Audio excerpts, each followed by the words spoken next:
Good evening. Welcome to our monthly board meeting. We will go ahead and call the meeting to order at 5:01. We'll start with roll call. Trustee Grist, Present. Trustee Martinez, Here. Trustee Toasty, Here. Trustee Marks, Here. and Torres de Luna here. And I don't believe we have any public comments for closed session. Do we have a motion to convene to close? I make a motion that we convene to closed session. Second. Any discussion? All in favor? Aye. Anyone opposed? Okay, we'll go ahead and go to closed session.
Okay.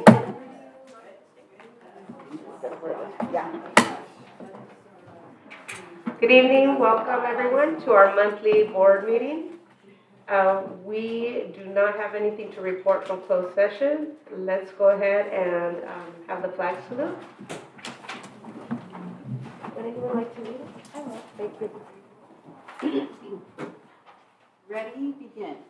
I pledge allegiance to the flag of the United States of America and to the republic for which it stands, one nation, under God, indivisible, with liberty and justice for all.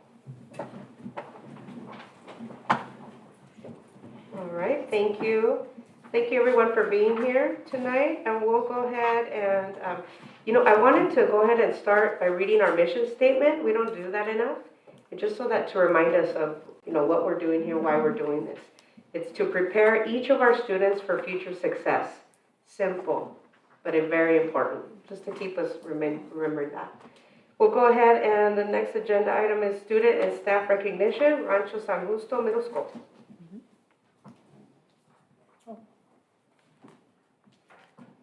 So tonight we have a video put together by Rancho San Justo Administration, Principal Antonio Vela and Assistant Principal Luis Espinosa and Assistant Principal Stacy Banura, and they will be honoring staff through this video. So they made it with a lot of love, and they are absolutely excited to be able to publicly share this tonight. So it'll be right up.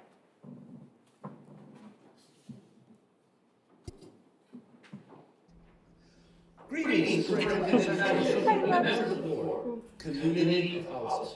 My name is Antonio Vela, and I'm the proud principal of Rancho San Justo Middle School, where every single week we have College Day. Today I'm proudly wearing my Alfred University attire so that I can help promote among all of our students that anyone who wants to can go to college. It's part of our AVID program and the enduring mindset that we instill into all of our students. To do that, we have what we call Bronco Pride. And today I'm here to celebrate the classified and certificated staff that help make that happen. These are the folks who show up every single day with their productivity, their respect, their integrity, their determination, and their engagement. Before I get to that, I would like to share with you a warm welcome that our community received at the beginning of the year from our vice principals, Luis Espinosa and Stacy Bonura. Then after that, I want you to enjoy the many faces of Bronco Pride. Welcome, Broncos. My name is Mr. Espinosa. I am the vice principal here at Rancho San Justo. I am inviting you to come to my office anytime you'd like and have a great year. Hi, welcome back, Broncos. I'm Mrs. Bonura, one of your assistant principals. We look forward to seeing you in person and can't wait to say hi. See you soon. It might seem crazy what I'm about to say. Sunshine, she's here, you can take a break. I'm a hot air balloon that could go to space. With the air, like I don't care, baby, by the way. Because I'm happy. Clap along if you feel like a room without a roof. Because I'm happy. Clap along if you feel like happiness is the truth. Because I'm happy. Clap along if you know what happiness is to you. Because I'm happy. Clap along if you feel like that's what you want to do. Here come bad news, talking this and that. Well, give me all you got and don't hold it back. Well, I should probably warn you, I'll be just fine. No offense to you, don't waste your time. Here's why. Because I'm happy. Clap along if you feel like a room without a roof. Because I'm happy. Clap along if you feel like happiness is the truth. Because I'm happy. Clap along if you know what happiness is to you. Because I'm happy. Clap along if you feel like that's what you want to do. Hey, go. Bring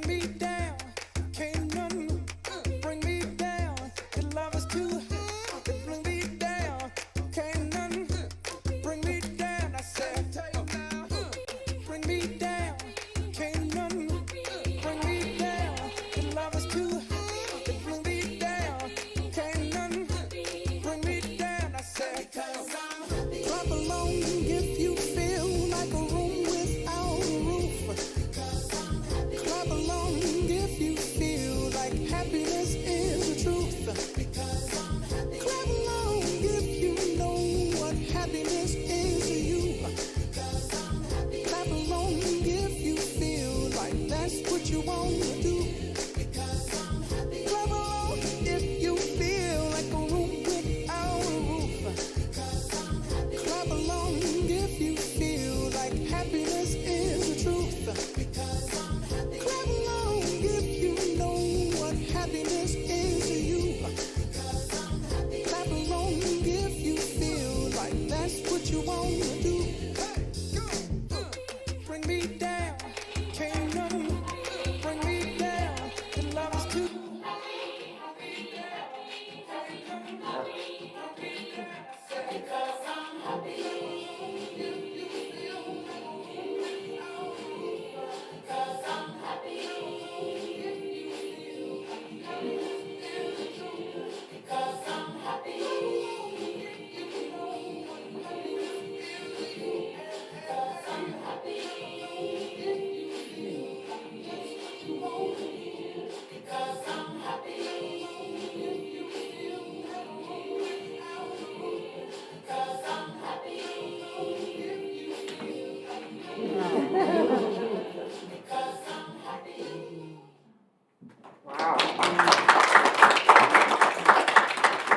So tonight, we recognize all students of Rancho San Justo Middle School, the staff, classified and certificated, and the administration, and thank them for their dedication to our school community.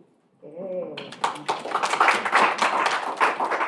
I mean, that video was awesome. If we could, I feel like judges, I give it 4 stars. They did a really good job, and I love how they put the, everybody on there and their names, and it was really good. The music, I mean, whoever's next. All right. Yeah.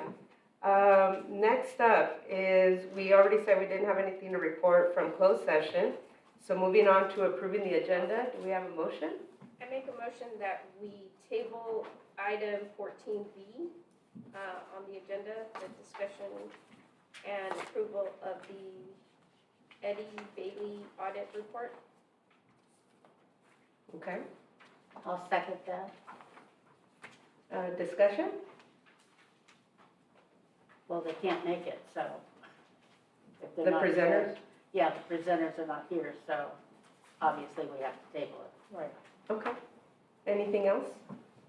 No? Okay. No consent items. Everything's good. All in favor? Aye. Anyone opposed? Okay.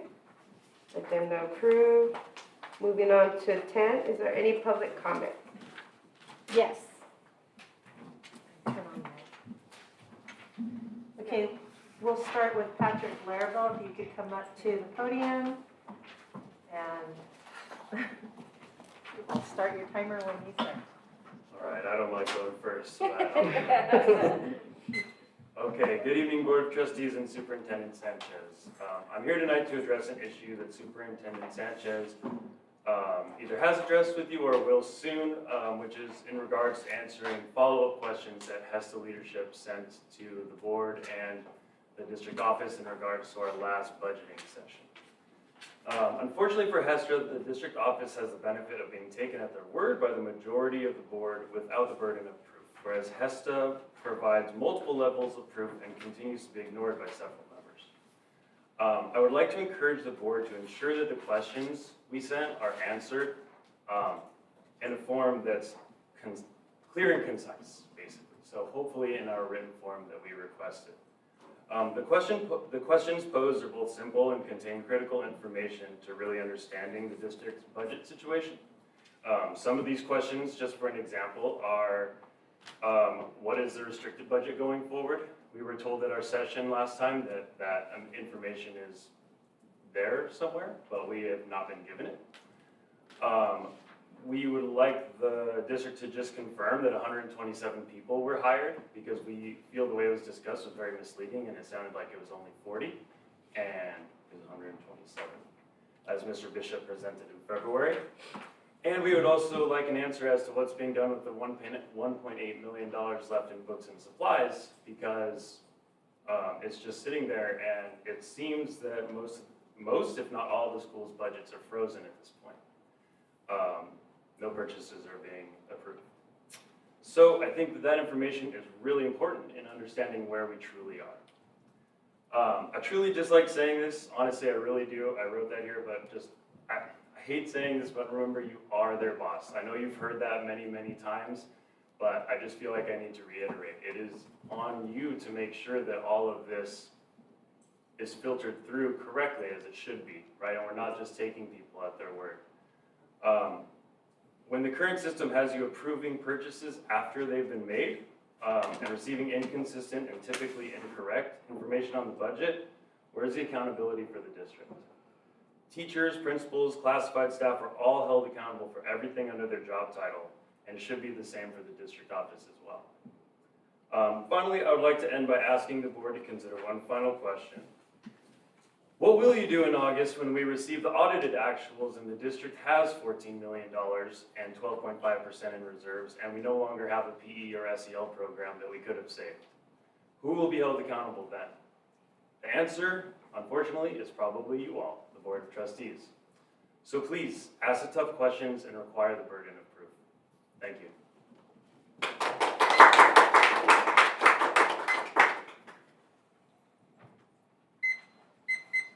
Sorry, just wanted to get, Rachel Domezio?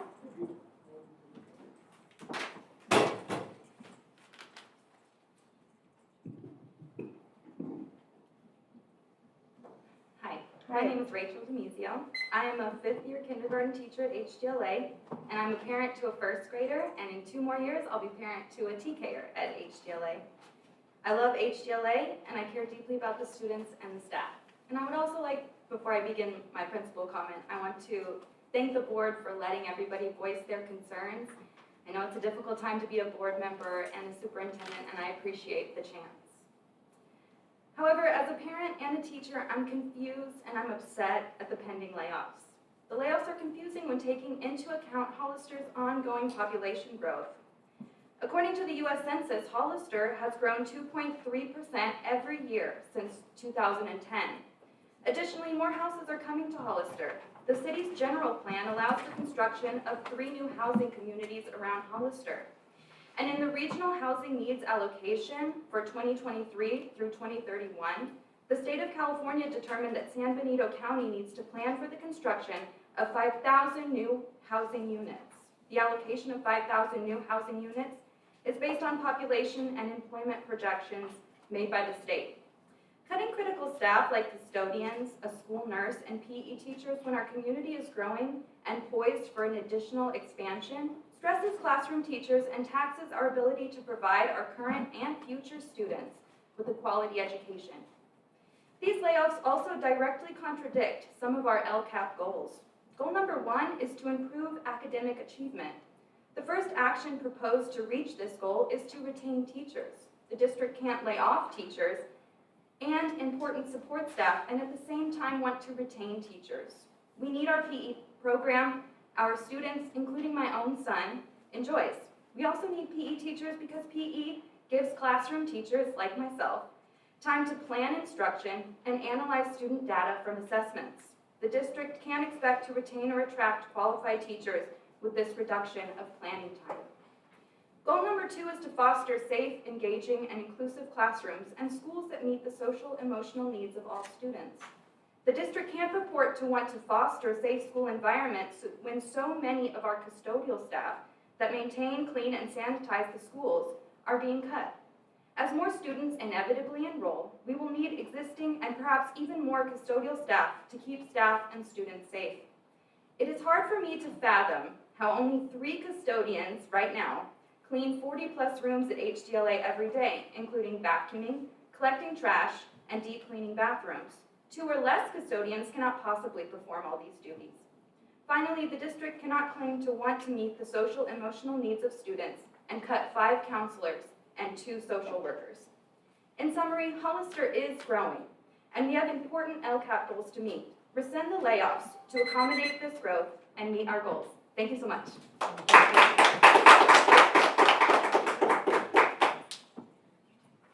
Cheryl Rios?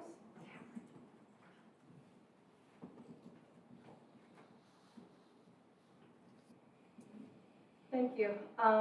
I hadn't planned on speaking tonight, but I ran across something that caught my attention that I wanted to bring to your attention. And first, I would like to thank the district and the board for organizing some of the meetings that we've had around the LCAP and so forth, and opening the door to some transparency and collaborative efforts. The thing that I am bringing to your attention today is a Bonito Link article that I just found. It was evidently printed March 23rd, talking about how Hollister School District will be receiving $363,671 for the ECF computer at home connectivity kind of program. And when I read that, I go, Yahoo! Maybe we can, help our students who don't have access at home. However, I see tonight, as part of the consent agenda, there's an item that talks about it, and it talks about the financial impact not to exceed $9,000. I don't know how the two work. I wasn't voted into an office to ask those kinds of questions. I wasn't hired to have a position to understand all of this, but given our recent history of dollars and cents not being explained, not being understood, I am bringing this to you. There may very well be a perfectly logical, reasonable explanation to it. I don't know what it is. Unfortunately, given that I can't speak to a consent item as a public comment, and I didn't see it early enough to email somebody to maybe perhaps pull it off of the agenda tonight. So I know there's not a lot that can be done, which is a problem with this particular system, in my opinion. But I wanted to bring this to your attention, and I'm hoping as I continue to be listening to board happenings that I start to hear some questions, because at a previous board meeting I did ask you to please ask the questions, even if the answers might seem logical, because those of us sitting there, it doesn't seem logical. And as we have found out, not all of you are experts in budgeting and finance and all of that. So just your attention, please, and thank you very much.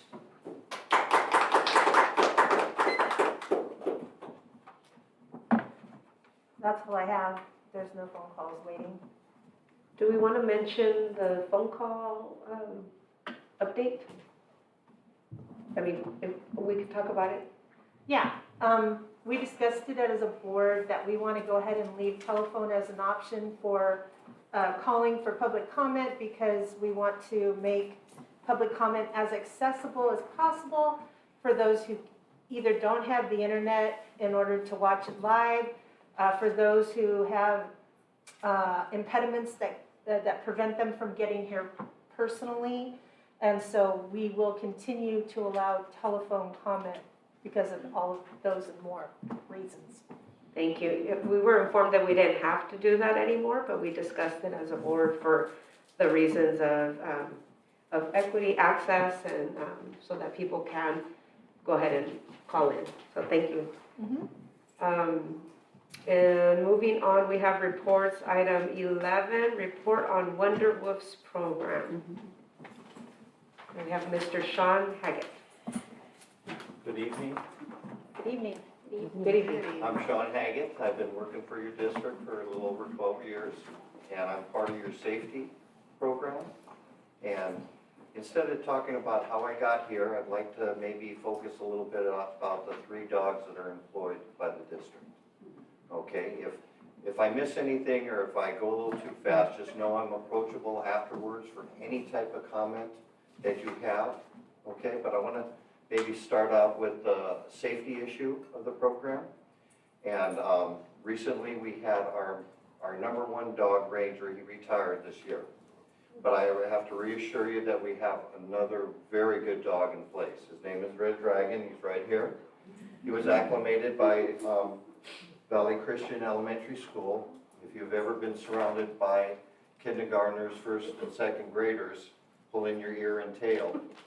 If you pass that, even as a handler, if you pass that, then you're trained. And Red really did hit the top of the charts.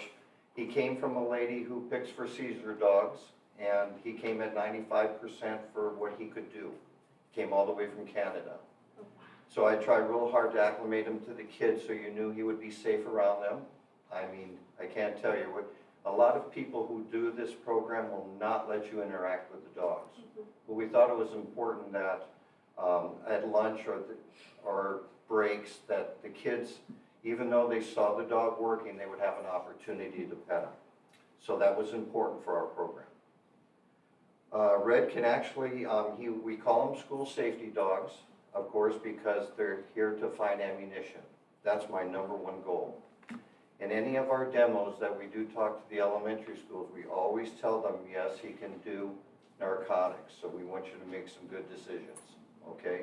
But know that I am not law enforcement, okay? I am strictly a tool for the administration to help see what could be moving around on the campus. Every school is different. I've found friends in every single different principal or vice principal. They've taught me things where I've tried to share with the other schools. I have up front, I have a privacy issue with each school. If there's something found, that stays within that school. I only talk about how things are being found, and the school is never mentioned. So it keeps the administration up on how quick it's moving and how quick it's changing. Red is very good at all the illegal drugs, from heroin to cocaine. You're not going to find a lot of that at the schools. Okay, but the big thing is the ammunition. We pulled it from a bomb dog. Normally they're not dual trained. Okay, but we want to save school. On the flip side of this also, he does any prescription drug, from cough medicine or a cough drop up to Oxycontin. But the biggest thing I've been asked to do is, and remember, Red is certified just like a police dog. Okay, he just does not have a badge. He goes through the same training. He has to be certified every year, and he has to have records. And why I'm saying this is they do not certify anymore for cannabis. Okay, but we have to stay on that. Okay, because even though it's legal in the community, it's not allowed at school. And one of the biggest problems is the vape pens. Okay, and let me tell you something, you don't ever want to come up to Red, even if you touched one. Okay, only because he will give you away. And I think the kids know that, but again, you know, I'm not there to enforce. We'd like to let the principals know that if this is making its way through the campus or through the bathrooms, we're good at it. Now, I also have two other dogs that is employed by your campus. One is a comfort dog. A comfort dog does not need much to be certified. In fact, there is no real certification. What we try to do as Wonder Wolves is put them around the first, second, and third graders when they're pups. If you can do that, and they pass that, you're going to have a good comfort dog. Because dogs in their own element are very, we emotionally connect to our dogs. I don't think I have to go any farther than that. But if I urge you, if you do take them on, I'm set up with my insurances. You asked me to be insured, okay, to cover any liabilities. It's so hard because I hear a lot of this from the teachers. We wish we could bring our dog to be a comfort dog. These are working dogs. They are not pets. And the line's blurred a little bit. And I'm not going to get into that, except that if I'm here for you next year, I'm going to ask you, we have our comfort dog that spends all day with some of the counseling centers, because through COVID, these kids need some help. They know they can go to their counselors, and when they're there, the dog is there roaming the area where the counselors are. Now, next year, I'm hoping that if you'll allow me, a lot of the principals are expressing interest that they would like Sapphire, which is our comfort dog, to stay more than an hour. With no rate increase, that will be available to 2 to 3 hours. And as long as I'm not out of town, I'm available for that call if the dog needs to be picked up, okay? So I want to assure you there that she is insured, she's very good around kids. To leave her is, I wouldn't leave her if I didn't feel that who I'm leaving them with were responsible enough, okay? We're gonna move on to Yugi. He's the star of our program. He was purchased by Usugi Farms for our program and trained. He is a trained therapy dog. Therapy dogs have to go through 50 hours of training through organizations that need a therapy dog. And then they're judged, a report's given on them 50 times, and then they're certified through a program, certain companies that certify them. And rest assured, Yugi is certified, okay? And let me tell you something, I had enjoyed working in the safety program, but the best thing I could tell you, and I'm not trying to sell you, but I thought Yugi was the star until Miss Kathy came. When you're working with autism kids, they're inside themselves, okay? And for them, you need to build a bridge. And it starts at the beginning. They don't even want to, they're scared. They're really scared. They do not want to approach a dog. Before the end of the year is out, they are walking these dogs, okay? And I thought that I was the star until Miss Kathy came and I learned that when you can touch somebody in the library and you start reading books to them, these kids remember. What I'm getting at is they remember Yugi. I came back from COVID after being gone off your campus for almost 2 years. The first day I was at Rancho, the kids in that program came up to me because they wander the school with their aides. They intermix with them. And they asked me where Yugi is. And I looked at Antonio Vela and I said, this is why it's so important to get this dog back here. And I'm thankful that you guys are allowing that opportunity because those kids are so happy when they see him. And when parents call in and say, who's Yugi? Because their child they thought would never go to a zoo because they are so afraid of animals are now talking about one at home. It does things to me I just can't explain. And if you knew I would do it for free, I want to stop talking. But I really enjoy the kids, and from what I understand, a lot of them are graduating, going to the high school. And I just want to let you know I'm at that high school. I've been there for 8 years, and I can't wait till they come because they still will see you. So basically, that's it in a nutshell. I hope I didn't talk too long. If you need me for anything, I hope you'll have me back. I know there's a lot of budget things, but this is, I think you know how important these kids are, okay? Again, thank you for having me. Is there any questions you have for me before I go? Anybody have questions, comments? I have a comment.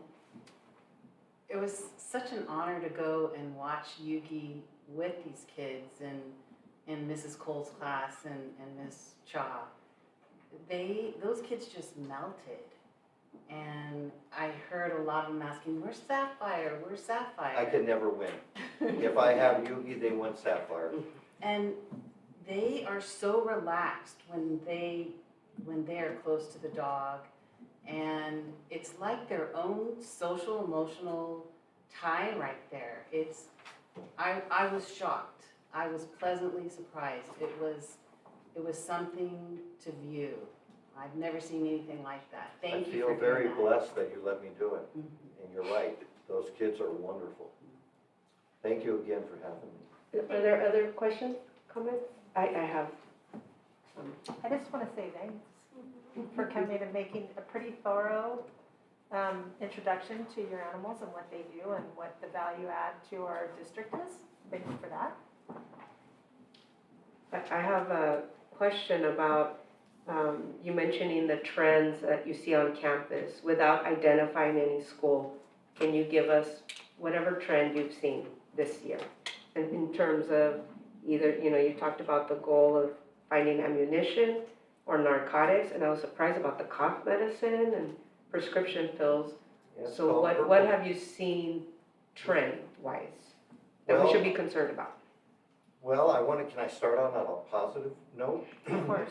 Sapphire today went to a school And when I handed off my dog to the principal, Diana, she went right into a counselor's office where that girl was absolutely bawling, and I have no idea why. All I know that when she came out, she said that Sapphire put her head in her lap and just knew she needed her. Oh. Okay, so let's start on that positive note, okay? It happens to me all the time. I could tell you more, but that happened today. It's still fresh in my mind. As far as some of the trends, I think the biggest thing is the vape pens, okay? They find a way to, if you're ever young and you had a cigarette, it's tough to quit them, okay? And they spend all day at school, okay? And they're gonna need to have that cigarette or that hit, and the vape pen gave them that opportunity. So they're gonna try to do it in the corners of the school. I hate to say this, but at one of the schools, he trailed up the top of a post to the roof. When they went up on the roof, there was some empty baggies and an empty vape pen. And this was done we don't know when it was done, but they're finding their corners to do it in, or the bathrooms, okay? And I know there's been some attention to the bathrooms to put monitors on them, okay?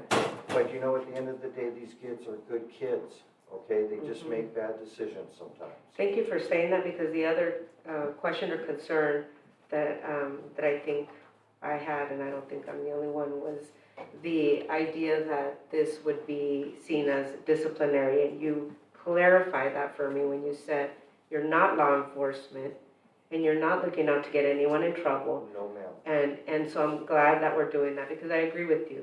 These are our students, you know, people make mistakes and we learn from them. So I appreciate that, and I appreciate that that they also are doing positive things, right? Trying to care for the students when they need. And so you also kind of answered another question I had about not everyone runs to dogs, right? Some people are afraid of them. And it could be kids with special needs or other children who have been through other trauma. But I'm glad to hear that you are mindful and sensitive of that as well, and that you work towards them being okay. So that's good too. Are you at all the schools? I'm not, but I tell you, I would really, Dr. McIntyre, who I started with, knew the importance of starting out and doing demonstrations for the younger kids. It's a fun thing to do.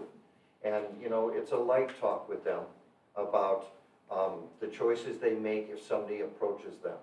And some of their answers are really something to hear. You know, they stamp them out or they throw, you know, but to say no is what empowers them.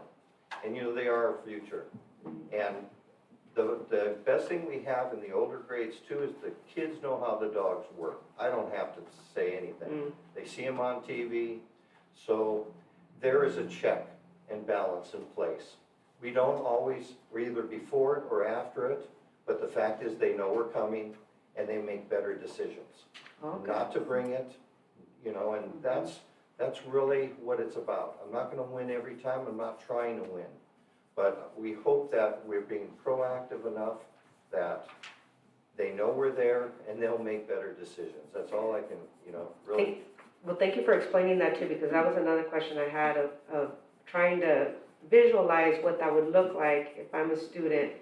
And so you notify the students that you're coming, is what? No, ma'am. In fact, I have a schedule that I do with the administration.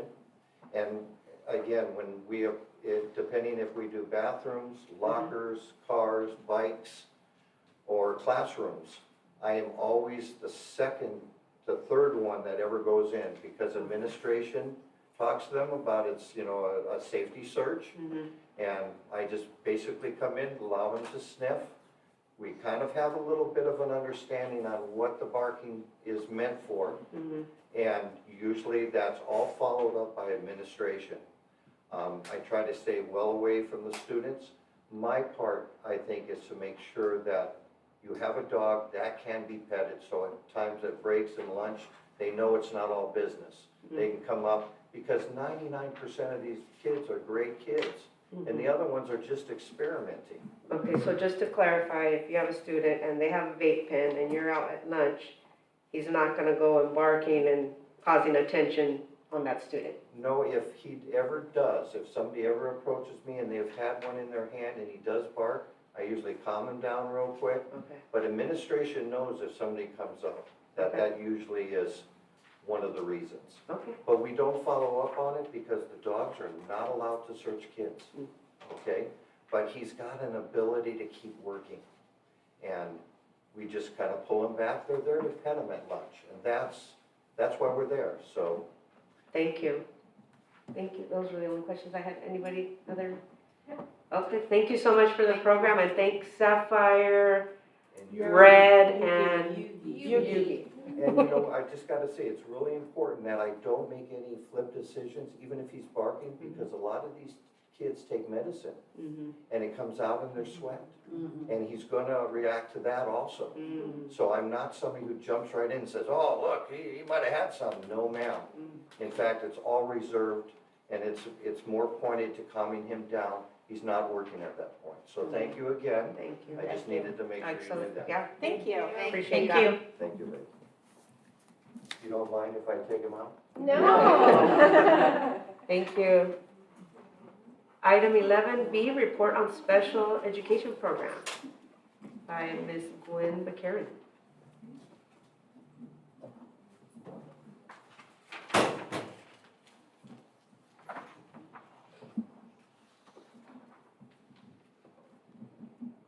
Good evening, board members, Superintendent Sanchez, and good evening to all of you who are joining us tonight and to all of you who are watching us remotely. It's always a pleasure to be given this opportunity to share our special education update and also to highlight the amazing work of all of our special education staff, both in certificated and unclassified groups. Our goals in special education include improving our special education program that advances equitable and inclusionary practices while maintaining compliance. One thing that we recognize for this past years is that we cannot do things alone. The school cannot do things alone in improving our students with special needs abilities at schools, but we need the partnership of our family and community members in helping us addressing all of these goals. These are the goals that we have been working on since last school year. If you recall, I recall vividly, 3 years ago, I was standing here in front of all of you guys talking about what are we going to do in special education. Our first year, we dealt with making sure that we fix our broken system in special education. Our community labeled our program as a sinking ship, and it's not sinking anymore. And that's why we have to advance in incorporating more goals into our program, because our vision is not just to be compliant. Our vision is to make sure that we have the quality services that our students with special needs deserve. So this is just one of the special education data that we collect on an annual basis, and this is also one of those requested data that to be presented for today's meeting. With our special ed count, 1 out of 7 students in our school district are the ones with IEPs. If you notice that our SPED percentage is a little bit higher than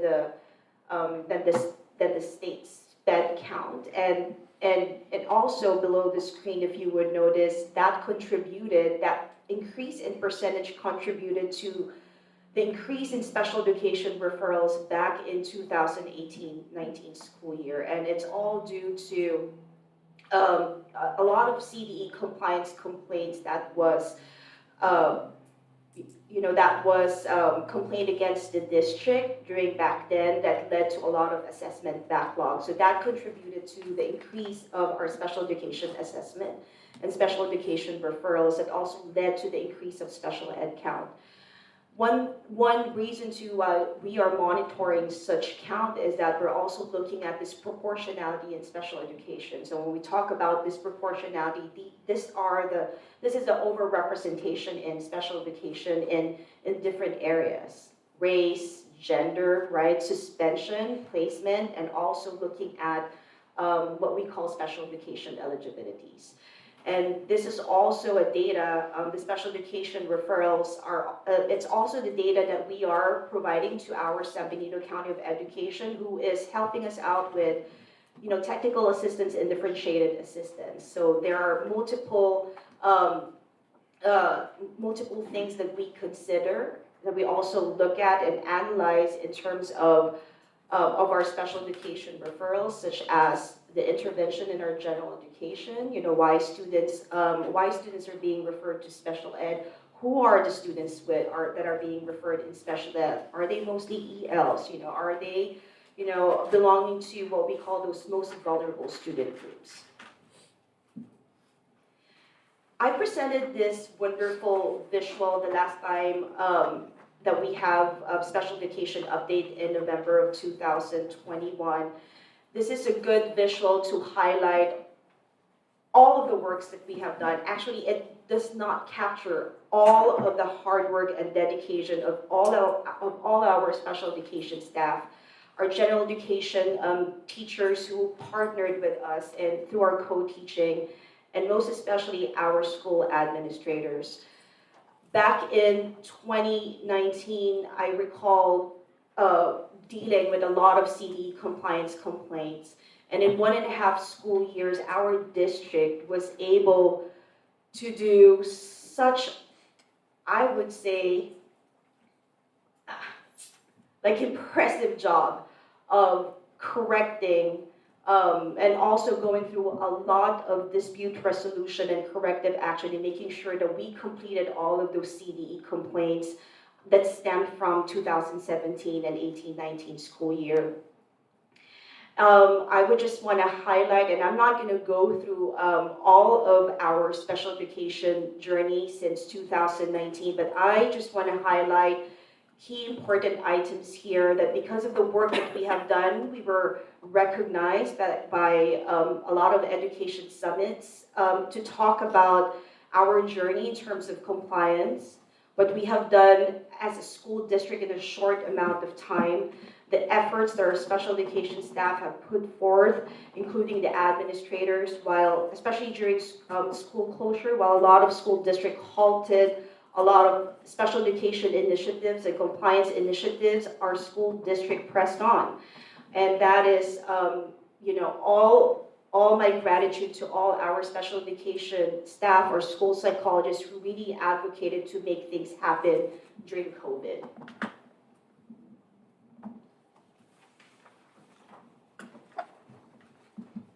More about special education updates in terms of compliance. Non-compliance, IEP translation and assessment backlogs were the top, I would say, some of the priorities when I first started, though the concerns that was asked of me to make sure that we will be able to be compliant in all of these areas.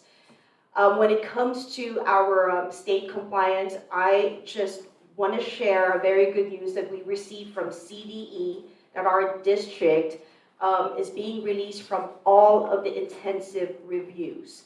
And this is the first time that our district is in compliance monitoring only by the local and state agency. Our local agency is us. So we're the ones who is monitoring our own special ed compliance with the help of our SELPA partners. And our CDE is guiding us all throughout this process. And we are one of the few school district our size who received such letter of improvement. So this is such, you know, when I saw that letter, I informed our superintendent right away that this is good news. This is the first time that we are not, that we will not be starting our school year working on intensive IEP corrective actions. So for IEP translation, we have been up to date with our translation since 2019-20 school years. This school year, we did hire 2 translators for the school district. They're not mainly for special education. But we are currently up to date with our IEP translation. We are currently translating IEPs for this particular quarter, meaning all of the IEPs that are already finalized. When it comes to assessment, this is one thing that I'm truly proud of. We are up to date with all of our assessments since 2019-20 school year. And one of the reasons that I just want to share with you guys that why I'm really truly proud of our school psychologists and also our assessors, which are our special education service providers and special education teachers, is that a lot of school districts halted assessment during the peak of COVID and last school year. But our special education team of assessors, which is our special education staff, pressed on, while a lot of school districts stopped assessment because of fear of, because of fear of COVID. And that contributed to a lot of backlogs for other school districts, but not with our school district. So this is something that, that we continue to celebrate up to this point. For special education plan, these are the three things that we are working with our partners at the CDE, which is improving our math and language arts assessment and achievement, and they're all tied to our CASP. Our goal is to increase the number of students with special needs taking the CASP testing, and also to increase their achievement in statewide testing. I know this is not an easy task, but all of the things that we're doing behind the scenes, right? All of those efforts in improving the quality of instruction, the curricular supports, the assistive technology, the trainings that we are providing to all of our staff would contribute to that increase in math and ELA achievement. The other one is LRE in preschool, although we don't have our own preschool programs, but most of our students in our ECE, San Benito County of Special Education, have 90% of our students here in Hollister. So we really need, this is something that I would recommend for the board and the district to take a look at, because the district will continue to be under review for least restricted environment in preschool if we do not provide exposure to gen ed peers for our preschool students with special needs at our regional program. Any question about the compliance update, guys? I think for me, is, because you definitely, I don't want us to backslide, right? That is the last thing I want us to revert back to any dysfunction. And so for me, the system that is in place are, right, it's the protocols, it's the embedded processes, right, that are instilled within the program, regardless of who is there. That is my concern, because I want us to make sure that with or without you, we are still a good functioning program, because all of your hard work and passion impacted this program and made it better. And I don't want to lose that moving forward.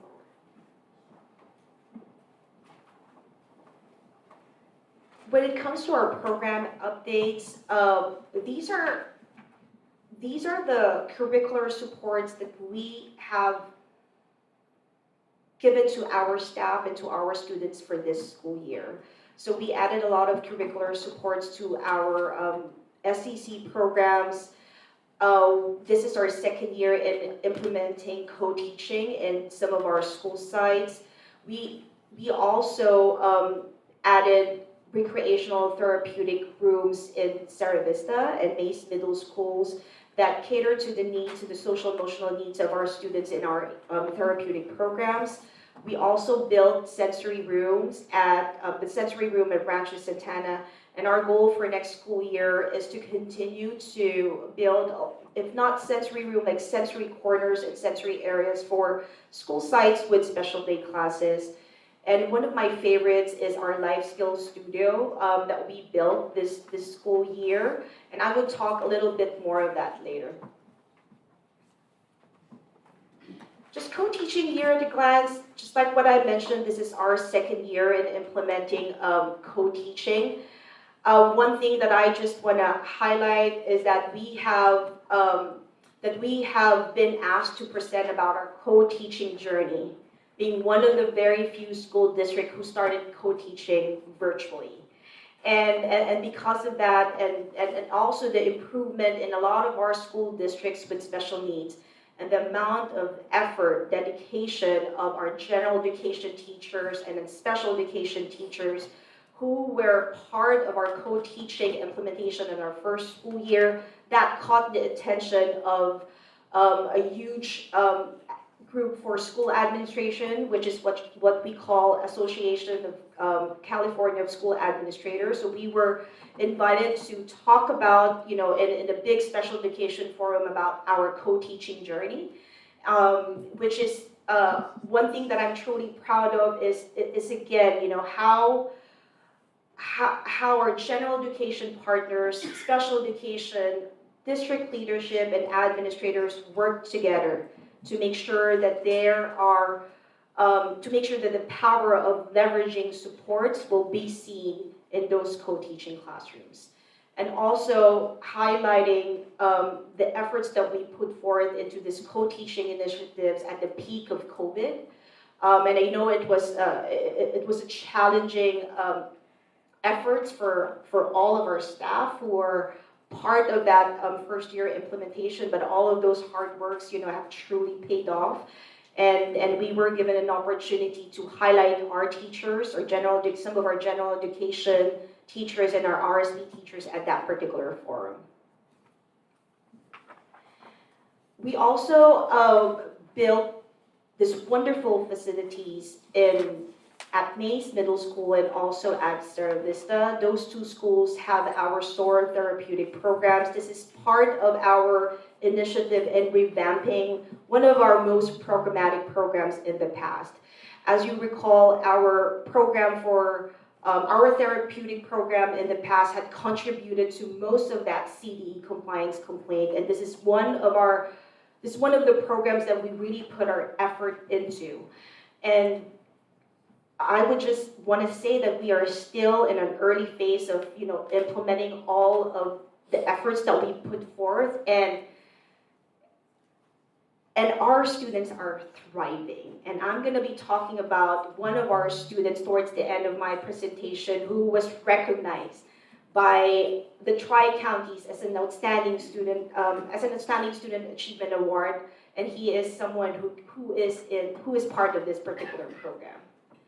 And also, just to share with you guys, this program caught the attention of a lot of our neighboring school districts. We were getting a lot of calls, from different school districts, not within San Benito County, asking if we have room in our program.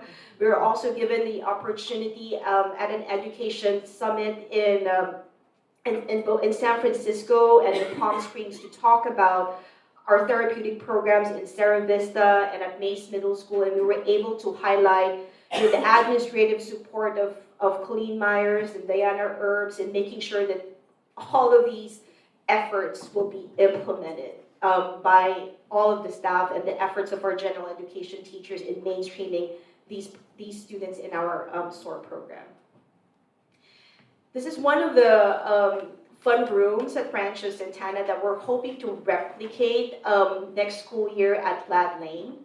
So that plan is in the works, and then we just want to make sure that that would continue to be monitored, in terms of implementation.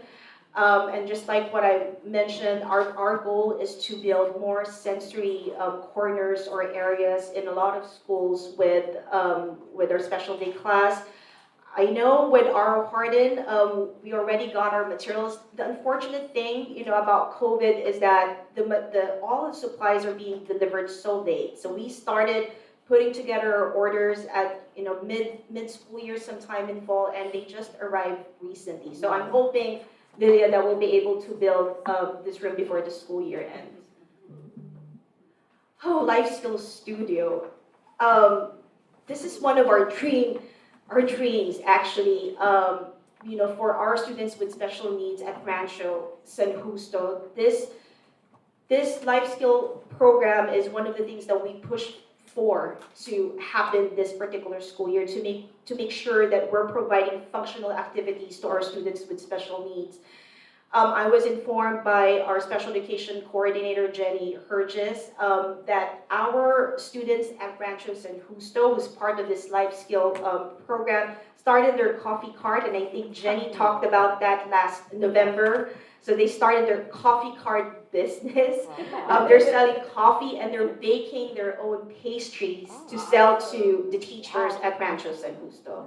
Good for them. So I'm encouraging you guys to buy pastries and coffee. I think it's every Friday in the morning, and all the funds will go to their field trips and also will go back to the program.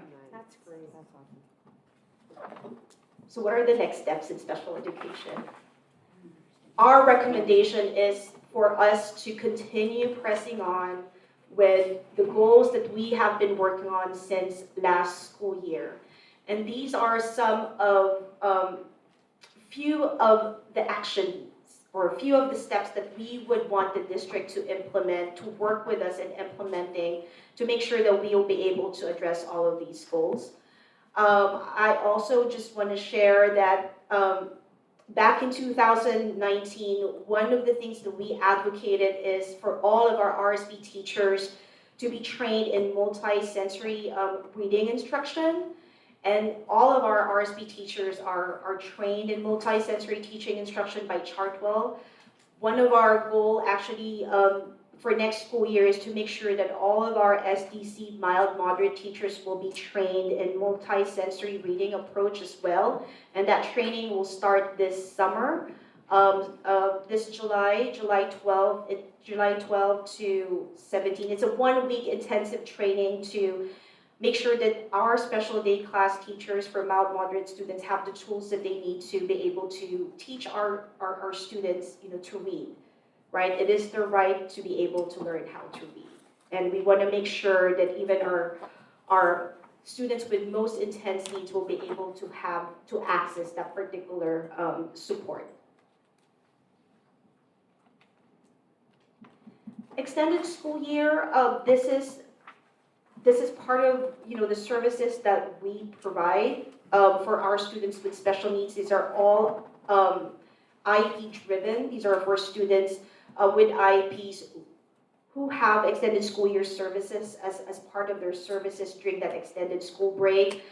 Our extended school year activities are always fun. I prepared a video for us to present for tonight's presentation, but I wasn't able to give it to Brandon. So probably next board meeting, or it's something that we would be able to share to the public.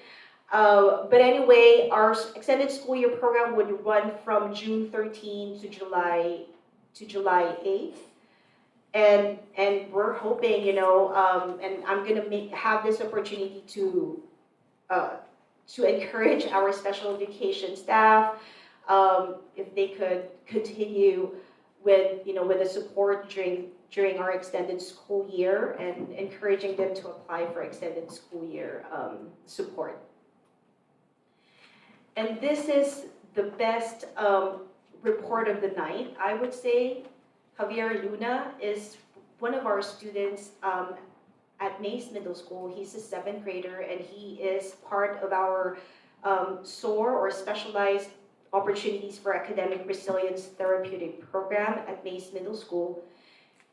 I'm just proud to announce that he is recognized as not just the San Benito County Outstanding Student Award, but also the region Tri-Counties Outstanding Student Award.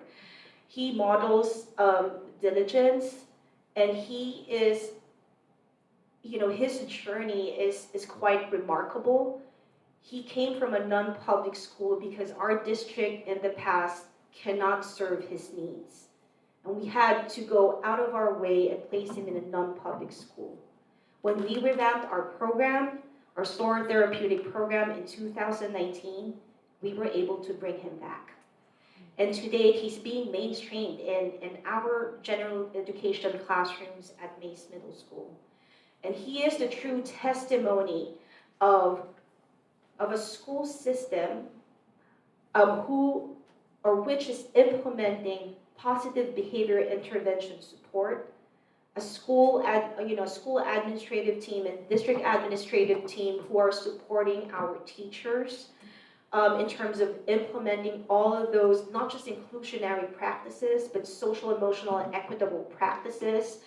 And he has the skills that we continue to strive, as a program, skills that we want our students to embody so that they would be successful in life, not just being successful in school. This is the reason why we do what we do, not just in special education. And one thing that we learn in our journey in special education is that the supports that we are providing for our students with special needs are applicable for all of our students in general education.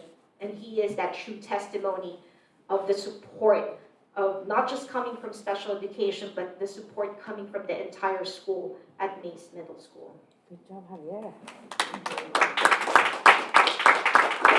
And I hope he's watching tonight, and I know Dan Herbs is watching tonight and making sure that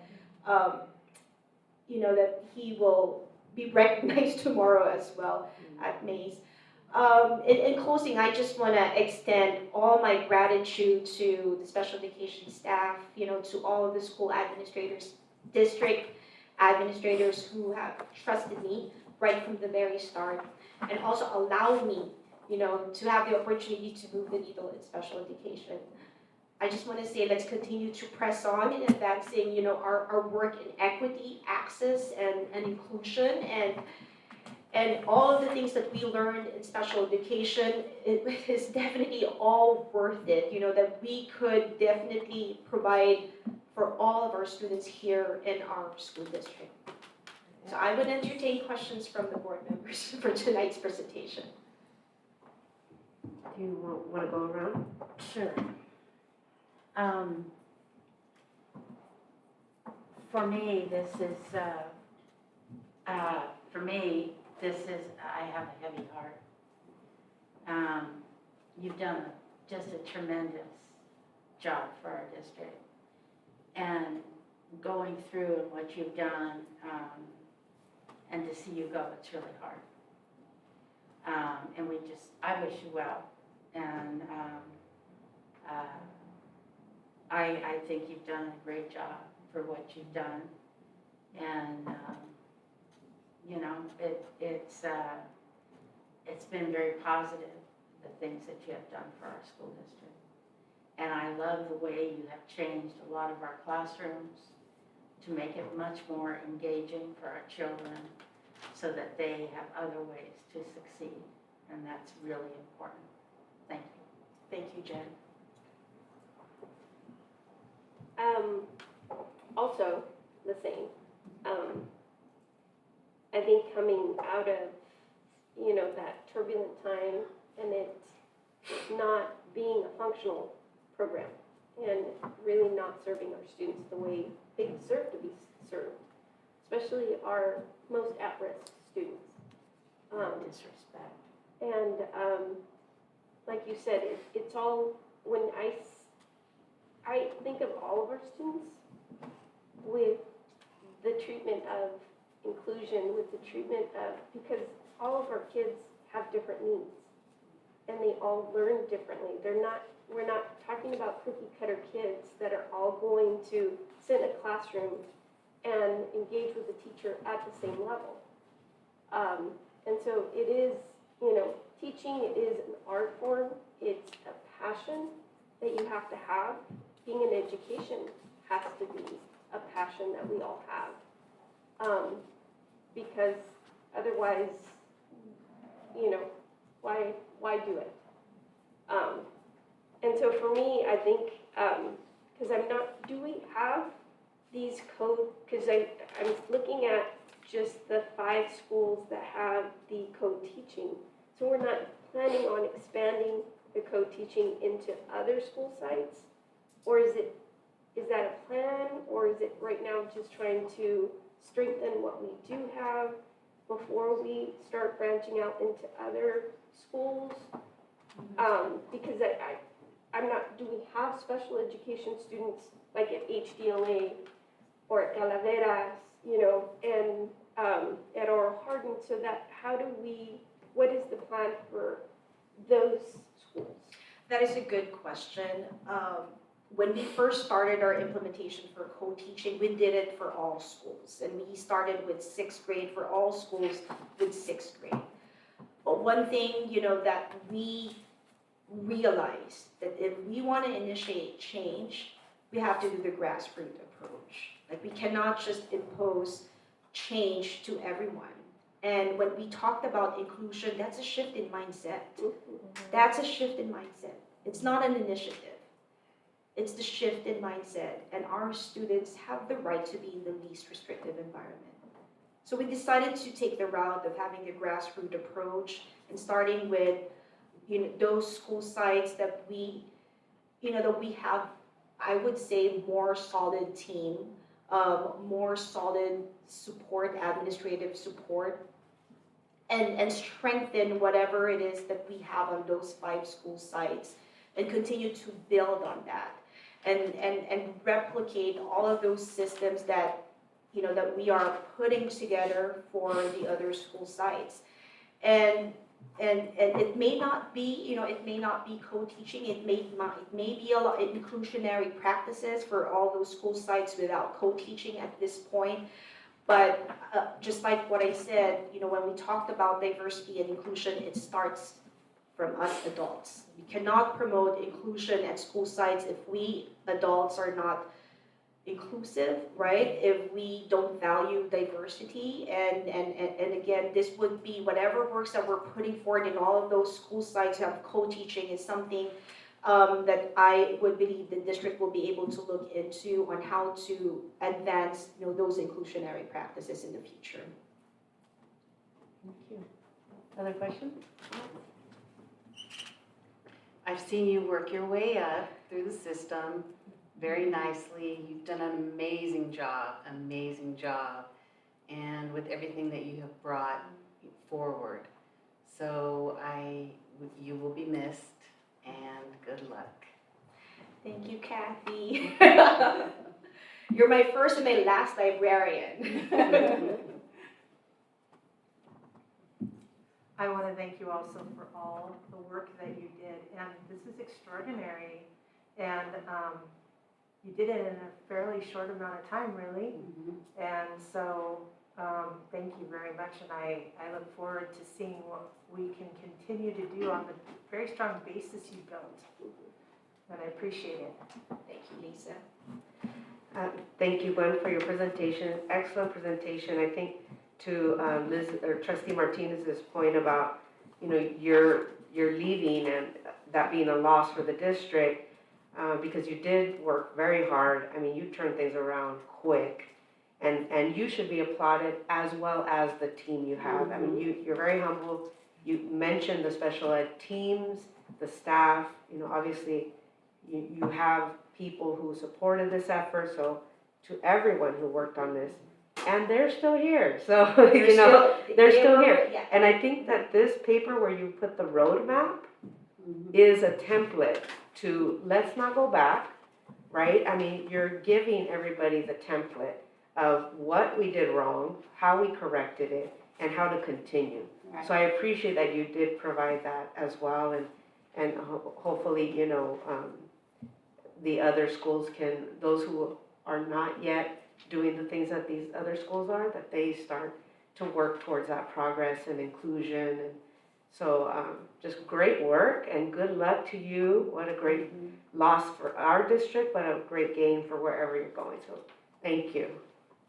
And I think one last thing for me is when Trustee Torres was talking is that building, for me, I would like to have from you, these are moving forward, please consider, these are things that as a program we cannot do without.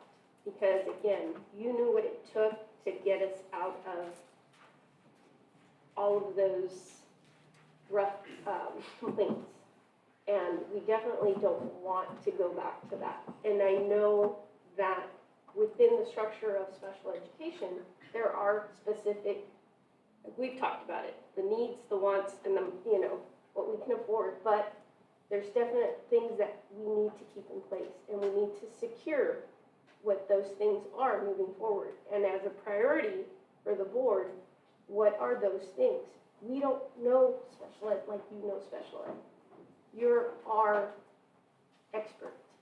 And so for me, here, as this part of this group, I would love to know what those things are to ensure our success moving forward.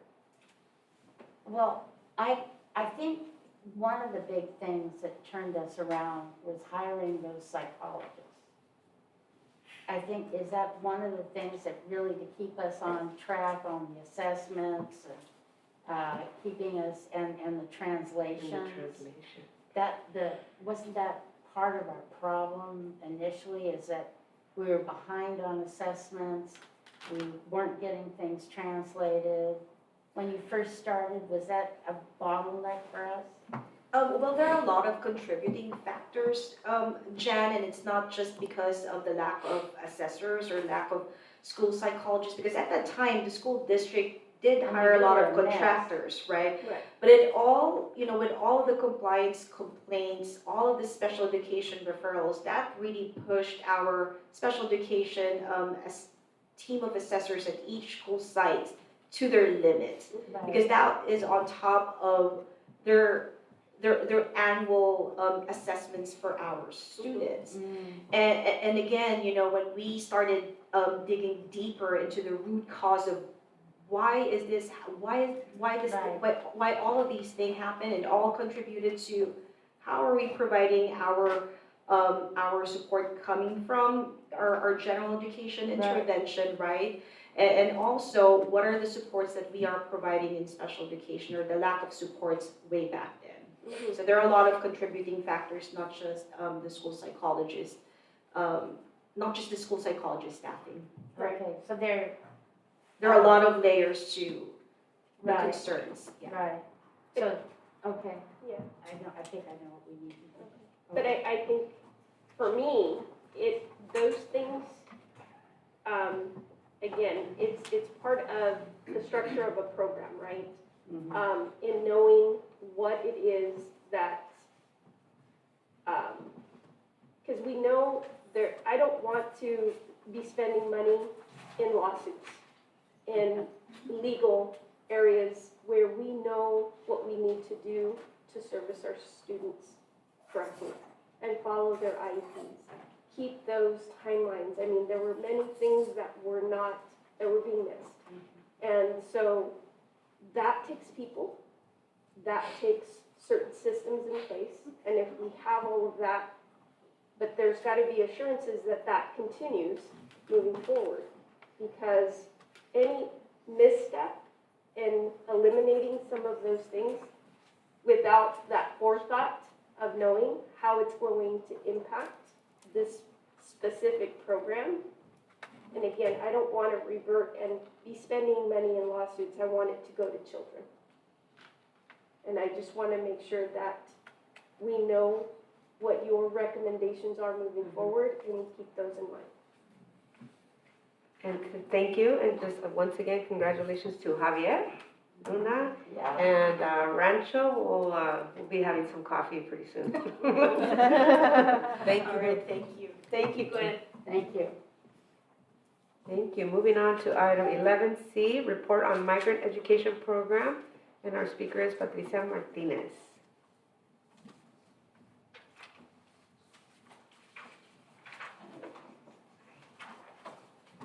Greetings, Superintendent Sanchez and Board of Trustees and the educational community of Hollister School District. I'm Patricia Martinez. I am the coordinator for migrant education here at Hollister School District. Thank you for the opportunity to speak about the migrant program tonight. Our program boasts a whopping 764 students. We are the largest migrant program in Region 1, and we're very proud of that. And we consider our students a true harvest of hope. Our goal in migrant education is to graduate students from high school or get them career ready. And as an elementary system or a TK-8 or preschool to 8, we always keep that vision and that goal in mind in everything we do. The only thing I want to suggest, Patricia, is if you can speak, because I know online they have a hard time hearing us if we're not like right here. Okay, that's great. Then let me use my real voice. First and foremost, I would really like to thank my wonderful staff. It's truly a team effort to put all of these programs in place. I want to thank Leonor Rojas, which is she's our secretary, Maria Duarte, she's our wonderful recruiter, the liaisons Becky Cortez, Emma Herrera, and Antonia Rios, and our preschool team, Alejandra Laguna and Lisette Navarrete. I would also like to thank the teachers, the intervention teachers that participated in the past, the school staff, and especially our parents and their students. Les quiero dar las gracias al comité de PAC, Presidenta María Ábalos, la vicepresidenta Olga Díaz y la representante a la región María Vegas López.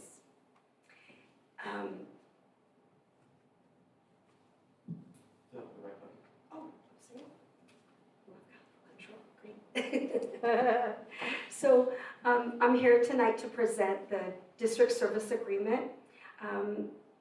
The DSA is really a story of our federal grant. And this year we had the pleasure of working with a grant award of over $1 million. And that was a one-time carryover because of COVID. So we were able to have additional funding, and next year we are projected to have under that, $968,000. But that is not counting any additional monies that might come to us from speech and debate or a school readiness fund. So there could be more funding. And as my presentation unfolds, you will see that there are other opportunities in which we can increase that award for next year. The DSA has 7 direct service components: regular year, summer school regular, school readiness regular, school readiness summer, other, which includes health education, nutrition, and social services, identification and recruitment, and the Parent Advisory Council. And then we have 7 more subsections under the admin. And so we're looking at 14 budgets total. Those are the things we have to balance within migrant education.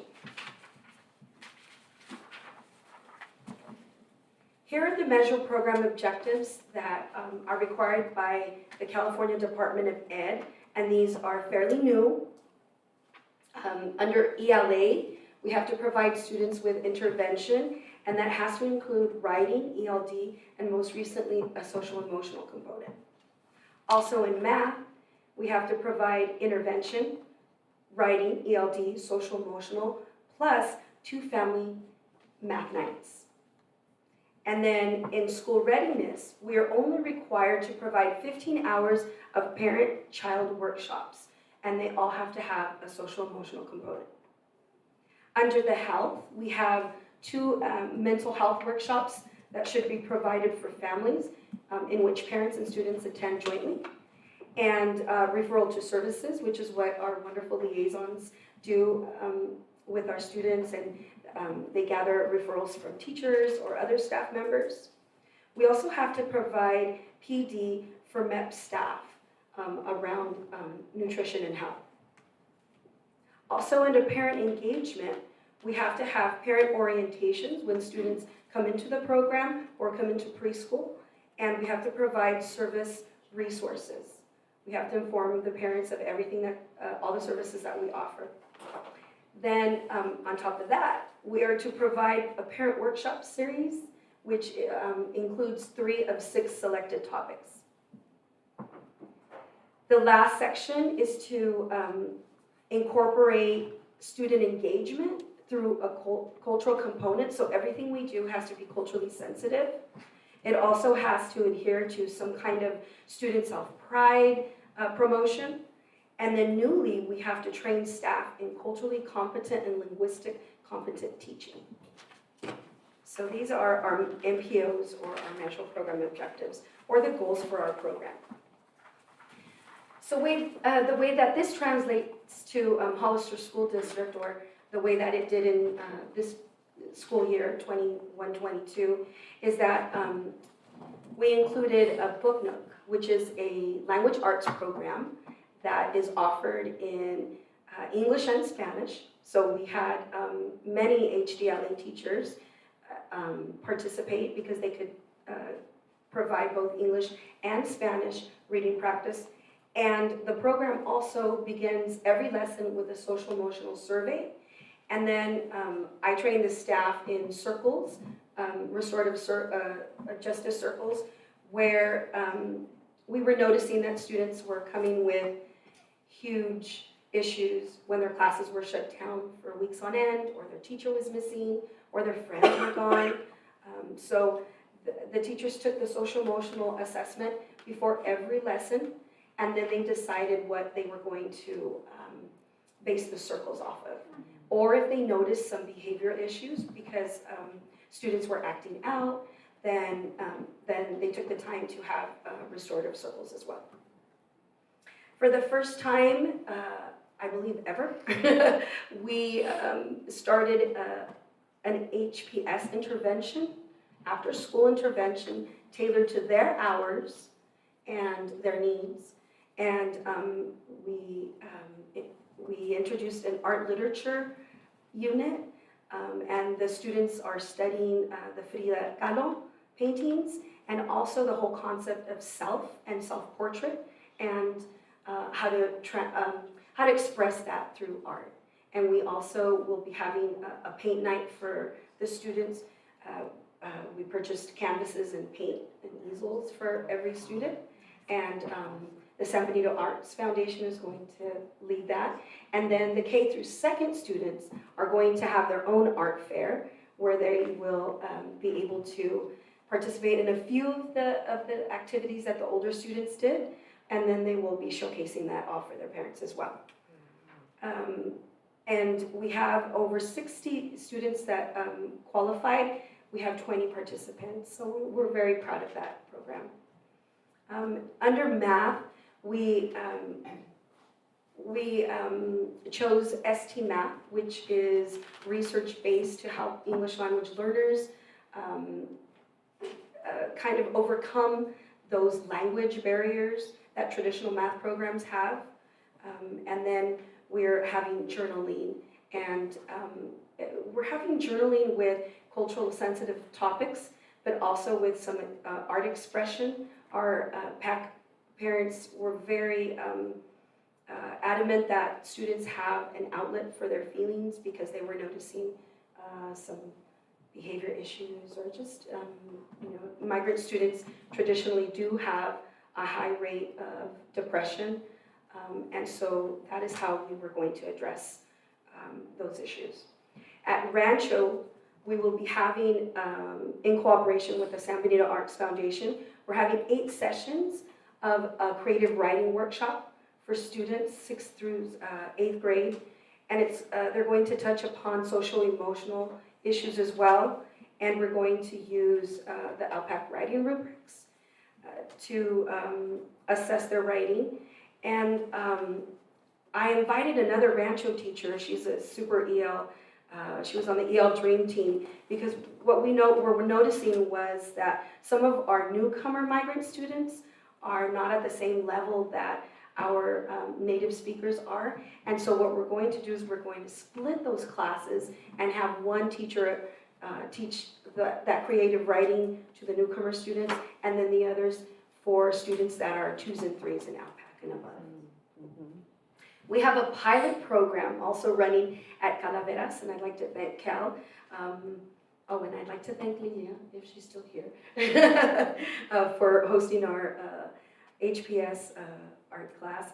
But we have a pilot program at Calaveras. It's a soccer and STEM academy, and so the students are putting into place area and some algebraic ideas, but they're also expressing that in soccer, so they get both of those. And we have a wonderful turnout. I'll probably share some slides with you as well, because we have a lot of girls who want to participate, and I thought that was really neat. So, and then under the area of school readiness, we have our bilingual preschool, and those are the plans for next year as well, to keep our bilingual preschool. And we're also going to keep our partnerships with the San Benito County Health Foundation and also the San Benito County Library. So we have programs where you build a home library, we have story time, and then the students receive a book that they can take home. So that happens every month. And then we have our parent-child workshops that were run finally in person, and we have a wonderful turnout. We do it in smaller groups, so we split the day. And the topics included school attendance, concepts of print, things like exploring magnets for science, and then yoga and mental health. So the parents really enjoyed that part, and the students too. So at the workshops, the parents attend with the students, and they shadow the student throughout the day. They split for lunch, and then they do another activity. So our teachers showing them all those school readiness skills, and then the parents get their own opportunity to express their concerns and suggestions and questions around whatever activity that we have. Then we have in the areas of health, I won't go through all of the workshops that we've been providing, but I think we are most proud of our suicide prevention workshops that we host with the YMHFA, and we've had a wonderful turnout for those. Our parent turnout, we had over 29, well, we had almost 30 parents, and we were having some tech glitches, and we called Enrique, we have a direct line through Antonia, and we were calling him to help us, and parents stayed in attendance for 25 minutes to switch over from Zoom to Google. Wow. And we're going to be hosting another one. So the students get, I think we're on our 11th student workshop, and they get invited by the liaisons, and we're choosing students who have some of those behaviors or indicators, but also we're choosing their peers, because those are the students that we want them to lean on. So they see the warning signs, they learn about the warning signs, they hear from a student that had some of those, that overcame some of those challenges. That's probably something that we're really, really proud of. And then one of the other things is just maintaining the self-care at every staff meeting. So I always begin by an assessment, and we talk about what we've been doing, because as marvelous as my staff is, they do take on that secondhand trauma, and so they also need some place to build some of that that stamina that they need to work with our families. So we've done yoga too. And then the parent engagement, it's the traditional, they attend the pre-PAC meeting, so the officers attend pre-PAC meeting, we set the agenda, then we have the PAC meetings, which are getting up to 40 views in person, and then more after. And we do have our representative that goes up to the region, and we have our family math nights. We have a family math night coming up Thursday at 6 p.m. And we had, oh my goodness, I think we had almost 50 parents who attended last time, and they said, why don't we do this every week? This is so wonderful. I'm like, oh yeah, that'd be really nice. And then of course we're going to end with our needs assessment in our last meeting. In terms of student engagement, we do have primary language use at our preschool, and there is cultural competence built within every professional development. And so teachers learn about what is it to have a migrant status, what kind of life is that, and what are the most successful strategies to use with students and families. when working with that type of student. And I think one of the things that our parents were really happy about is that we still want to implement our cultural dance unit in the summer. That always gets, huge rave reviews, so we're looking forward to that as well. So this summer, we just had a meeting with the region this morning, and we're a little ambitious, but last year we only served 46% of our students.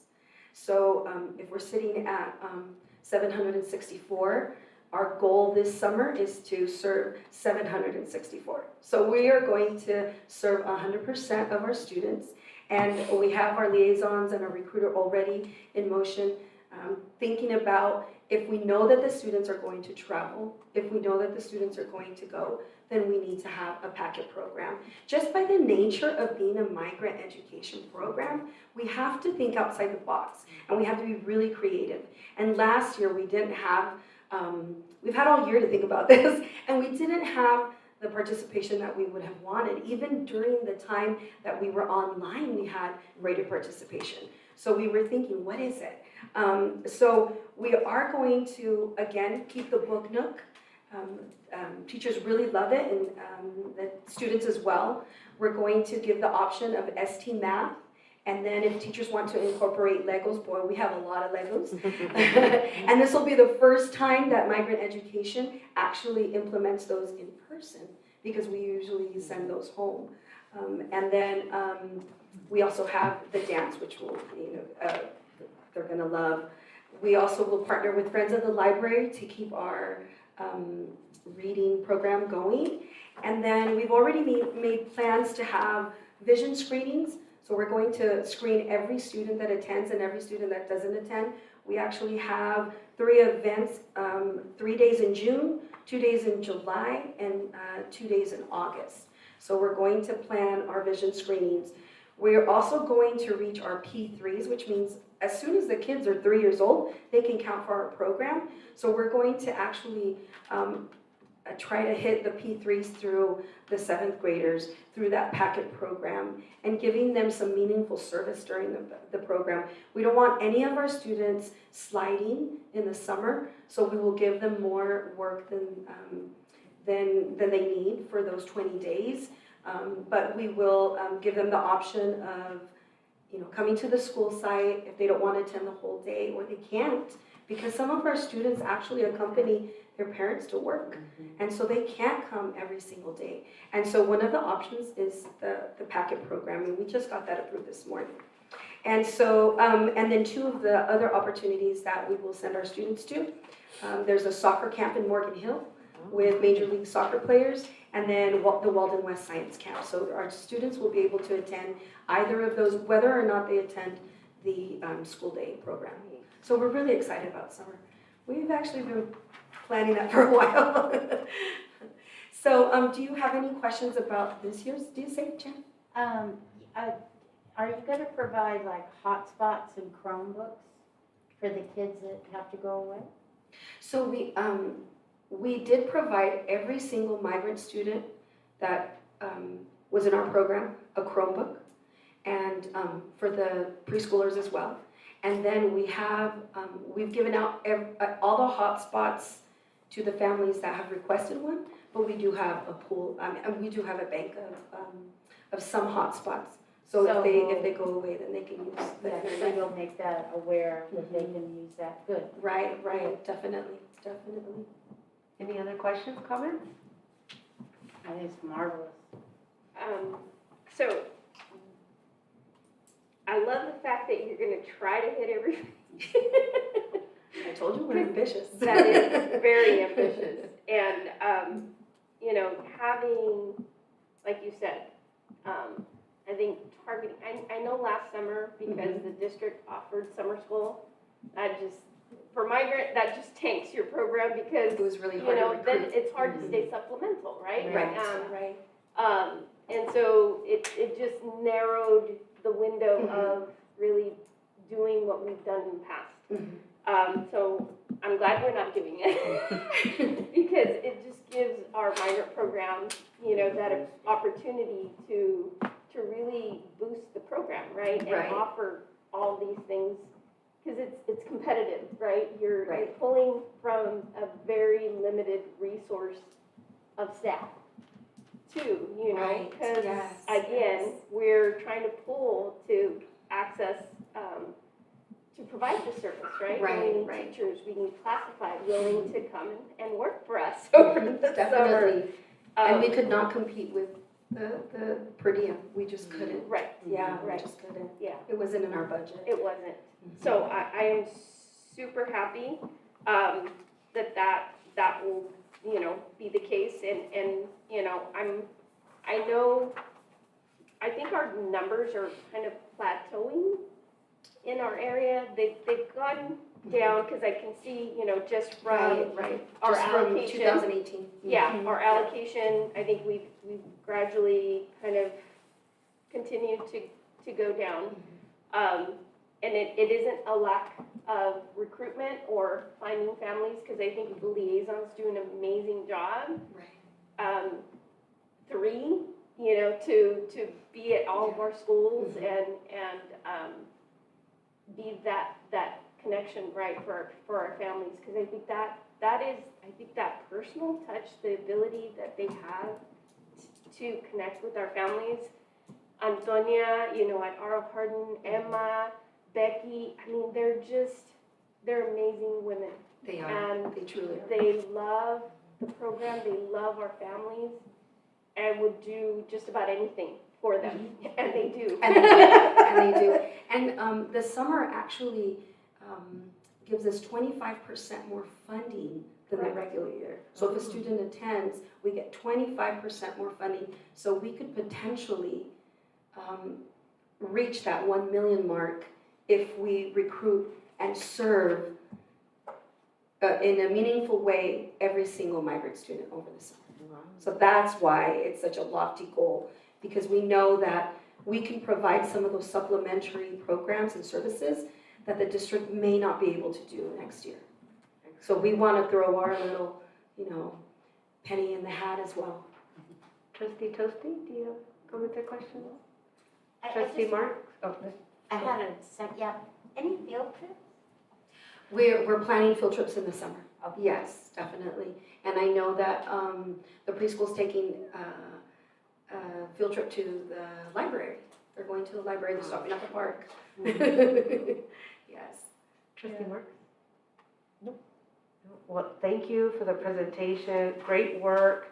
Again, this is another one area that, that we really wanted to focus on, that we really think is important in terms of equity, right? Our children who are of migrant families. And so I appreciate, you know, what you all are doing in terms of journaling, yoga, dance, and incorporating, like, it seems to be a theme that everybody is including the social emotional piece throughout everything, which is, that's, I mean, it's so good to see. It's good to see. It's sad that we have to do it, right? But it is our reality. So I appreciate you being considerate, and I was really happy to hear you say about the restorative justice circles. Thank you. You know, I mean, you know, that's, and a lot of this work that you all are doing with our migrant program, I wish we could do more of with, right? So that's the equity, right? When we talk, people think, oh, equity is not equality. And when you do for a particular population, you're not saying, I'm only gonna do for this group. What you're saying is, this group needs it, and hey, if it helps everyone, why not, right? Definitely. Implement it. So great work. Thank you to everybody and to you. One of the things that I think that maybe a lot of people don't understand is the resource of the parent liaison. Because as a teacher, they helped me tremendously. Right. And it was a invaluable resource to have when I knew if I was having, maybe it was lack of work or attendance or behavior, and I would go to our parent liaison, and then the three of us with the student, and we'd talk to mom and dad or whatever, it's a bridge. And then we were like a team to help that student to get through what we needed to get through. And it's an invaluable tool, and we've had that in the district for years. Yes, You know, definitely. and it's up to the teachers to use that tool, because it's an invaluable tool. It really is. It really is. And so for next year's DSA, it will be more of the same with the inclusion of two things. So we were taking our students to the speech and debate. So we will have a speech and debate team, and that will be at the middle schools. Yeah, that's awesome. And that will be, our students are going to compete in the Spanish and the English, because we do have some newcomer migrant students that could benefit from the Spanish speech and debate, and we'll probably only stay in the speech section, more so than the debate. And then we are also going to provide more direct services by way of some more case management, where we'll be pulling grades and really taking a look at assessment data and using ALPAC and seeing how students are moving in the different areas, especially writing. Were there any slides that it looks like we might have missed? So, I finished with the year, for this year, and then, really, it's more of the same Yeah. with just the inclusion of those two. Okay. So my last question, Alicia, because I know this is a federal funded program. Yes. So our funding cannot be spent on anything else, so whatever we get in has to be spent on student services, on the objectives that you laid out for us, right? Right. And there are times that I know we struggle in providing certain services, only because we are unable to find teachers to do the interventions that we so badly need to put in place. And I know we've struggled, and because of that, we are unable to spend all of our allocations from year to year. And unfortunately, you either spend it or you lose it. And so, so I just, and I don't know what our history has been, as far as our funding, how much we return at the end of the year. Because I know there are a lot of districts that are not spending their money, and I know the region has a lot of money. The only problem is that they have money for just June. So it's like, okay, I have summer that is half here and half over here, so how do you do and, ask for more money to provide services for just June? Or even to, pay extra teachers for certain things, because it wouldn't carry over into July, because it's a new budget here for July for us. But I just wanted, in trying to be as creative and out of the box thinking of figuring out a way to access that funding or those, resources that are out there. But then I also want to make sure that we are utilizing as much of our funding and not returning it back Yes. to the region. Yes, because that's been the trend, that we return a substantial amount, and we've been really lucky that they've given that back to us in the form of the school readiness monies or maybe speech and debate. So we are trying to spend as much as we can, and we do have a Cadillac version of summer coming up just because we can. And it's also a thanks to, the teachers and the instructional aides. So we do have money to hire a lot of people during the summer. And that's been our biggest challenge during the school year. And that's why we have so much money left over, is that we had like a reduction of teacher participation, that it was half of what we normally get. But that's understandable. Teachers were really tired, and so we hope that they've had a chance to breathe and recoup, and now we're ready to go. Yeah. But you have to also make it enjoyable for the staff, right? So and something that's engaging. Yeah, and I like the fact that even our public library is something that I don't think our families know. Right. That it's there, and all the resources that are available to them. And, you know, even like The streaming movies. the movies, Yes. or even the free tickets to Printing. go to the aquarium, or, you know, to To the national to the parks. national parks, you know, I think even we're like, whoa. But, you know, these are all things that our families don't know, right? Right, That, right. that they provide. So I think it's a great connection. Mhm. And I know as our partners, you know, in the high school, collaborating with Hollister School District has always been for us, you know, because we inherit these kids, and what they have instilled in the families is something that we continue, you know, up and ensuring that our kids graduate, like you said, you know, from high school is our focus, and That's the goal. that they continue on to whatever they want and whoever they want to be. Right, right. Thank you so much. Thank Thank you. you, Dr. Gosh, Bishop. what a way to end it. Thank you so much. Thank you.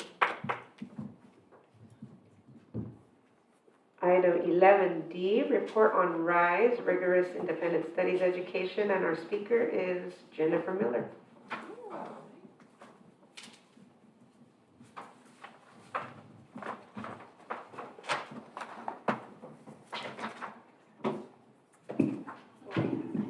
Never quite make these for tall people, so good evening, Superintendent Sanchez and our board members. Tonight I'm going to be doing a presentation on our RISE program and give you a little bit of history of where we've been this year, because believe it or not, we do have a cohort of students that are still in independent studies and have been almost for the entire school year, as well as we have run a program of independent studies for the families that have required it or requested it. And so I'm going to tell you a little bit about what we've done this year, as well as end it with some thoughts on reflection of the year. So let's go ahead and begin.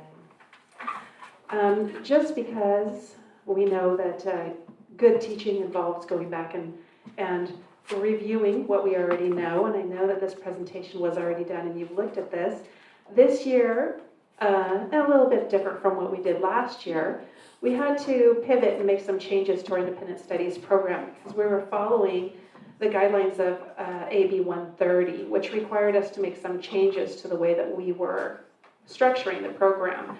And so this year we took the program, we still can maintain a standard alignment with it, but we had to include some other parts to it, such as daily participation.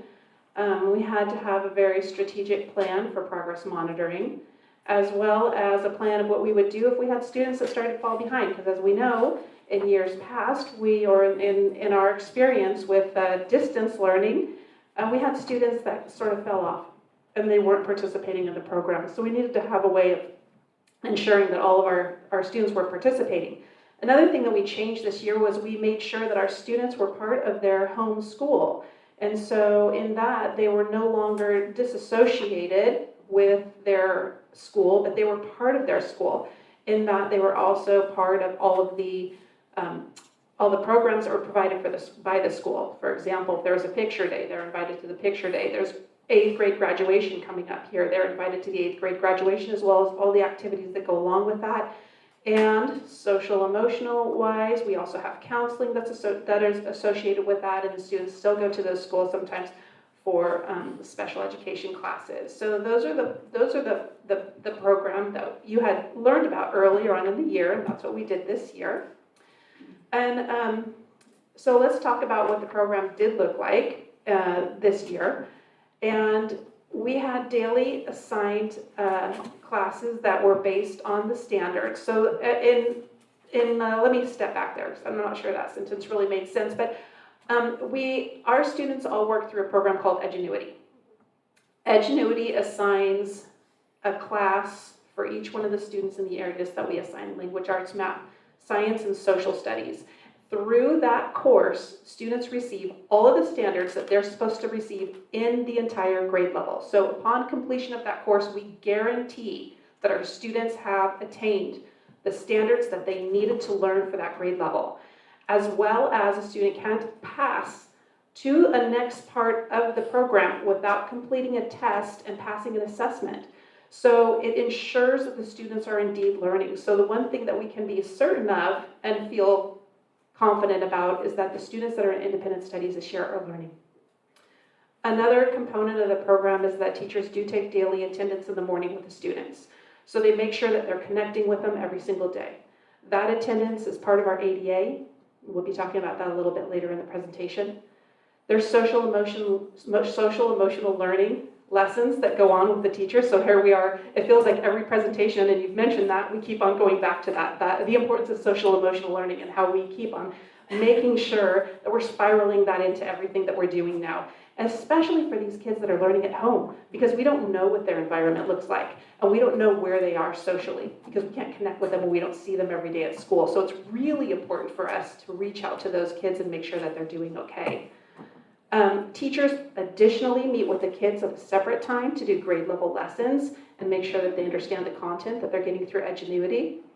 And then we have been working closely with our special ed department, which is fabulous, to ensure that the students with disabilities are able to successfully participate in the program. And that was something that we didn't have in place as much last year that we were able to put into place this year with the program. So another piece of the program that we felt very strongly about this year was making sure that our parents had access and understood what we were doing, could ask questions, and really had an understanding what their student was doing, as opposed to maybe in the first couple of years of the pandemic when the parents would say, well, they were online with the teacher all day, but I'm not quite sure what's going on. So we set forth to make a series of videos. 2 of them are attached in the slide presentation that you can watch, but we did back to school nights, we did family orientation nights. Our tech department, which is also fabulous, helped us with this. They made sure they came in that evening. They helped us with the recording of the presentations. We were able to give the presentations in English and Spanish. We invited Edgenuity to come in. Edgenuity has done several parent presentations for our parents. Anytime something comes up that they don't know about, we make a video about it, as well as we're using Parent Square, and we shoot out messages to them that way, and then teachers communicate with them. So we're trying to keep our parents involved with this too, so that they're also in the know, and then they're partners with us in this learning. So our students aren't, like I said, at home alone all the time, but they're part of a team, and we're able to bring them into the program. Here's what we've done this year. So here's where we are right now. This isn't what we've done this year because really the numbers have looked different depending on which wave of the pandemic we're riding.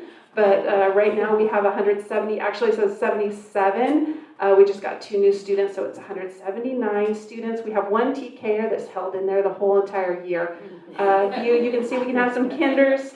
We have 24 first graders, we have 19 second graders, 10 third graders, 4th grade is sitting at 17, and 5th grade is sitting strong at 30. None of them want to leave the program, they all want to remain until the end of the school year. 6th, 7th, and 8th grade seems to, they have a lot of movement in those classes. They go in and out, so those classes can fluctuate. Not that each one of those is not particularly a class, but you could just see the grade level represented there. But those numbers also go up and down, or have gone up and down throughout the year. So any of those, at any point during the year, that number could have gone up to 50 and then back down to 12 again, like I said, depending on what wave we're riding. Some of the reasons why our families have chosen to participate in a program such as the Independent Studies, which you provided for them this year, were concerns about COVID, especially for students that had underlying health reasons. We had family members with underlying health reasons. We had students, families that were unvaccinated. We had students that had anxiety. They had anxiety about going to school because of COVID. They had anxiety about going to school because they didn't want to wear a mask. They had all different, we've seen it all this school year of why students would want to participate in our program, and we went ahead and took them all. The students that were asking for an independent studies program due to a medical reason or a concern such as this. I'm very, very proud to announce, as I had already told you about how the program goes through and make sure that the students are learning the standards that they need to learn in that grade level, that our students are also doing very well. So this is a snapshot of what our Edgenuity program looks like right now for our students in grades TK, 1 TKer through 5th grade. And you can see that 46% of the students are on pace. Now, if I say that 46% of the students are on pace, what that means is not only are they on pace in their standards, but they're also learning the content of the curriculum, because you can't move on unless you've shown that you have mastered that whatever that concept is.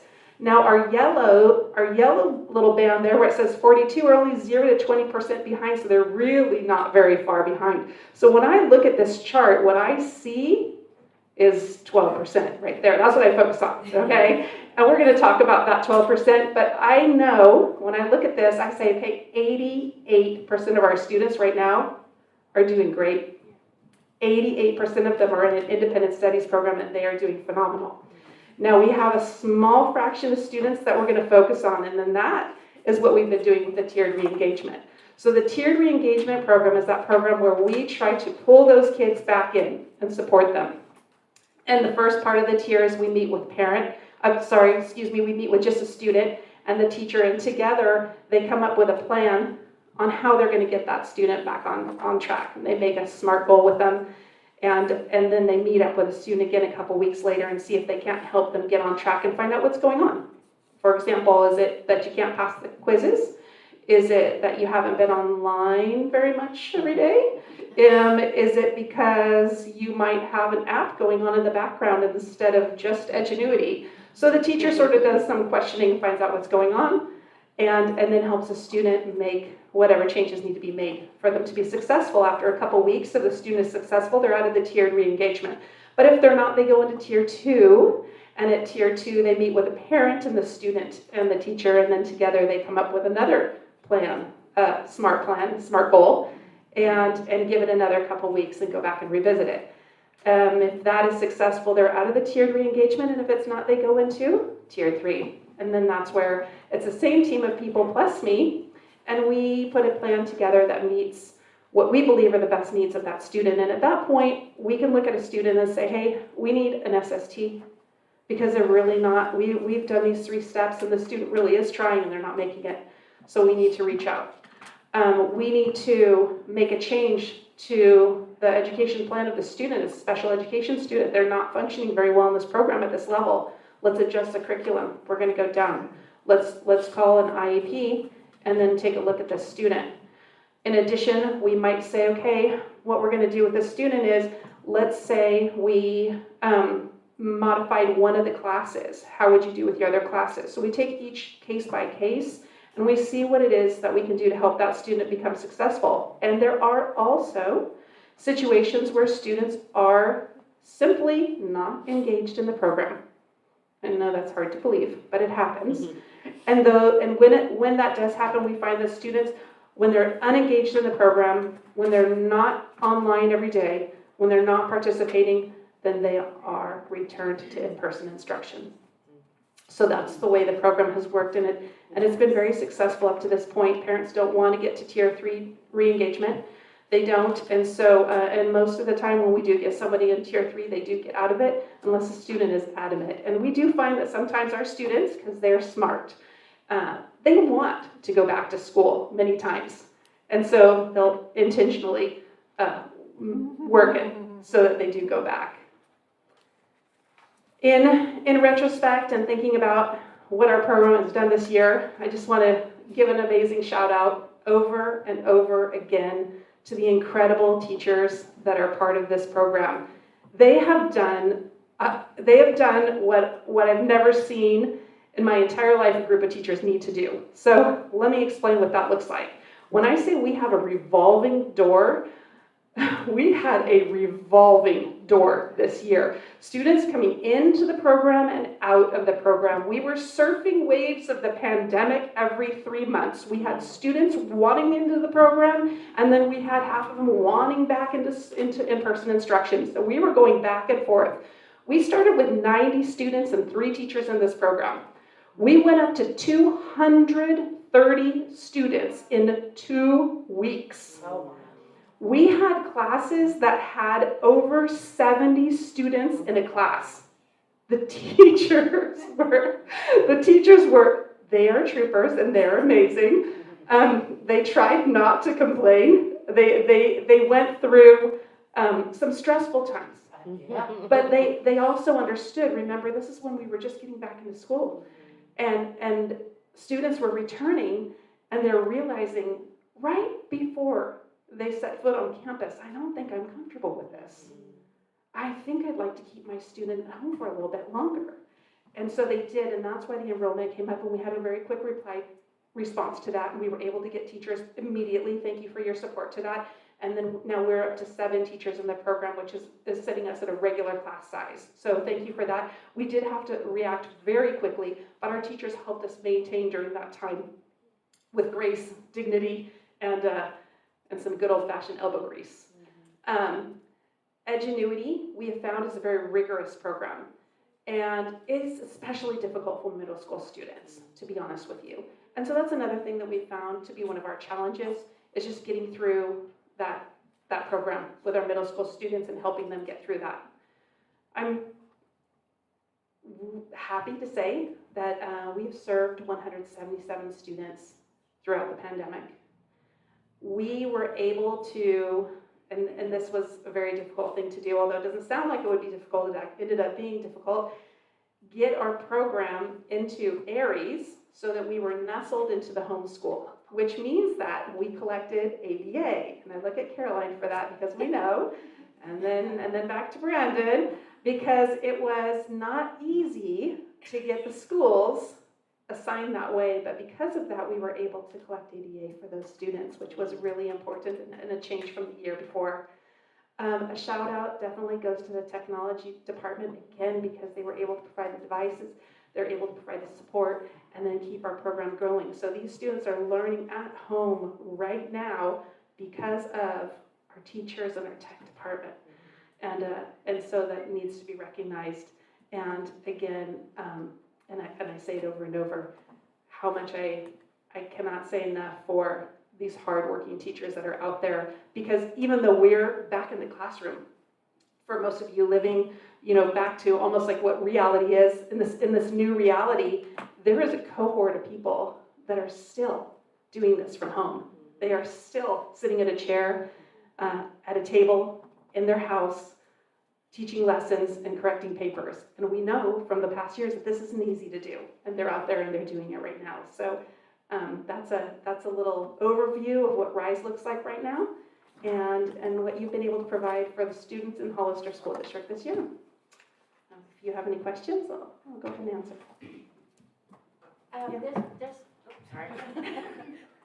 There's a couple of things that, when I was reading this report, and I know the state has canceled this program, and I hope that the state legislature gets its act together and allows this program to continue, because I think that there's going to be a great need. I don't see I just think that the pandemic has changed our social culture, and that there are going to be families that want this type of a program. And we should be allowed to give this type of a program. Is there any other program out there that the state will recognize? Do you know of? I don't know the answer to that, but I can tell you there are parents that are interested in continuing with this program for next year for a variety of reasons. And they're concerned about going back to in-person instruction. Yeah. And so there will be a need, there will be a desire for it in the coming year. We are definitely in a transitional stage in education in regards to this, and I'm just wondering if you've heard of any other programs that will fulfill, not yet. You mean other than Edgenuity or? Well, something that the state will recognize. Okay, so that the state recognizes? No, I do not. But when I know, I'll let you know. Okay, good. Trustee Martinez? I'm thankful to you, to the team. As you stated, this couldn't have been possible to have met the needs.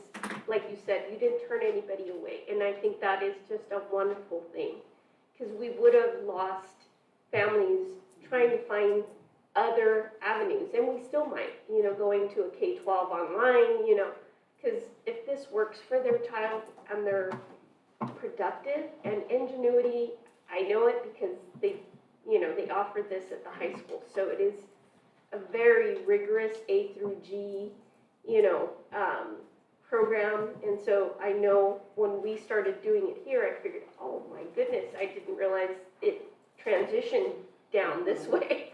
But that is amazing because some of our kids, you know, as 8th graders, if they want to continue, I really wish the state would open up their eyes and recognize that the pandemic changed so many different things for education, and it's not a traditional setting anymore, and we have to look at things for our kids in that way. But it just takes us such a long time to, unless we're forced, you know, to really look at things differently. And I think we could do so much more for our kids by expanding this. Yeah, and I would say, just to piggyback on what you're saying there, we have found that there's a cohort of students that learn very well in this setting Yes. and that actually excel in this setting. And so, and parents recognize that too. And so I'm hoping that, yeah, we do see some changes in the way that we service our students and we see education. It was really nice to have those students learning, you know, where they were most comfortable. And it was nice that the schools would be able to service them. Also, the school library serviced those students, which was nice. I don't think there were a whole lot that came through, but we did have some, and that was nice to have them come. But that was a great presentation. Thank you, Jen. Thank you. I don't have anything to add, but thank you for your presentation. Thank you. Well, I have a couple questions, but before that, I have relatives students who actually are participants in RISE right now. So I know firsthand. It's year 3. So I got a list. No, I'm just kidding. No, I'll tell you the truth. And they love the program, and the parents love the program, and they praise the teachers all the time. And they were upset with us when, you know, we cut rice. So, but we didn't. Well, I mean the state, and then we confirmed it. But but I do want to say, you know, thank you to all the teachers and staff who did the RISE program. And I even got to, they don't know, but I heard them speaking a couple of times when I would go and visit. And so I heard firsthand the work and the care and the check-in. There's also teachers who would check in with these particular students to check and see how they're doing. So it was more than just curriculum instruction. So I appreciate that. And I also, so that's the positive, right? But I think the learning lessons, and you spoke to a little bit of them, but I want to hear if you have any other learning lessons.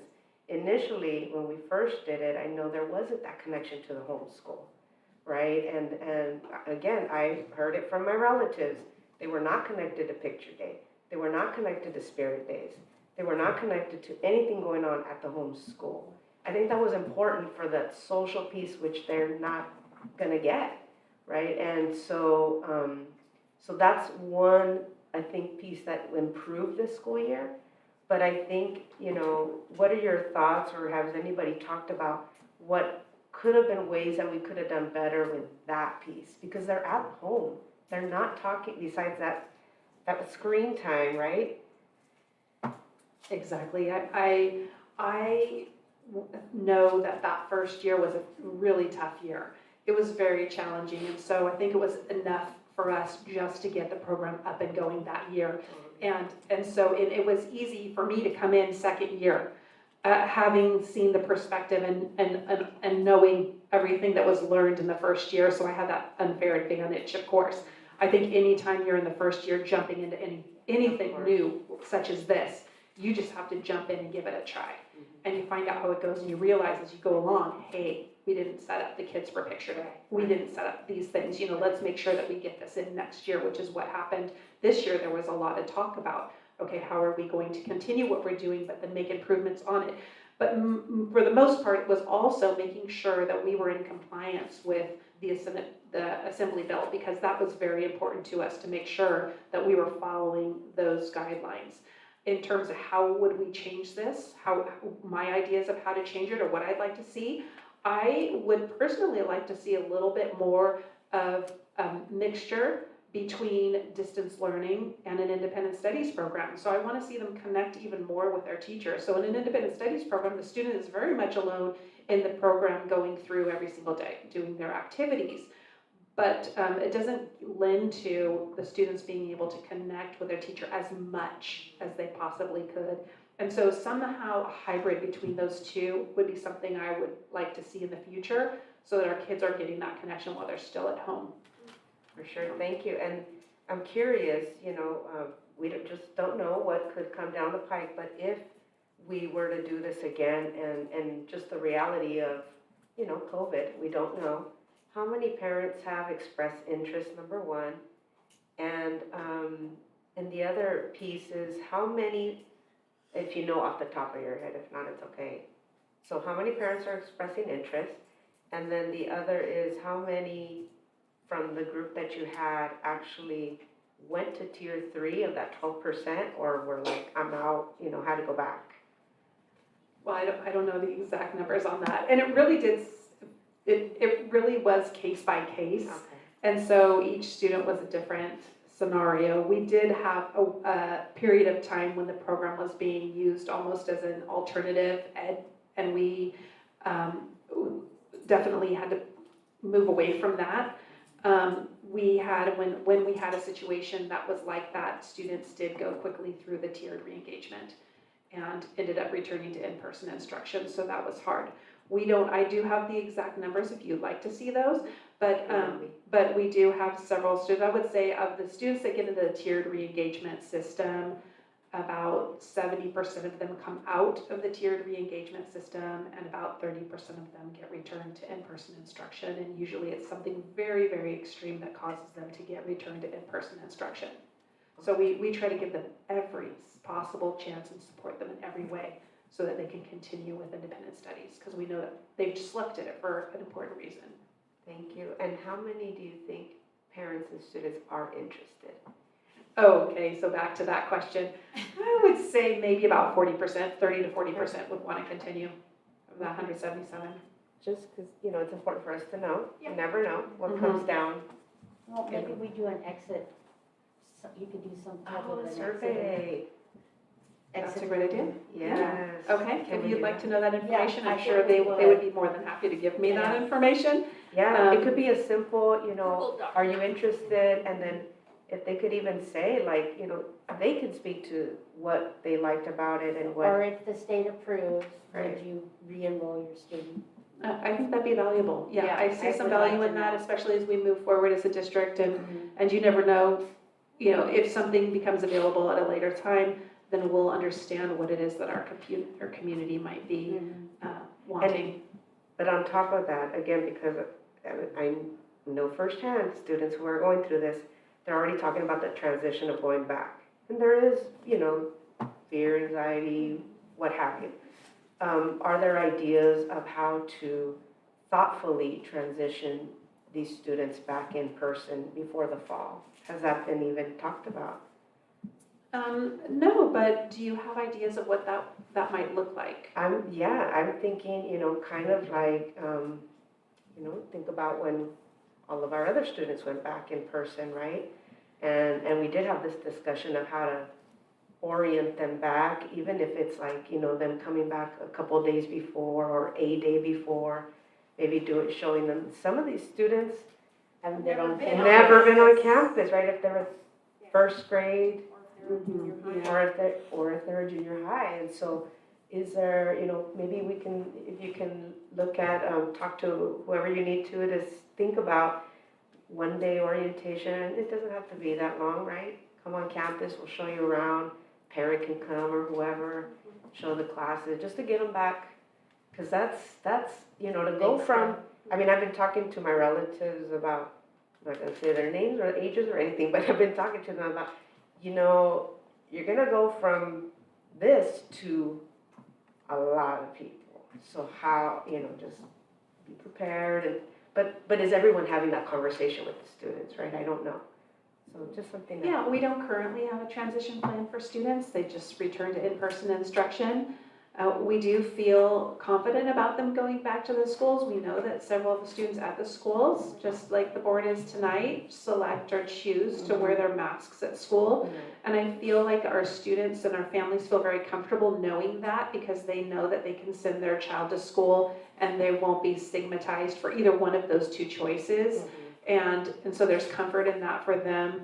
I know that students that have returned to in-person instruction have been very pleased with it, even without a transition back into in-person instruction. They've gone back and then their friends immediately come up and say hi to them, and they remember what it's like to be around other people all day long, and they really do enjoy that and get a lot out of that. So I will talk to my team about a transition, and we can talk to the schools too about if they would like to do some sort of orientation at the beginning of next year. I don't know if that's going to be possible, but I can let them know. But certainly I will put together a survey for our families and get some information about that. Or even at the end of the year. I mean, they could come in June or at the end of May. Right, and we can do a walkthrough together. That's a good idea. Yeah, I can do It that. doesn't have to be at the beginning of the year, you know, it could be at the end of the year. That's a good idea. Yeah, whatever you all think would, I mean, it's just an idea, right? And it may not be. Especially the little ones. Yeah, especially the little ones. But Thank you. I like the fact that, you know, even incorporating that question into your survey, because that way you could identify which kids the parents will know already, okay, I think my child would benefit from something like that. So that way that gives you a clear cut, you know, you're not grouping everybody who may not necessarily want it or need it, but you'll identify who definitely might. Okay, perfect. Yeah, Thank I you can so do that. much. Thank you. All right, moving on to item, thank you, yay. Number 12, approval of board minutes. Do we have a motion to approve?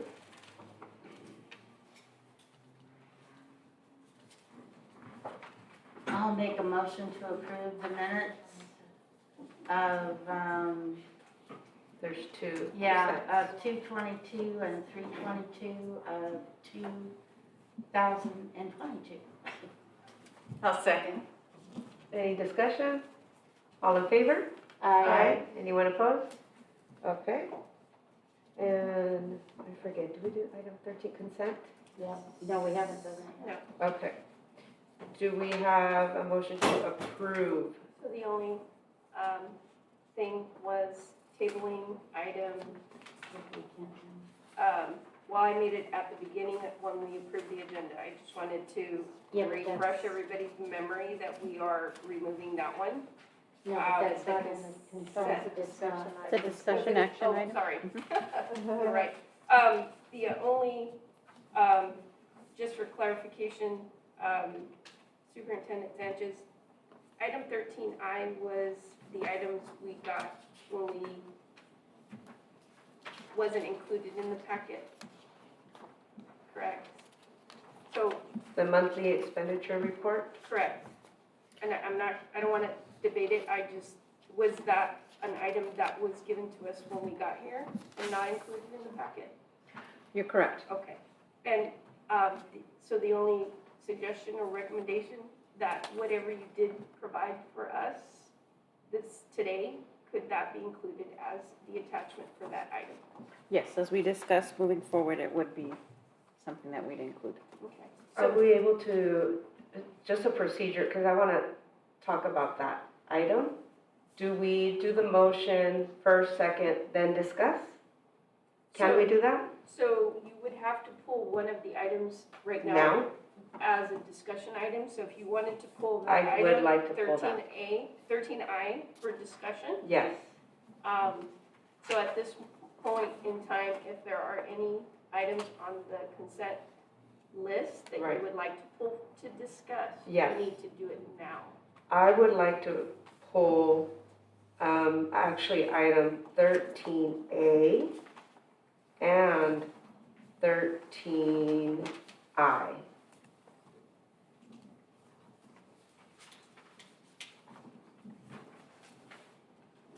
So procedurally, this one, I don't know, do we, then what do we do? So I make a motion that we approve consent items 13B, C, D, E, F, G, H.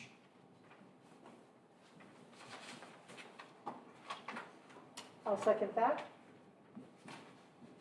Okay, and a discussion now? No. No. So we just vote, because Okay. on consent, you don't discuss, but only on Okay. the items you just pulled. Okay, so all in favor? Aye. Aye. Anyone opposed? Okay, so now we go back to 13A? Correct. Thank you. Okay, I'm having a procedural issue here. Okay, Because we cannot vote these down. we're not gonna vote down, we're gonna, Okay, I just wanna this is talk, I just wanna discussion. clarify something. Okay, good. Yeah. Because we still have to, Right, we I'm still not- have to approve Yeah. that. Okay, all right. Yeah, I'm not voting them down, just wanna talk about Okay, it. as long as we all understand. Okay. They're in consent. We don't Right. discuss. Okay. Okay, so 13A is the approval of this additional compliance services FCC Emergency Connectivity Fund window filing.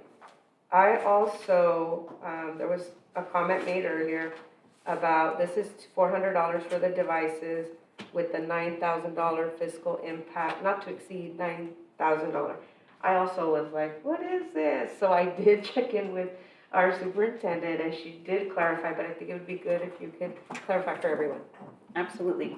So we as a district qualified for specific funding, which was referenced tonight, but we also shared that information with the board. That funding does not come and funnel through the district. That's the funding that Bonito Link reported. That funding goes specifically to a company on behalf of the school district. The contract tonight is a similar contract to one that we've previously approved, I believe in August, that allows for us to work with a consultant that we are going to survey particular families that they have identified, and we have begun that survey process through Parent Square, through phone calls, through updates and emails, and there are 3 questions we are required to ask these families that will allow for the district to provide information to specific organizations that will allow for the district to qualify for up to $400 per student that are found to be eligible. The money does not go to them. The money goes to a company that will, it's like a voucher system for us that will allow for us to have $400 dedicated per student that qualifies for a device and the connectivity that's required for that device. It's a price that we have to pay to work with a consultant to qualify for this program, but the return in investment is much greater than the cost of up to $9,000. Like, and then my question to you, just so everyone, in case they have the question, I Sure. was like, do we have to have the consultant? Why? And your answer was yes, that's part of the. That's the correct. agreement. Okay, so I just wanted to make sure that we understood that, because that also, I was like, whoa, what is this? You know, when we're talking about money, so. Good thank you. questions. Thank Yep. you for that. Absolutely. Do you all have anything else on that one? No, Okay. thank you. 13I is the approval of our monthly expenditure report. I think it's important for us and for the public, again, considering our budget issues and conversations, that we review this, because we did receive a report before we got here. And I think that maybe we need to be clearer on what we need in terms of this monthly expenditure report. For myself, the information that we received for me, and I don't know, this is why I wanted us to talk about it, I didn't understand it. So, you know, I'm not, I didn't study budget, but man, I've learned a lot lately. but still, I don't understand this document. For me, it would be easier to have something where it clarifies, right? Like, so for example, there's a section that says not on file. So maybe some definitions, what does that mean? And then, you know, just kind of maybe any glaring expenditures, right? If there's something maybe highlighted, well, this was for X. And just a little more, you know, clarification and maybe a explanation on what these things are. What do you all need in your monthly expenditure report? Yes, I'm gonna piggyback on what you said, Carla, but also I feel like if we could get some very general kind of key terms like, you know, what is 1XXX stand for, right? I mean, it's listed in an updated kind of thing, but understanding what the 80XX, 85XX, what kind of bucket it falls into would be helpful. And secondly, if in this particular report, there could be like a final statement by our interim CBO to kind of explain where we stand, how we're doing in layman's language without having to address, you know, the numbers per se, because the numbers will speak for themselves. And also like, for the more technical things like what is an encumbrance. So it's sort of like providing a key for the general public when they're reading the report as well. And then that final kind of statement along with it that kind of shows where we're at, if there's any concerns, any areas we're doing well, et cetera. That's what I would like to see. Yes, thank you. Anyone else?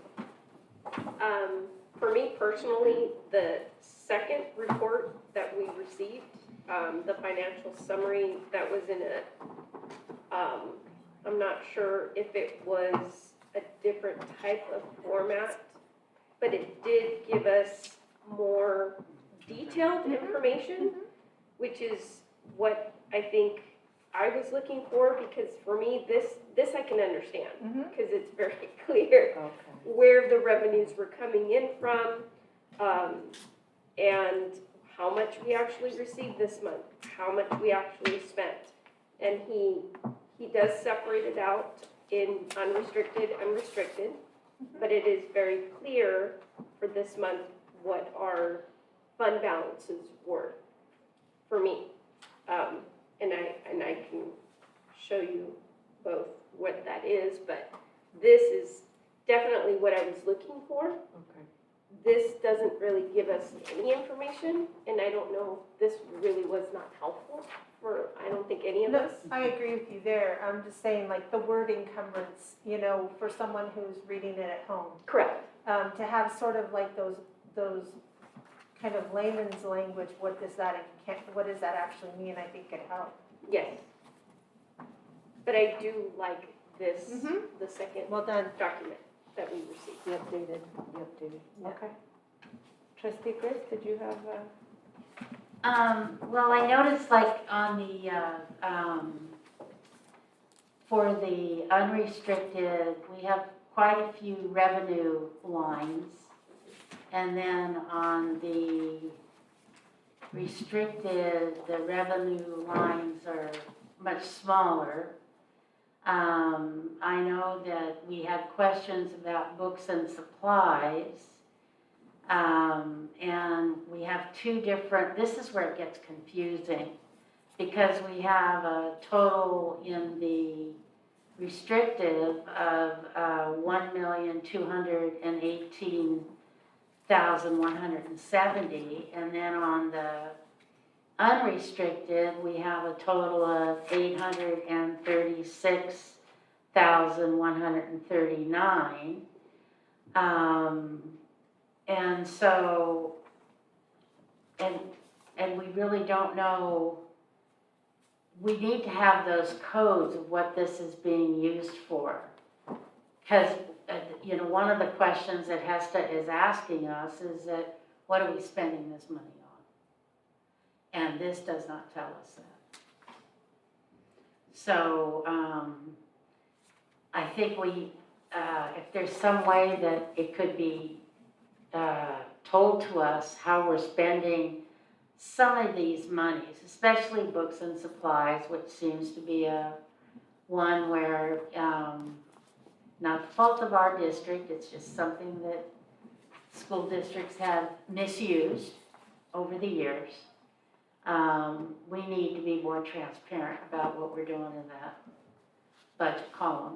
And I have a hard time when it's all these different numbers and we don't know what. Me too. Okay, good. I do too, I agree.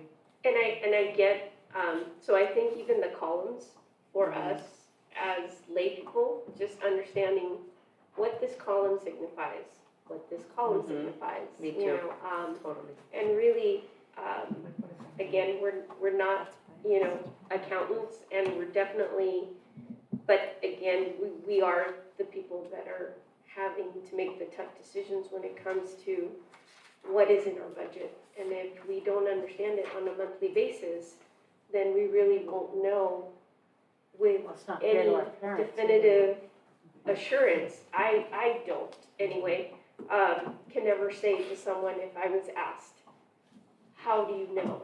I really wouldn't be able to answer that. And I want to be able to do that with certainty. But this is a step in the right direction. I agree.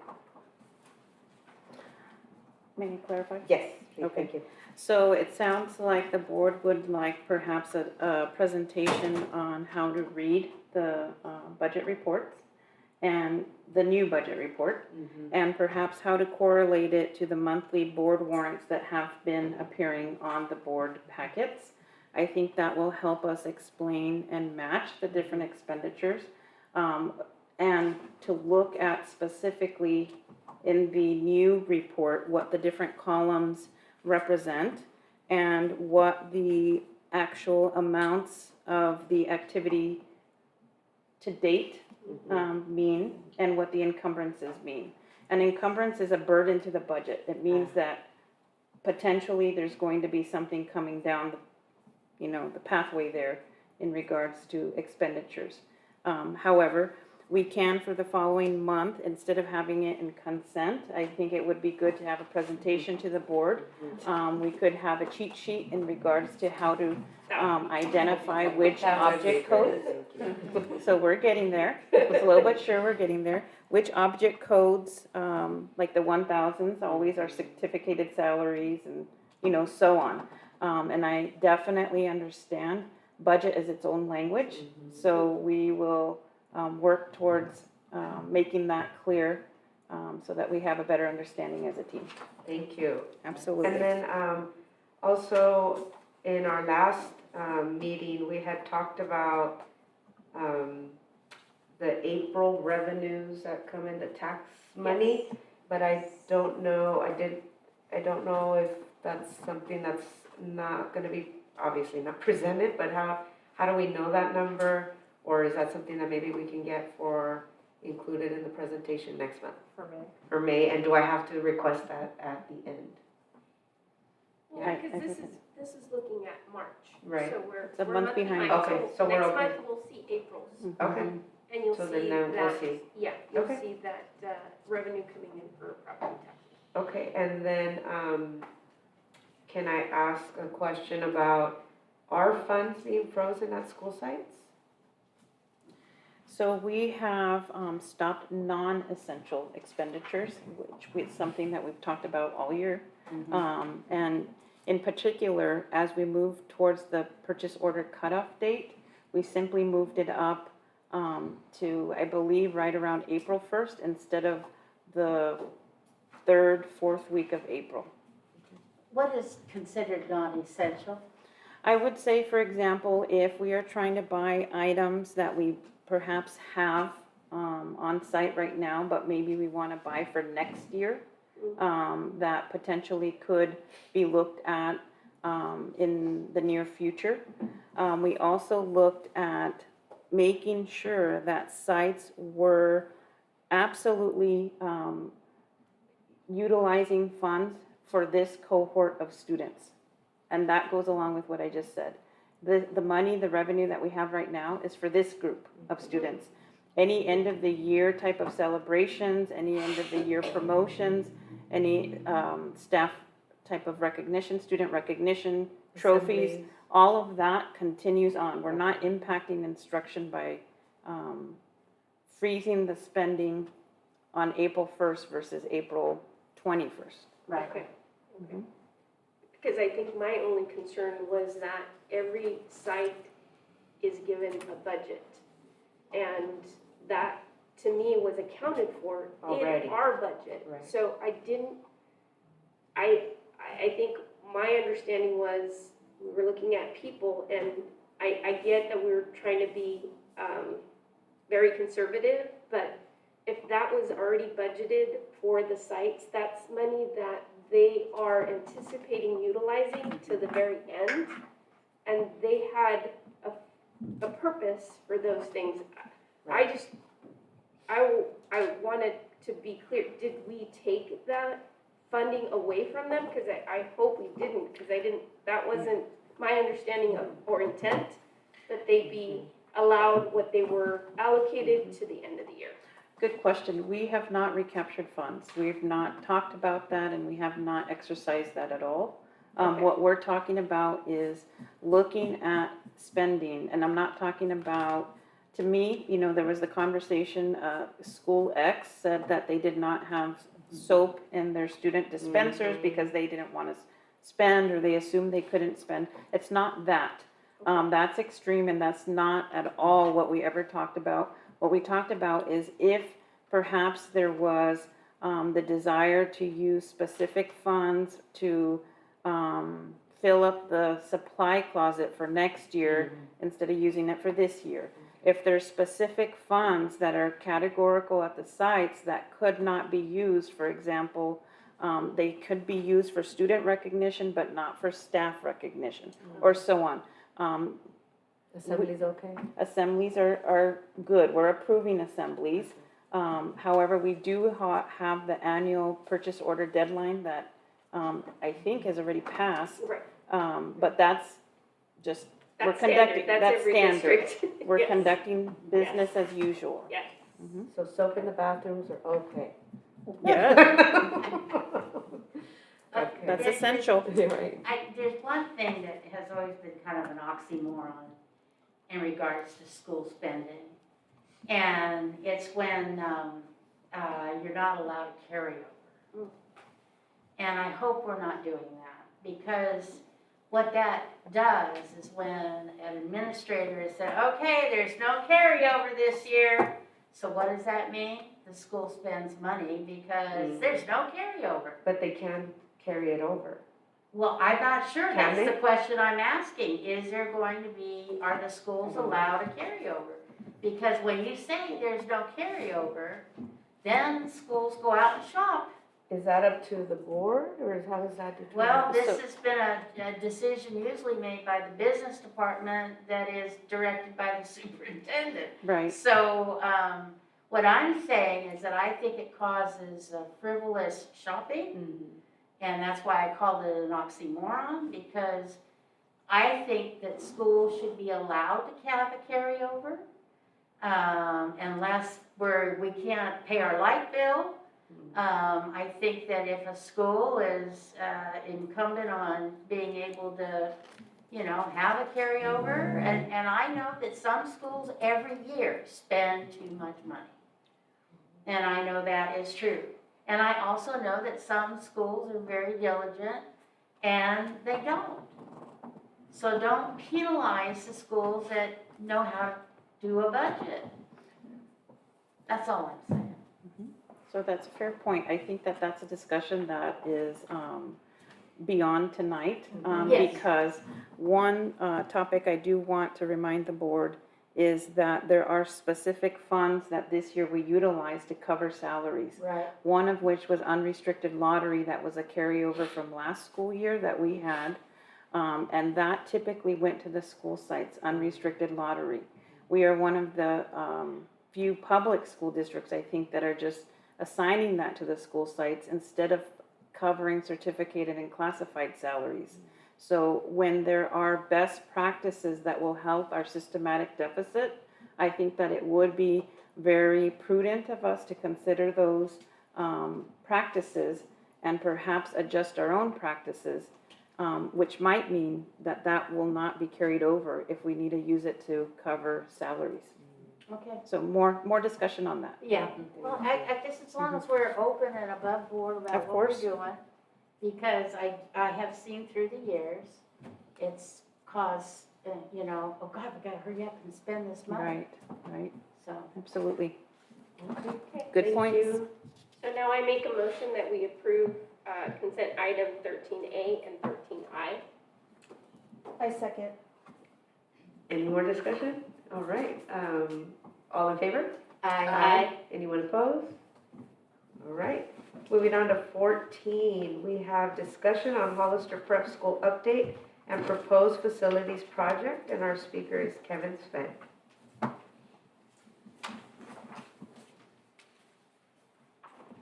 Good evening, President Torres de Luna, trustees, Superintendent Sanchez. We're very grateful to have your time tonight. If you recall a couple of months ago when we were here for our Proposition 39 facilities request, there was a request from the board to come back and do an update, so we're going to do that. And then because there's also a very time urgent opportunity to apply for some state funds to help us meet some of the facility needs at Hollister Prep. We're also going to share an update on that process. And that would also help to mitigate some of the negative impact that we're having on the R.O. Hardin School if we're able to get that facilities grant. And we'll share more about that. But with me for the school update, we have Kirsten Carr, Navigator's Director of Engagement and Partnerships, and Hollister Prep's Vice Principal, Nick Stackett. Thank you, Kevin. I liked being able to do this. And Nick pretty much doesn't need an introduction. I'm pretty sure everyone knows Nick, and any of us that walk around with Nick, we're like, oh yeah, we're here with Nick, and it helps us. So this picture is just helping us celebrate happy anniversary to 10 years. We are going on our 10th year as a part of the Hollister School District, part of this community, and I looked up and the 10-year anniversary is 10, so I kind of think it's kind of appropriate. We're talking about facilities tonight. So thank you for all that you do for and with us. It's wonderful we've gotten to have almost all of you on campus. One of you, Lisa, we got to at least meet via Zoom, and she got to see my kitchen. It was very exciting for her. But we are definitely looking forward to having you out to the school, and as you all know, you are welcome anytime. We love having you there. We learn so much when you're there, and we hope that we're able to provide just a little bit of joy too. And it's funny, we were looking at each other throughout the presentation. There were so many times tonight we just wanted to say ditto when we were talking about SEL, and we were talking about distance learning, and we were talking about the full inclusion. Like, oh yeah, can they just stand there with us too? Because we're all doing that. So thank you. So just a little bit about the last 10 years and where we are right now. We are at 539 students. We do max out at 540. So sometimes, probably today, as I was doing the slide, either a student has moved and we're on the wait list, or today just happens to be 539. We are serving 10% of our students with disabilities, and that number is increasing as your special education person talked about. Just in the district, we are seeing those numbers go up. We have almost a 95% attendance rate for students. We currently have 65 staff members. As I said in Gilroy when we presented there last week, we started with, Nick could fit them all in his SUV, and now we have to have, we rent your facilities to be able to have everybody together. Those staff members do include learning loss paraprofessionals that we added during the COVID to help us with learning loss mitigation. And we also added school operations support to really help with a lot of those COVID requirements. As everyone knows, as Nick can tell you, it was taking a lot of time away from helping with students. For the last 2 years, we've been able to have students participating in zero period at the high school. So we're really being able to start a partnership there too to make sure our middle schoolers are ready to become those learners and leaders in high school, college, and beyond. And we had our first class of graduates during 2020, and anybody who was a parent of a 2020 graduate like I was in high school, it was very, you know what though? It's memorable. Our kids will never ever forget. So I figure that they'll be able to say we were in the history book. We were one of those drive-through graduations. So this year will be, you know, in person. So just a little bit quickly about our COVID response, because as we all said, it's been an interesting couple of years. Kevin participates in the San Benito County Superintendent's group, so talking about how COVID is affecting the community and how we're getting back to it. We started providing on-site distance learning in October of 2020, and we were back on campus in spring of 2021. That's Nick modeling the blue gloves there in the background to show we were providing a safe return to campus, and we have been implementing learning loss mitigation strategies. So, SBAC, all of you might remember this was a test we used to take pre-COVID, and now it's coming back up again. And so this just shows where we were before we went home for a couple of years. And it shows that students at HPS outperformed the students across the state in both English language arts and math, and that this went across the board for subgroup as well.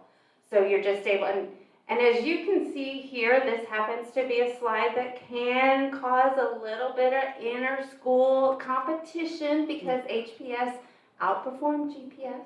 And so there's a lot of little friendly rivalry that goes on there. And same thing for math.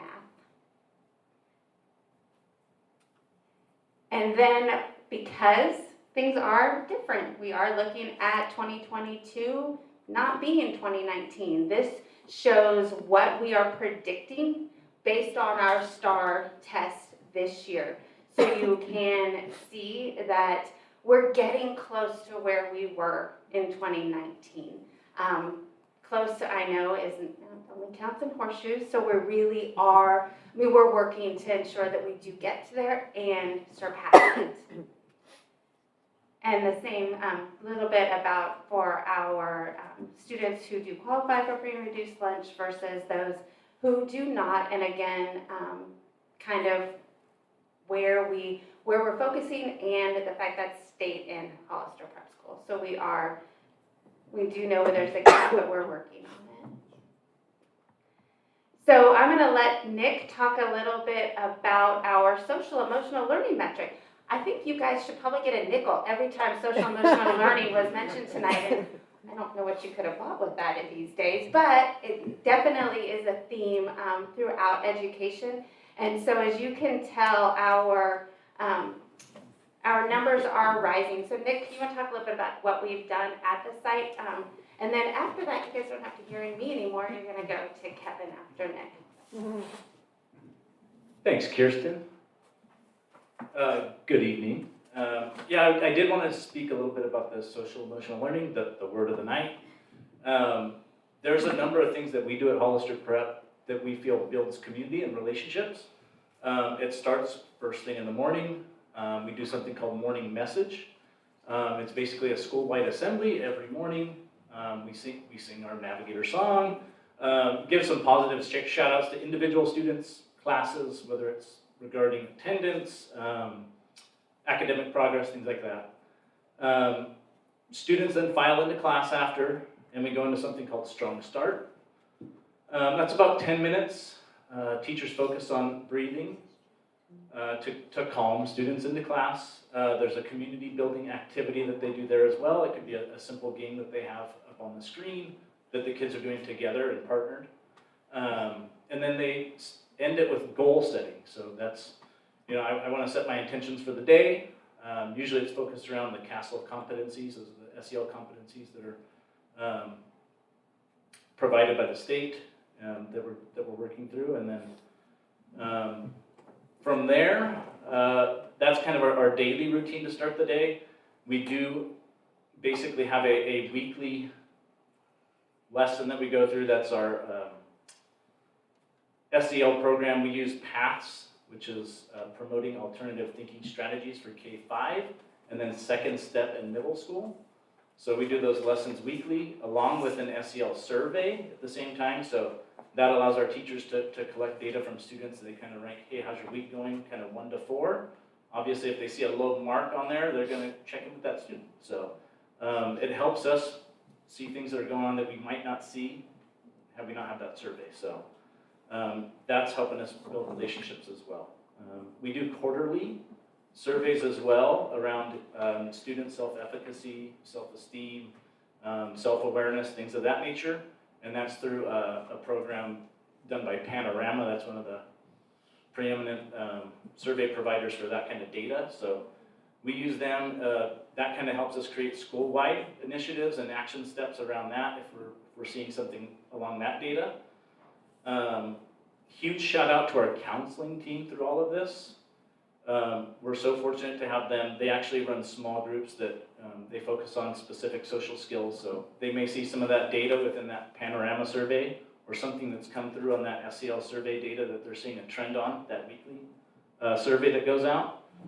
And they'll actually form groups and connect with teachers and have them refer students and hold small groups along those lines to teach them those specific social skills. We do have a mentorship program with middle school and kindergartners. So think of, many of us had the buddy program when you were, younger, and you might be an 8th grader paired up with kindergartner or something like that. So read stories together, things of that nature to, sometimes those 8th graders are big and tall and they could look scary to a kindergartner or 1st grader. But once you set them up with them, kids are kids, and it's great to see those middle schoolers pairing up and reading stories to the little ones too. We do have check-in, check-out with some students first thing in the morning. Hey, we're going to meet at the office. Meet me there before you go to class. We take 5 minutes, set our intentions for the day there too, see how everything's going, make any adjustments that we might need to make. You might seem upset because they may have had some trouble at the house, getting out of the house. So just kind of setting them up for success instead of setting them up for failure and just sending them straight to class. So that's helped quite a bit as well. And we use various restorative practices of that nature too. And it's all within kind of our MTSS model for that as well. I don't know if you have any questions on that stuff. I tried to make it brief and explain a little bit of that stuff, but those are just some of the things we're doing as far as SEL goes. So. Thank you. You're welcome.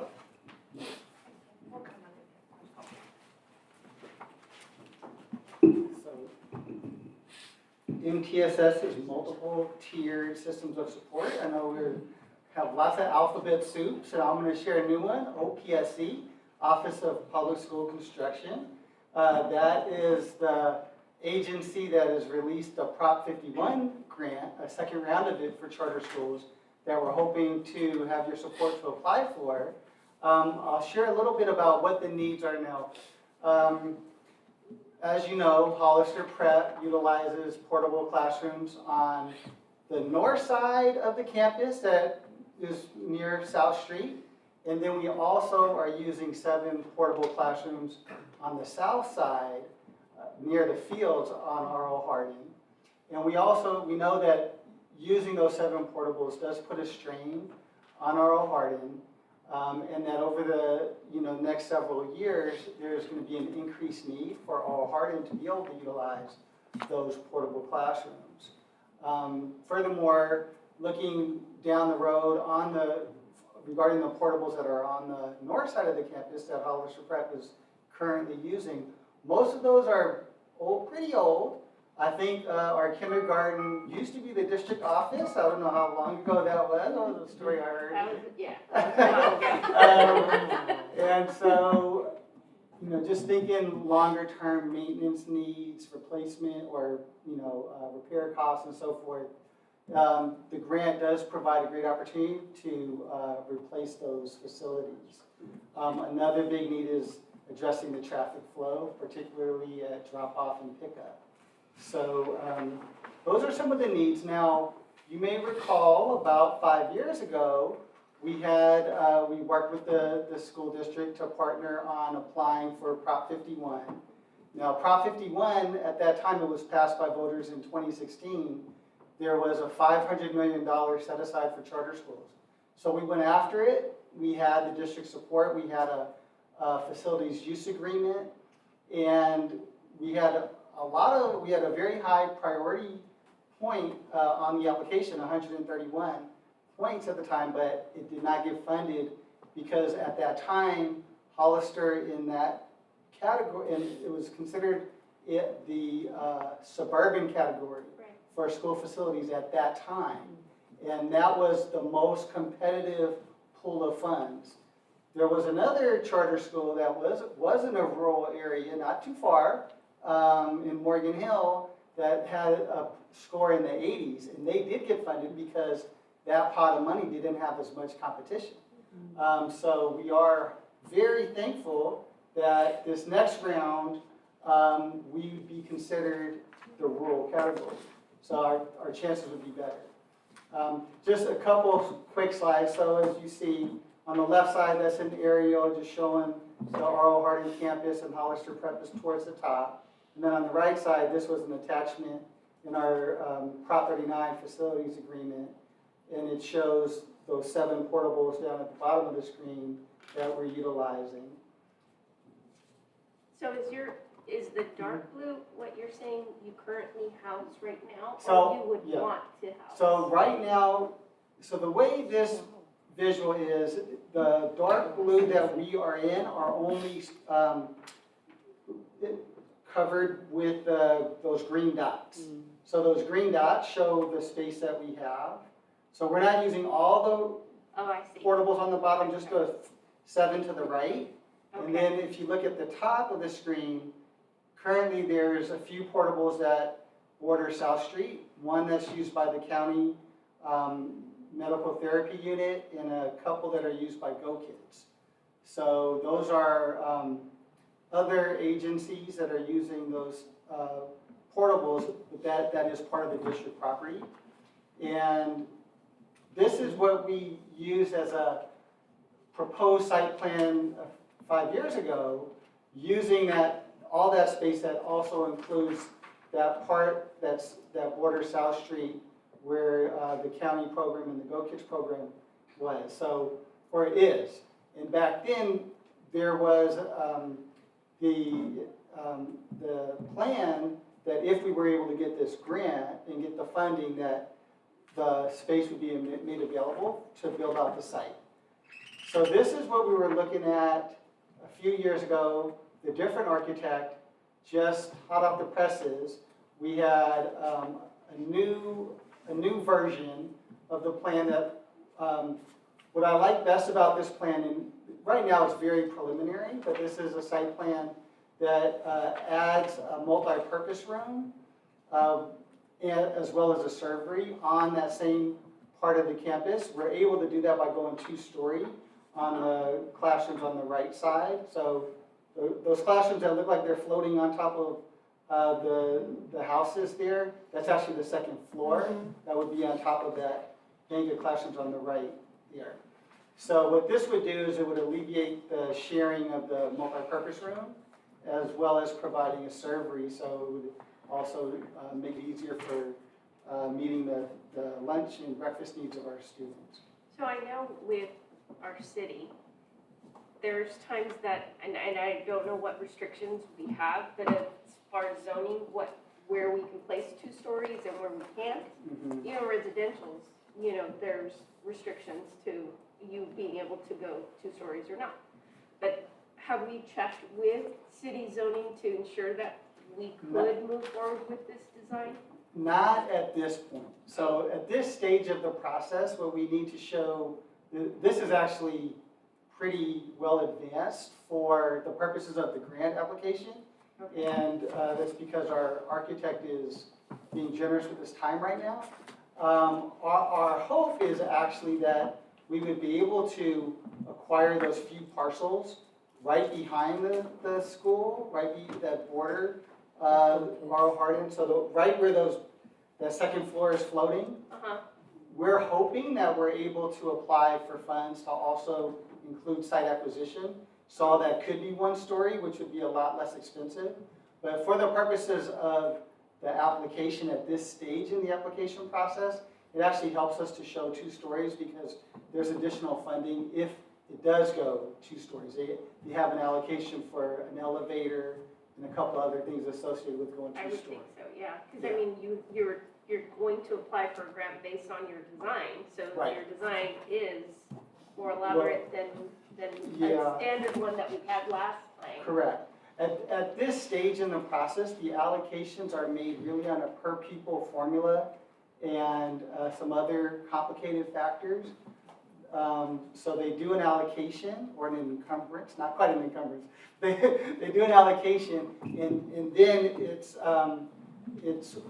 after you get further down with actual construction documents and, you know, going through the process of verifying, you know, the codes and getting approvals from the Division of the State Architect. When it gets further down the road, that's when they true up basically the actual allocation. So, Yeah, because I think with any construction, you know, that we've had to do, you know, if there's movement of land, I know there's you have to do soil testament, you know, Right, exactly. you know, The test like environmental. no, the earthquake, seismic, thank you. Right. You know, there's just so many hoops that you have to, you know, you have to spend all this money just before you can even break ground. Right. And I'm not sure, would that be something we would encumber, you know, so I'm just trying to figure out Sure. how all, Sure. you know, when you're talking So- logistics and costs, Right. what, because it's still our property, Yes. so I'm assuming So not if we they would buy be, new land. we would be responsible. No. No? The Hollister Prep and Navigator Schools would be responsible for all the expenses associated with this. Okay. To clarify, did you just say, did you say that you'd be buying the land or that we would, how would that work? No, the land that's next to. So, Is it the one are you referring to the Go Kids? no, I'm referring to it, in the ideal world, we would be able to acquire some of there's a vacant lot that is right behind the multi-purpose room. Where the container is? There's Yes, a city yes, well yes. there now. The owner is looking to build, I think, 8 duets there, or Okay. 16 units. But, you know, they haven't broken ground yet, so that property might be available. Okay. I mean, it's gonna be costly. It's gonna probably more than what the state would provide in terms of acquisition costs. Okay. So Navigator and Hollister Prep would be coming out of our reserves and possibly seeking additional loans to acquire the property. Yeah, but so at this stage, the plan is to go 2-story so that it is feasible without site acquisition. Because, well, that would be a hope, you know, the reality is that there's a lot of unknowns there. Would the sellers want to sell? Would we be able to afford the price that would be requested and so forth? So this was really to show what the possibility is. And in this scenario, we also add a drive-through drop-off and pickup lane that would then, it'd be like 1 row in and 1 row out onto South Street, which we believe would help to alleviate a lot of the congestion, and R.L. Hardin would continue to be able to use their current drop-off and pickup strategy, but it would provide a different route for Hollister Prep. But again, this is really just an example of what it could look like. You know, we'd want to meet with Aaron and Kip and Erica and the R.L. Hardin staff and get a little closer to what we could do if we get funded. Without the state resources, though, it's probably going to be pretty unlikely that we'd be able to pull off a project of this magnitude. So I just have a question, and I'm thinking outside the box here. If you were able to acquire that piece of property where you right now show that you would have one single, a single story of those additional rooms, that would be your property, correct? And Actually, it would not. It would need to be it would need to be paid for by Navigator and Hollister Prep, but it actually would be owned by the district. So we would need to have, that would be part of a very complicated legal agreement, I'm guessing. But what part of the process is that the school district basically agrees to providing access to the charter school that is paying for it, as long as the charter school is operational. So in the event, for whatever reason, Hollister Prep lost its charter or went out of business or whatnot, all the property would still be owned by the district, and all the new facilities that were built would also be property of the district. That's a good question, we didn't even know that. In this diagram, so do they enter online and exit on south? That's the concept. Yeah, that doesn't work. That's the concept right now. Yeah. Oh, they enter in front of the multi-purpose room? No, they enter on Line Street So- and exit on south. So basically, right, we did this during, when we had hybrid going on last year, where we used that turnaround for drop off and pickup, which was really convenient for parents, and kids got right in. You know, we've abandoned that now that we're back in full operation right now, but it would be we would have to consider like when staff are parking, so that, you know, those flows aren't preventing staff from being able to access the parking. Staff of our Hardin. Hollister Prep staff are, right now, we start school at 7:30 to have a 30-minute gap so that we don't have what do they call it, Armageddon? So we don't have Armageddon in the morning. So our teachers are used to getting there pretty early, but hopefully if down the road we're able to solve for some of these issues, there wouldn't need to be as much of a gap potentially, because that's pretty hard, 7:30 start time. Yeah. So anyhow, but there's, Trustee, there's a lot of consideration before we settle on anything. Is this one of the proposals? So this was the one from the previous time. And what this one does, so that multi-purpose room that's on the plan, that is the R.L. Hardin multi-purpose room. Right. So the reason we went two-story on this plan was really to find a solution to bring a multi-purpose room there. That's really challenging for us on rainy days. You know, it's hard. I'm looking at Lilia back there, like, we have really challenging times, especially on rainy days, but this would alleviate a lot of the stressors. And we have middle school kids that play, you know, competitive volleyball and basketball, and this MPR is actually big enough for a middle school sized gym. So it helps with that as well. You'll get 12 feet? What's that? It'll go 12 feet? Yes, yeah, that's one of those kind of barn-style buildings that the architect has experience doing pretty inexpensively. Yeah, that's And what I we look were forward looking to at. Carl Yeah. Hardin asking us, hey, can we use your gym today? So that, we were looking at those too. Yes, Yeah. yes, I remember that. So, and what this also does, if you've been to Hollister Prep and you've seen our office staff kind of crammed into, you know, half of a portable, and you see we don't really have a staff lounge right now. We do, but it's also YMCA after school, and it's our special ed room with the little divider. And so this gives us some specialized spaces that would really benefit the students and families and our staff as well. So that's our hope, is that we would be able to do something like that. There are some requirements regarding the Prop 51, so I pretty much went through all of those things. Oh, well, I'll say on the last bullet there, so the way the grant works is the state provides it's a grant, which we don't have to repay. It's a grant for half of the eligible costs, and then a long-term, low-interest loan for the other half of the eligible costs. That is 30 years at 3%. So again, Navigator Schools, you may know that we did a building renovation in Watsonville recently for our Watsonville Prep School. That school is now TK through grade 4. about a $9 million project, and we privately financed that with new market tax credit funding. And part of that is, as Kirsten mentioned, we have a 10-year history. So we have a strong balance sheet, we have strong financials, and so we would be able to qualify for some additional loan financing if needed to fund the project. So that's our goal.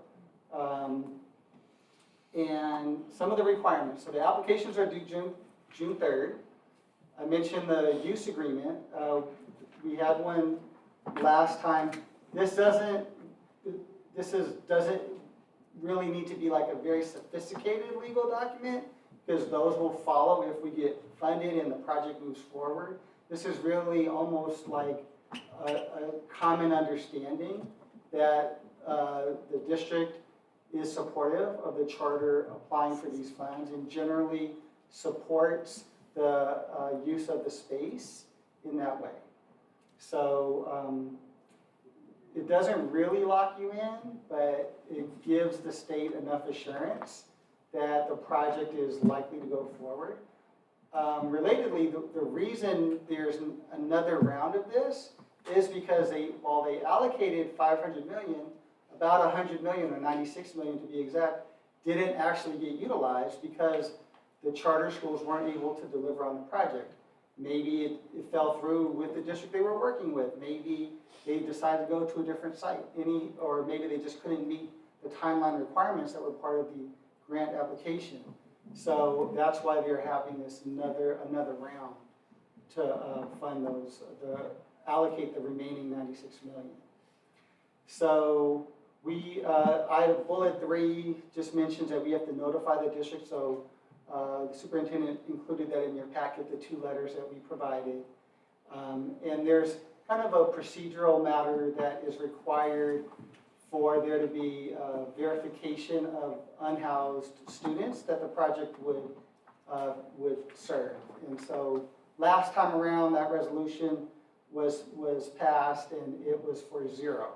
Basically, 0 unhoused pupils would be served by this project, and it would likely be something very similar this time around too, which just shows that there's not going to be an impact on the district with other facility projects that you might want to do in the future. This wouldn't take away any allocated funding from those projects. So I know you probably have some questions, so let me just wrap up. So our hope is that we'd be able to come back in May and you'd be able to consider a resolution to allow us to move forward on the project with your support so that we can get our applications in by June 3rd. I'm happy to take any questions. Thank you for your patience and your time. Do you all have questions? Comments? Okay. You know, I went to the CDE last night, and to look at some of the things that you've reported about the school, and I wanted to ask you some questions on that. And this is just the numbers that you reported to the CDE. It says that you have 0 special education students. And that 42.5% of your students are free and reduced lunch, and 37.66% are ELLs, and 86% are Hispanic or Latino. You got that one right. Well, these are your numbers. Yeah, I'm curious, I went to this, on what year and what specific site, because 20, we may need to do some corrections there. 2020, 2021. Okay. So I just went to the CDE and. Yeah, I'd have to, we'd have to make some corrections for sure, because as we mentioned, we have 10% special ed students. Well, that's not what the website says. And so the website says no special education students. And the reason I bring, if I can finish, the reason I'm bringing this up is we really, when you started 10 years ago, it was to make sure that we were really serving the population of R.O. Hardin and Calaveras. And so I'm concerned that we are serving a lot of kids that are outside of that enrollment area. And I was shocked when I saw no special education students. If it's a mistake, I'm sure you'll correct it. Yes. And you'll let us know. But as of, those are the numbers that they have for you, and the state is notorious for not reporting things correctly, so believe me, I'm not gonna, if it's wrong, it's wrong. But I am concerned about your socioeconomic level, your free and reduced lunch level, because I thought your mission was to be trying to lift these kids up. Well, So, if I could just finish. Yeah, I'm sorry. So, because you're not matching the children that are a part. And that's why I'm bringing this up, is because the free and reduced lunch and the socioeconomic level of the children that are Hardin are not the same as yours. And that's what I wanted to bring up. You have something? Would it be okay if I just address that? Sure. Yeah, thank you. I am concerned that the state website is not showing the correct numbers here, and we will look into that. I will say, when we look at the students that we serve, every year when we apply for our Prop 39, we have to provide a breakdown of where our students are coming from. So just so you know, we have 97% of the students that go to Hollister Prep are residents of the Hollister School District. Yeah, but that's not what I asked. No, I understand. Okay. I'm just saying, because some charter schools don't have to prioritize students in the district, we do. But our first priority in our lottery, which is a randomized lottery, but weighted with priorities. So any child that lives in the R.O. Hardin residency that applies has an absolute priority, aside from siblings, to get into our school. And then if you remember, a couple of years ago, at the request of Superintendent Ochoa, we also added a priority for Calaveras, because he thought that was also a very important community to serve. So since that time, our numbers from Calaveras have picked up. But when you look at all the students, where they come from, the most, and I'm really not sure I want to say this number, but you have it, because you had to provide it. We have 156 kids that come from the R.O. Hardin area. And we know that that's a lot of kids from that particular school, right? Which is why I said I wasn't 100% sure I wanted to share that exact number. And then the Rancho San Justo Middle School is the next biggest with 117. Calaveras is, and then we have Margaret Mays Middle School, 54. And then the next is Calaveras at 50, Sierra Vista 53, and then Calaveras at 48. But as I mentioned, this year's K was our highest from Calaveras because of that new priority. So now this year's K had 12 compared to the previous year of only 3. So we are picking that up. I'll say as far as our FRL numbers, because there's low-income families throughout the city. One of the challenges is that we do this universal free food. Once that started happening, like the community meals program, once that started, and I don't know if our food service director is here or not right now, but we've had such a challenge collecting those free meals forms ever since, families they're getting free food anyway. So I do think it is a little mysterious, because we really do try to target these two communities more, our lottery even indicates it. But it is a random lottery. Now, we do recruit pretty heavily in the Head Starts and other areas where we feel like there's a higher percentage of families that our goal is to target. I mean, that, like you mentioned, is more, that is the mission. And part of our success, one of the unfortunate consequences of our success with these high test scores is that we attract, all families of all income levels. I thank you for giving me a chance just to respond to that. I appreciate it. My questions are building related. In your second round of Prop 51, number 4, it says, there's a long-term low interest rate. You didn't put the years of what that would look like. And in case, like you said, something were to happen to Navigator, if you've gotten a loan for 30 years and something happened to Navigator, who's then going to be responsible for paying that loan back? Would it then be encumbered by Hollister School District? I'm assuming, right? That's a great question. My understanding, because we had the same question in Gilroy last week, is that the school district is not responsible for that.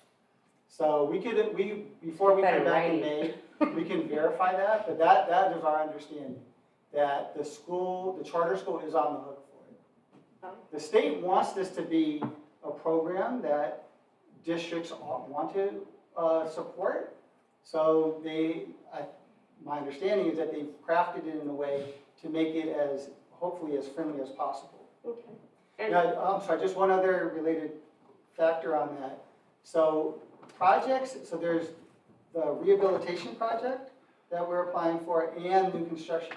If we were in order to get 30 priority points in the application process, which is one of the reasons why we had such a high point value last time, is that the 30-point priorities are only available to projects that are doing it in partnership with districts on district land. So that's another incentive that the state is providing. And I think for all of us, this opportunity to upgrade the facilities is an amazing opportunity, and I wouldn't want you to miss out on that. My question is that if it weren't to happen, what is the next conversation we need to have? Because we know, just your ambition to expand, our need to also provide, and our portables are in bad shape, and we either need to replace them because they're just old. The roofs, I think, have been repaired enough times that the whole unit needs to be revamped. And I know with just COVID and the delays of even getting portables, I don't know what that timeline would even look like at this point. If we didn't get them ordered now, right? We may see them next year, but it probably wouldn't be likely until the following year. So the realistic fact of what are we going to do if it doesn't come through? And also, if it did, and you are building these things, where are you going to go in the meantime? That's a great, and the impact that would have on the You got district. 604 people, where are you gonna put them? That's a great question. It is hopefully going to be a wonderful problem to have to figure out soon, if we get the support. But we would need to find some creative solutions. The upside is that we're hoping, based on the facility design, that it would be limited to less than a year of displacement. Now, a lot of things have to go right to deliver a project like that in a year with, using some modular construction and a lot of pre-planning. But that would be our hope, is that it would be a limited amount of time, and we'd have to work pretty creatively to find a solution for that. So I think that's a big one for us.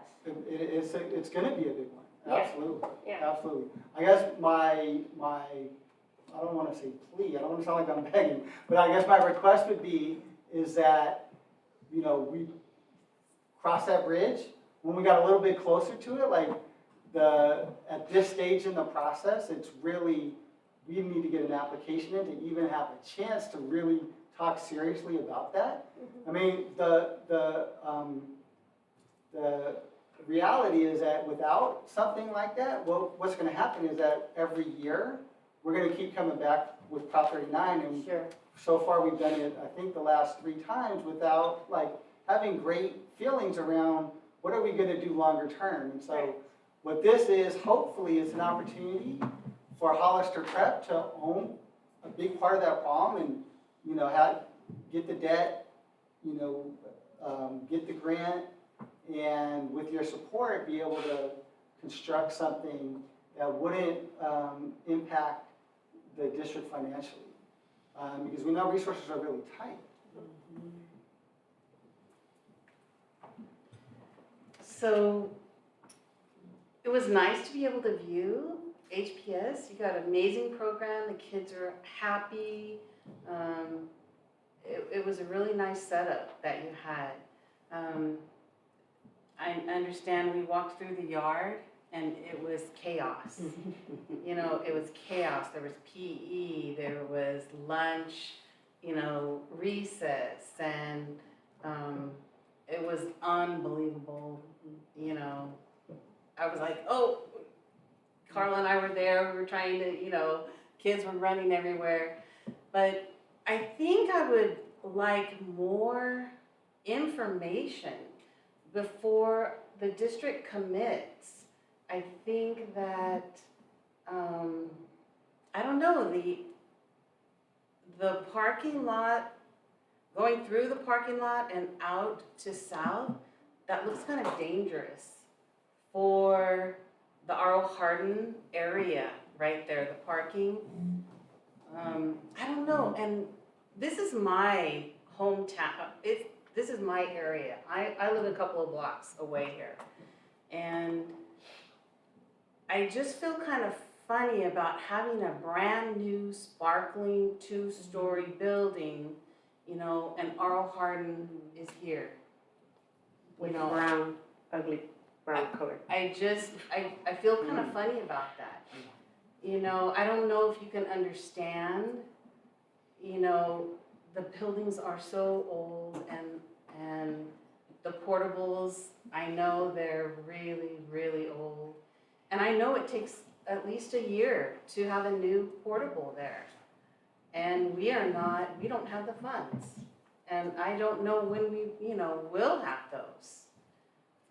I just feel funny about this brand new big 2-story building.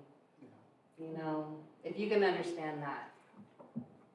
Is it okay if I respond? Yes, Yeah, please.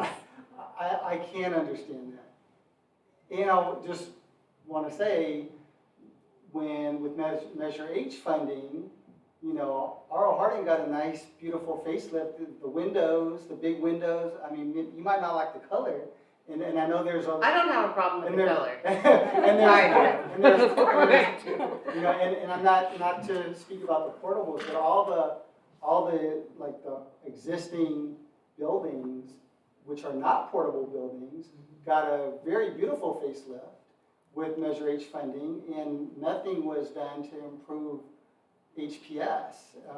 And we didn't complain, and I'm not complaining. We're very grateful we have space to have classrooms. What the law says is equitable facilities, and most districts aren't able to truly provide equitable facilities to charter schools because, you know, the reality is a reality, right? So we're grateful, we're thankful, and I wouldn't want anybody to be overly envious of new buildings for another school. I would hope that people would be happy that kids are getting new buildings. But I could understand, you know, maybe the optics of it. I think this, from the standpoint of, you know, the charter school went out and got the money, the charter school, you know, is taking on debt. I think that would be part of the messaging to help people understand that the charter school is really owning that, you know, the cost of it. Yeah, so, but I do understand, like, definitely what the optics might be. Oh, if it's okay, I want to check with the board. There's been a phone call coming in this whole time I'm assuming public comment, we didn't specify, I guess, They can when call or in. how, or, If okay. they have a public comment on a Okay. specific So- item, they can call in. Okay, are you all okay with taking it now? Yeah. In the middle of, No, okay. well, if it's a question for Okay, Kevin let's or go. us, yeah. If it's on this Yeah. Item. Cynthia, to accept this call, press 1. Hello? Hello? Hello? Hi, are you calling to make a comment on the current subject? Yes. Okay, if you'll state your name and what school you or area you represent, I will start your timer. Okay, my name is Cynthia. I am a teacher at R.O. Hardin and mother of a student at HPS. Okay, So go ahead. I feel very qualified to talk about this subject. One, I want to say I love that HPS is coming up with solutions to try to alleviate some of the traffic issues and problems that we have. But that will not, there will still be estimates around 1,000 kids at Arnold Hardin, no matter where you build. And then once you empty out those 7 classrooms, that will bring us lovely, we need to expand Arnold Hardin, another estimated, 210 kids with, more traffic, granted they may be walking, but on rainy days or whatever. And then the issue is that, besides the traffic, the real big issue is, like the last trustee spoke, is the playground area, the out the field, the lunchtime. The teachers and the students get 30 minutes to eat and play. That is not enough time for the kids. I mean, most schools get, I think, 40 minutes. And then the bathroom.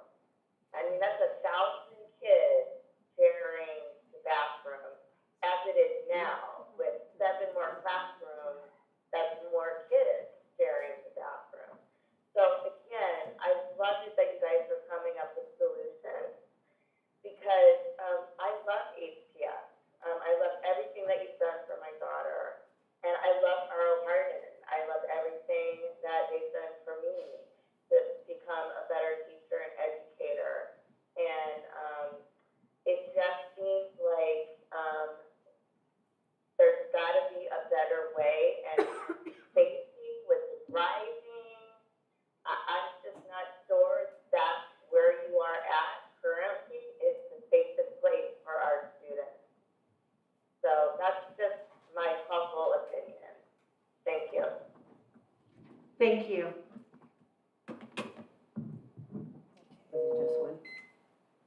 I believe so. And actually, that was going to be something I was going to ask about too, is, yes, we have facilities for the instructional part of the day with this plan, but how does it affect overall the fields and again, the playgrounds and things like that? That's exactly what my concerns were going to be as well. So, one thing it would do by having a separate servery and a multi-purpose room / gym would be where the students would eat. It would eliminate the overlap in the lunch area, so that would be a plus. As far as having indoor physical education space, it would alleviate some of the impact when it comes to where our students are doing PE, but we would still need to have access to the fields. Now, whether we could work out something on the blacktop, that's a question for us to consider, but if you see on the bottom right is the area right behind the multi-purpose room, that would be the path of travel for students to go to the blacktop or to the field. So it would help to alleviate some of the traffic flow where students are walking through the R.O. Hardin lunch area. So I can't say it would solve all the play space issue, but it would help mitigate it, and it would definitely help with the food service time and lunchtime. Thank you. Yes. Thank you for your presentation. I have a couple of questions as well. I think your program is great. We've gone a couple times. We see the students. I mean, what you're doing is great work, right? And we've even had Hollister School District staff go and shadow your classrooms. So no doubt about that. But I do feel, I have to be honest about that. I do have concerns, much like the caller, in terms of, what does this mean for R.O. Hardin and the impact? And I think it's important that before making this important decision, that we do weigh those pros and cons, that we talk to our R.O. Hardin leadership, and we also check in. I think we talked about this when we'd had the site visit. The facility at Go Kids, regardless of what happens with this proposal, whether we enter into agreement or not, I think we still have to look at that space, right? We talked about that maybe that's a first step for us, no matter what, because that's county program. That's district property, county program. District property, county program, so we can enter into those conversations regardless. I think it's also important for us to be thoughtful in doing our homework. Finding out about the loan, finding out, I know, you gave us that information, but trust and verify. With lessons learned, right? Trust and verify. Not to say we don't trust you, but we gotta make sure that, we have all our ducks in a row. So I think, I think it's important for us to do a little homework. I do have a meeting from someone that is representing, your interest. And I will talk to them as well and get information from them. And, we can, get all the information and really make a thoughtful decision. But those, I think, are concerns that I share. And also the impact of, I know you said, we'll cross that bridge, but I feel like we need to have at least a tentative plan. Yeah. If we were to enter into an agreement, what would that look like for temporarily for the students, right? In the interest of both your students and R.O. Hardin, right? Where would they go? Where would the staff go? What would that look like? Let's try to be thoughtful. If we're gonna do this, let's have some kind of a plan, so that we can feel like, okay, now we know what it's gonna look like. For me, this traffic pattern is just not gonna fly. It's just too dangerous. Because kids are walking back there and teachers in cars, and it's just not, I don't think it's believed safe. So we have to come up with another traffic plan, and then the housing of those 604 people, while construction is going on. Yeah, true story, my first day in junior high, our junior high in those days was just 7th and 8th grade. And half of our school was condemned because it was the oldest junior high in the state of California, and it was not earthquake proof. So we did classes in a Jewish temple in their classroom. So the public school entity rented out classrooms in a Jewish temple, and we were bused there. Like you had 2 periods there, Anyway, so there's other places that can house kids in classrooms to have school. It just might not be there. And that's what, they decided on the first day of school, well, second day of school, you're going to Temple Bethel. So, there's other ways of looking at it. That's my suggestion, because we can't have them at our heart. There's just no room at the end for 604 people. Trustee Martin and Trustee Martinez?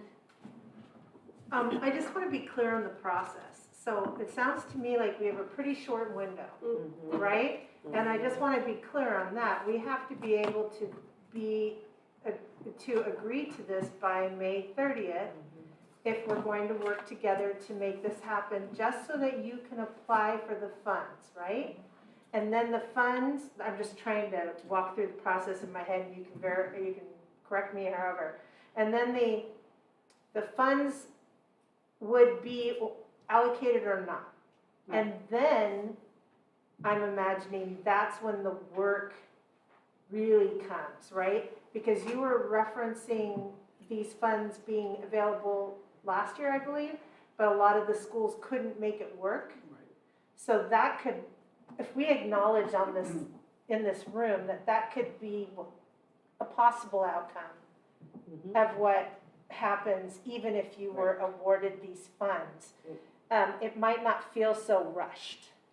I guess I'm just trying to find I agree, but I mean, what I'm saying is people at this dais are saying that they have concerns, right? And that would take time to figure out the answers to those concerns.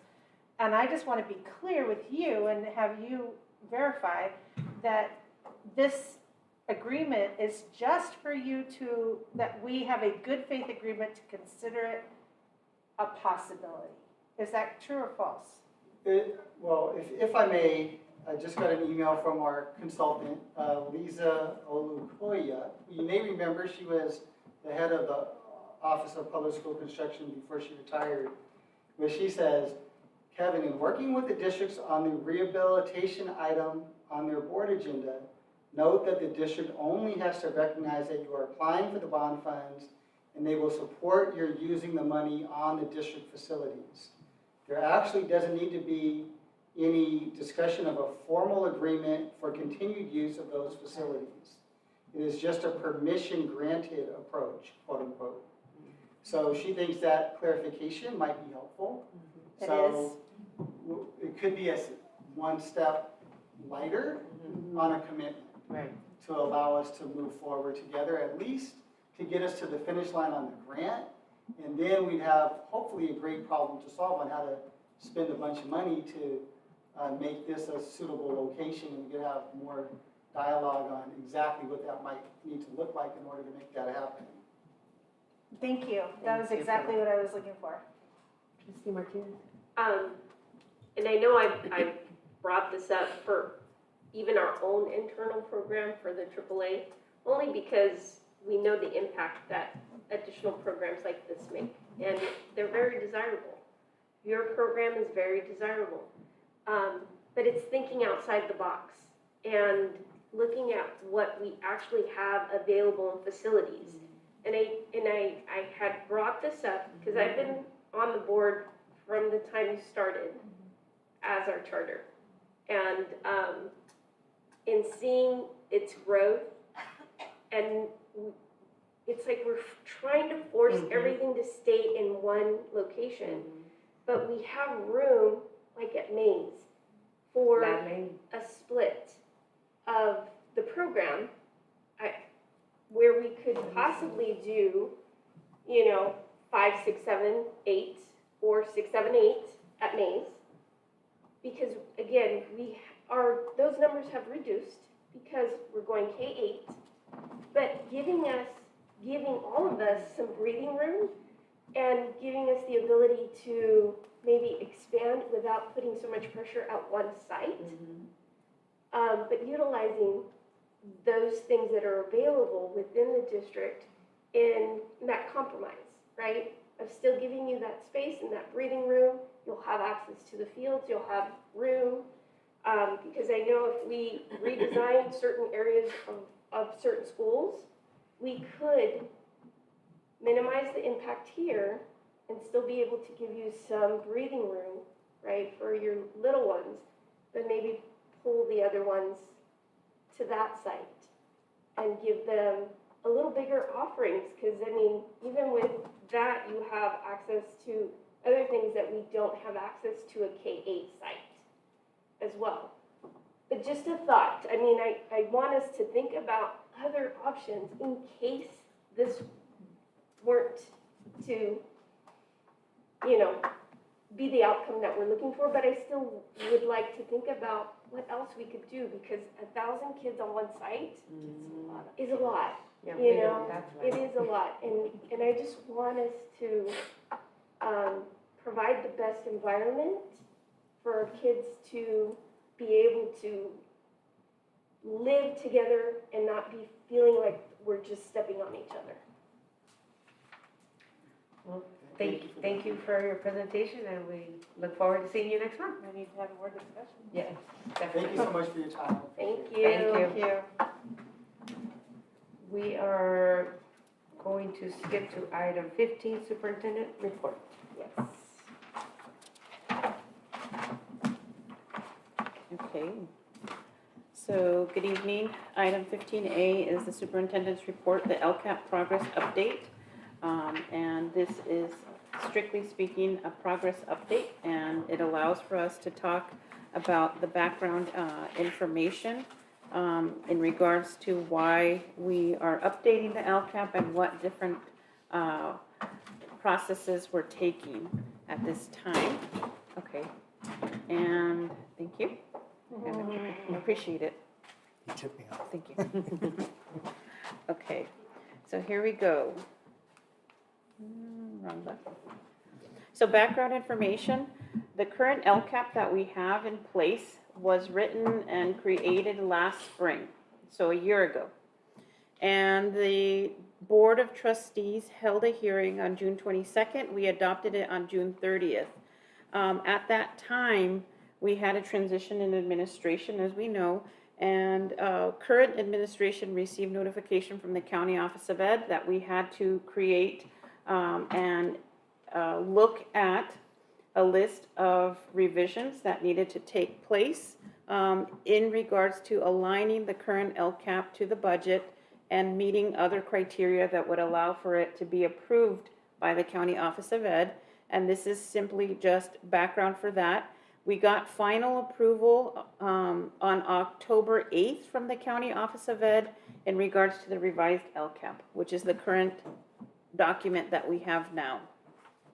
We also have had a public mid-year review at the Board of Trustees level at the regular board meeting on February 22nd of the current LCAP document. And we are now in the consultation process. All along, however, we've been in the implementation process of the LCAP. However, the consultation process started around late March, and we project it would go on until May. That includes community engagement surveys, community engagement meetings, meetings with different employee groups, and I want to be clear, the consultation process is not done. This is not finalized. We have also information as to what exactly is an LCAP, and this is information directly from the state. It is information to provide the public, to provide the board as to what our plan is and why we have it. There's specific ed code that applies to it. We are required to have a local accountability plan, and we have had one, I believe, since 2013. That's the first year, more or less, where we had to implement an LCAP. So the font in the circle is very tiny, but it reflects the different state priorities that California has adopted for student outcomes. They include student outcomes for academic achievement, student outcomes for engagement, and student outcomes for condition of learning. So they are called the 8 state priorities, and we associate our LCAP goals to the 8 state priorities. These are priorities that are established by the state, and that we look at our goals through these lenses to try to meet these priorities. Some of them do not apply to us because it's for high school, but for the most part, they are applicable to our district. And we've already associated them to the LCAP. I also wanted to remind the board what LCFF funds are. LCFF is funded through a combination of local property taxes and state aid. State aid is distributed through the principal apportionment, and district administration developed the LCAP, I think I forgot to finish that sentence, based on and reflecting the LCFF funds, so I do apologize. Oh, We you are. don't do anything. I am just twiddling my thumbs over there, so here we go. We also want to look at what the unduplicated pupils are. We talked about that before. The acronym is UPP, and what that is California has associated or has identified through Ed Code different criteria that is looked at every October. So in October, we have a census of our student data, and the state collects our local data, and they look at what our student counts are in relation to English learners, in relation to students that meet the criteria for free or reduced lunch, and those that are foster youth. Those three categories are the UPP, the unduplicated count, and we can only count those students once. We do receive additional funds for those students, and those funds have to be principally directed to the services of those students. If a school district has a very high percentage of UPP, then the funds can be applied in a district-wide type of format through justification. Well, ours was like 57%. I don't remember the number off the top of my head. I have that sticky note on my whiteboard. It is about 57.3. Oh. I got the 10th place there. And that sticky note will be up there all year long. So information that I think is important to share with our community. Does the district have to spend the additional funds it receives on high-need students? And the high-need students are the unduplicated? Yes, we absolutely do. We have to justify through the LCAP and demonstrate to the public, to our educational partners, that this is funding that we have to use for our students. We also want to talk about how the California School Dashboard is related to LCFF and the LCAP. And California has a mechanism that it uses to measure schools. It's called the dashboard. We have a profile on the dashboard. We're measured by our suspension rates, our chronic absenteeism, our testing assessments, and so on. This is all tied together, and it's simply speaking to just providing background information. We can go more into detail, but we have started our new assessment window. Our dashboard reflects data from 2019, so we're excited. We consider this year as a baseline year. Due to COVID, we have not had a state-assigned test. We did have a local assessment, which HPS also talked about. It was STAR. We have administered those throughout COVID, but this year we will have the CASP, which is a state assessment. In my search last night, charter schools they don't do the dashboard. They have a dashboard.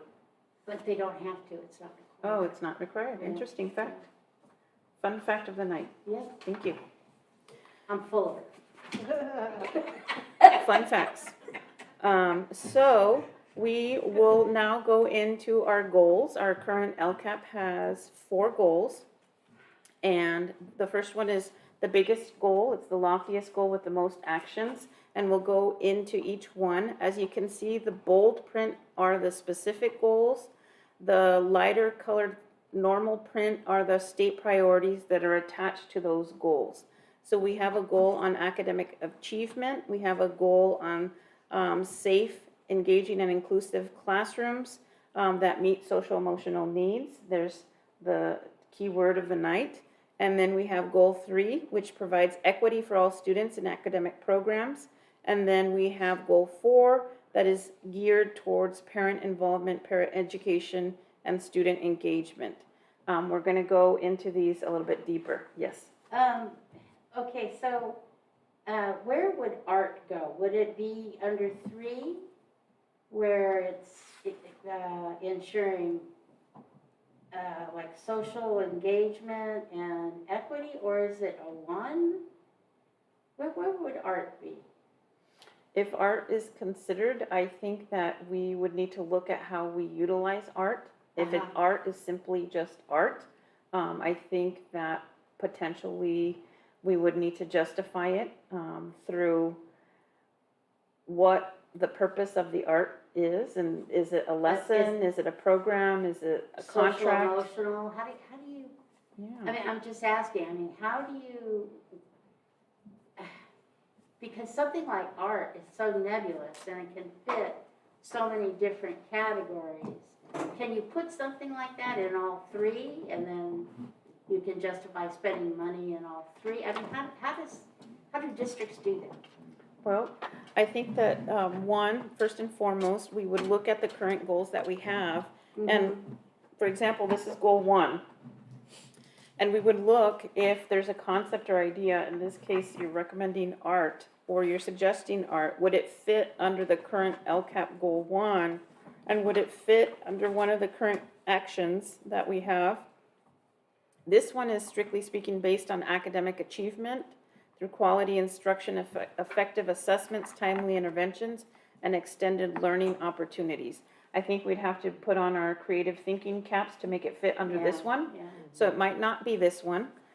But what I do want to call out, since I switched to this screen, is that we have on the lower right-hand corner the current results of the surveys. So we have 382 responses from our surveys. That number is higher than we had last year. So as we can see of our respondents, and I'll go into what populations of community members have responded to our surveys. We have 247 responses that strongly agree that this is a priority, and 97 responses that agree that this is a priority. We also have 26 that are neutral. We have only 6 that disagree, and we have 4 that strongly disagree. So as we can see, if we just wanted to have a quick look at our survey data, the bulk of our respondents agree that goal 1 is a current priority for the district. Yes? So when we were talking about the budget, and I was actually took the deep dive into the LCAP. So what I did was, looking at what your goals were, like everything that you laid out, but I also wanted to look at who we were paying as far as staffing, because there's materials that you have expenses for, and then you have people. And so what I wanted to know, because many of these things like summer school is part of the LCAP. So the 1 million, whatever it was going to cost, was coming out of the LCAP that we're not doing.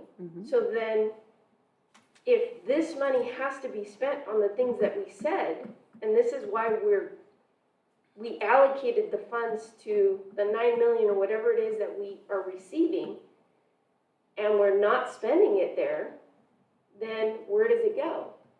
And again, for me, and Rise, again, because I want us to look at the big picture. I want us not just to look at the goals, but what we also said, we were committed to paying for staff, because we had therapists in there in a different goal. But again, I want it to clearly outline who we said we were going to pay to ensure that these goals were going to happen. Because again, the accountability piece is, now we're not going to do that. So then what's the end result? Right. Of that exclusion, of that specific line, or goal. But again, because I wanted to be sure if we were cutting, that if we were cutting people that we said in the LCAP we were going to commit to, what does that look like for next year? Right. What does that commitment mean? What does that impact? How does that impact our plans for next year? So it was all relative in my mind that I needed to make sense of it, because I needed to understand where it was coming from and how we were going to, what we needed to advocate for moving forward.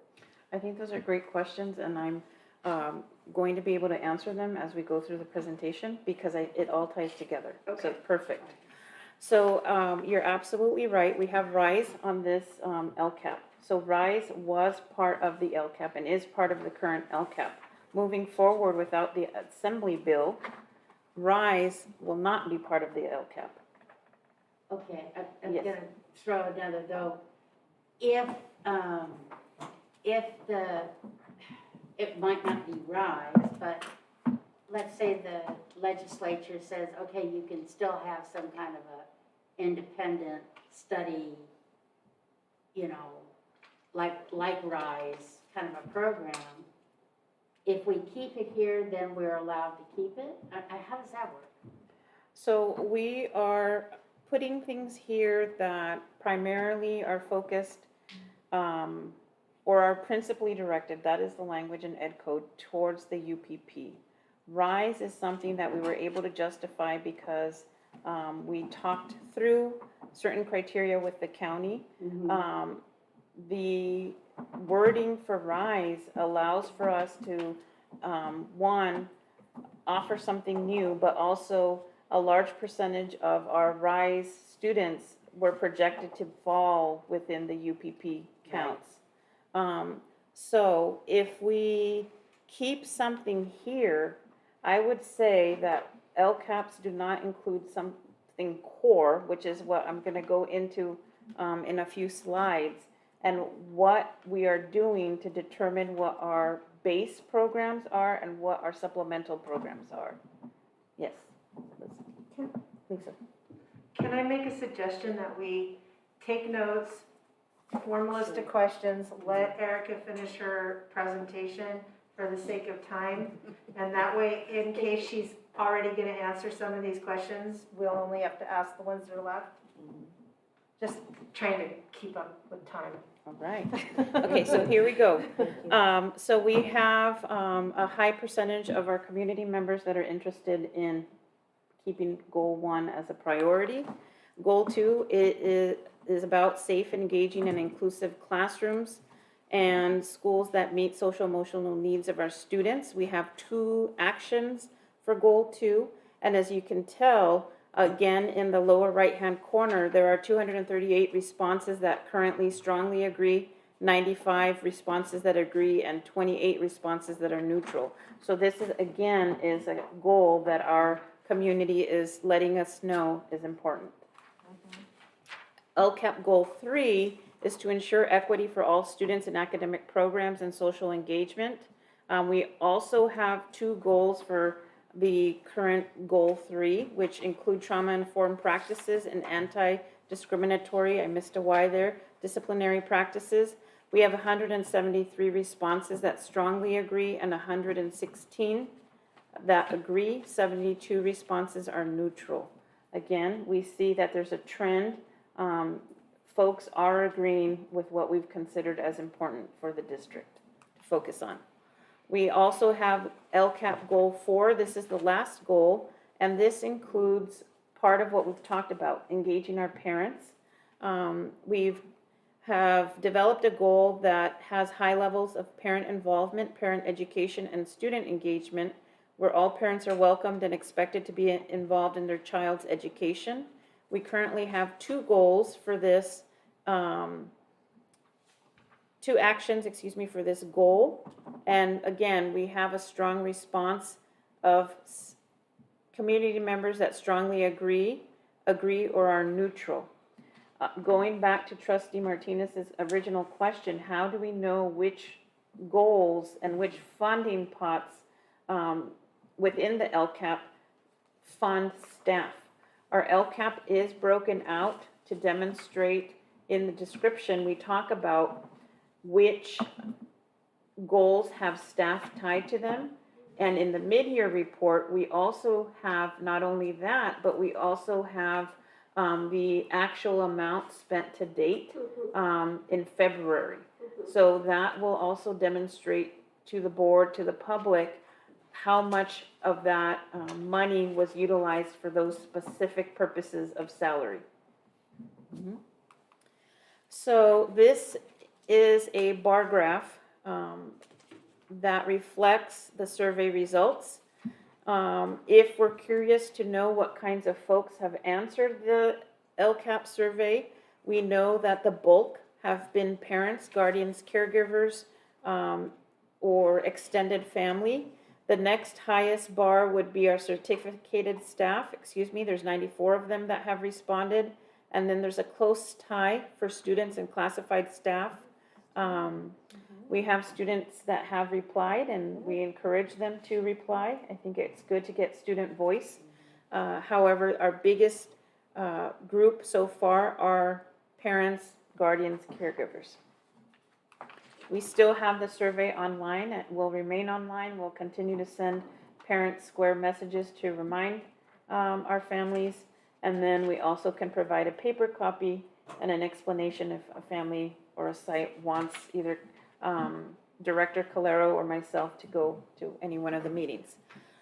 We also have the schools that are represented. We have HDLA that has the most responses right now with 80.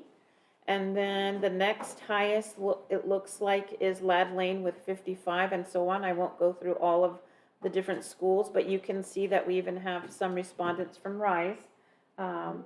We have some schools that perhaps we can focus on and help move those bars to the right and increase the responses.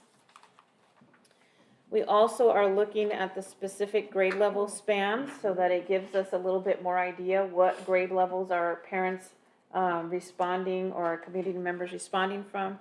The biggest band, of course, is TK to third grade with 219, a little bit right around the 50% mark. There you have 4th through 8th grade. 6th through 8th grade is actually a little bit higher.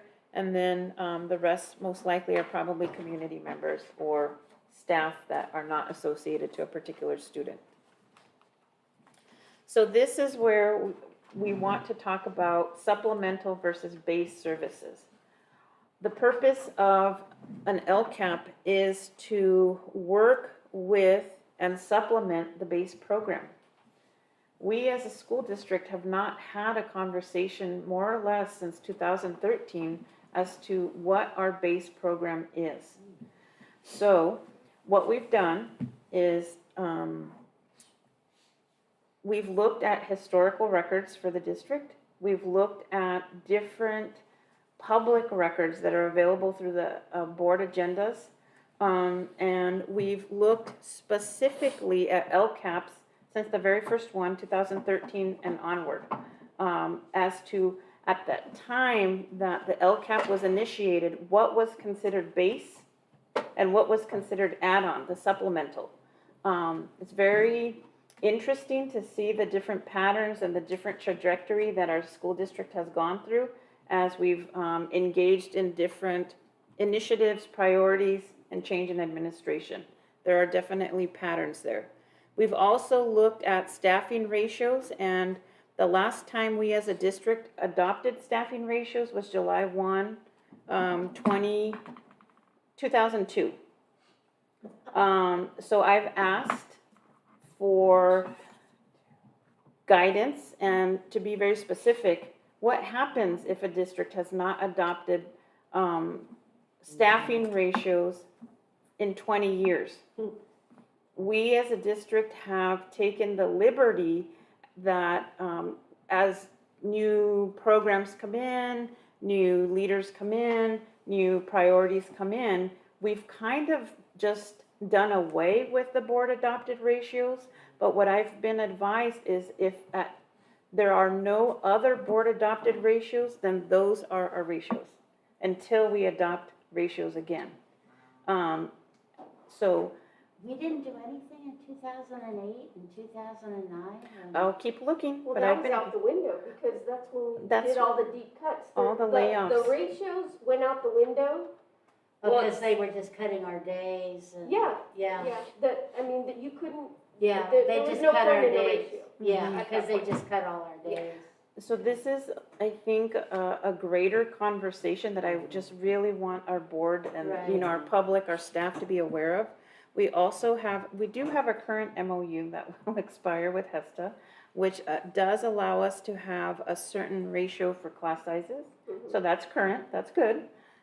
We also have a records of 2013 and onward of different board goals, different district priorities, and different district plans that we've had to put together and submit, whether it be to the state or to acquire certain types of funding. That also is a perspective into where have we been, throughout our journey in the last 20 years, 10 years, and so on. Another thing that is absolutely, I think, important to mention tonight is that Calaveras School was considered a priority school, and we have a resolution that was adopted on April 4th, 2014. I have not found a resolution that said we are now no longer considering No, we Calaveras or Aro Hardin, as a matter of fact, as no longer being priority schools. Right. So that could potentially impact our supplemental versus base services conversation. Because at one point, in fact, we also had in the resolutions, in both of them, there's language in an article, there's a paragraph in there that says that any supplemental types of services allocated to those specific schools will be tied to supplemental funds. And we know that as we've gone through time and history of the district, we've kind of moved away from that. And really, I don't believe Calaveras has additional staff or supplemental services. Not anymore. Not anymore. They used to. And then Aro Hardin maintains one additional intervention teacher for intervention. However, they've also had a reduction of the different staffing priorities that have been allocated to Aro Hardin. Is that right, Lily? And that's when we established those things back in the day with Dr. McIntyre, it was because they were our lowest performing schools. So the idea was to provide them with the additional funding to help lift these two lowest schools in our district up to par with the rest, which made sense at the time. But, even like our staffing ratio, it all makes sense, it all, with developing something that makes sense, your negotiations will, because you have a clear understanding of what it is how we're gonna run our district. Position control, everything is budgeted, everything makes sense because it's based on those recommended ratios for cleaning, and it all makes sense across the board for all schools versus, you're only gonna get one custodian, but you're gonna get two, and based on what, So I think it's important for us to have a standard and base it off standards. Yes. What about the extra money that Rancho and Mays get? They get that from the state. What's that called? That's called CSI. That is because they're identified as having needs based on their absenteeism rate, their suspension rate at that time. It's a grant, and we have a special MOU with the County Office of Ed for that particular So are grant. they gonna get that next year? Mays will go, I believe, until year 3 of it. I think it might be year 3 of 3. I'm not 100% Next sure. year will be three? Year Yes, 3 of and 3? then our Rancho will go into year 2 of 3, I believe. I may be mistaken. What this slide reminds me the purpose of this slide is to just, I think at this point, let the board know, let the community know that there's greater conversations that we as a team need to have. You as a board, I would recommend to have the spreadsheet of what were those ratios that were board approved in 2002. Are they valid? And how do we adjust them so that we can have ratios that are adopted in this year, which is 2022?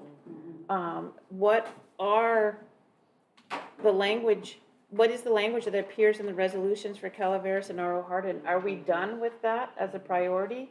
Is there a need still? Are we going to continue that? Is this where we talk about true educational equity? Are we going to adopt a philosophy where we prioritize those two schools again publicly?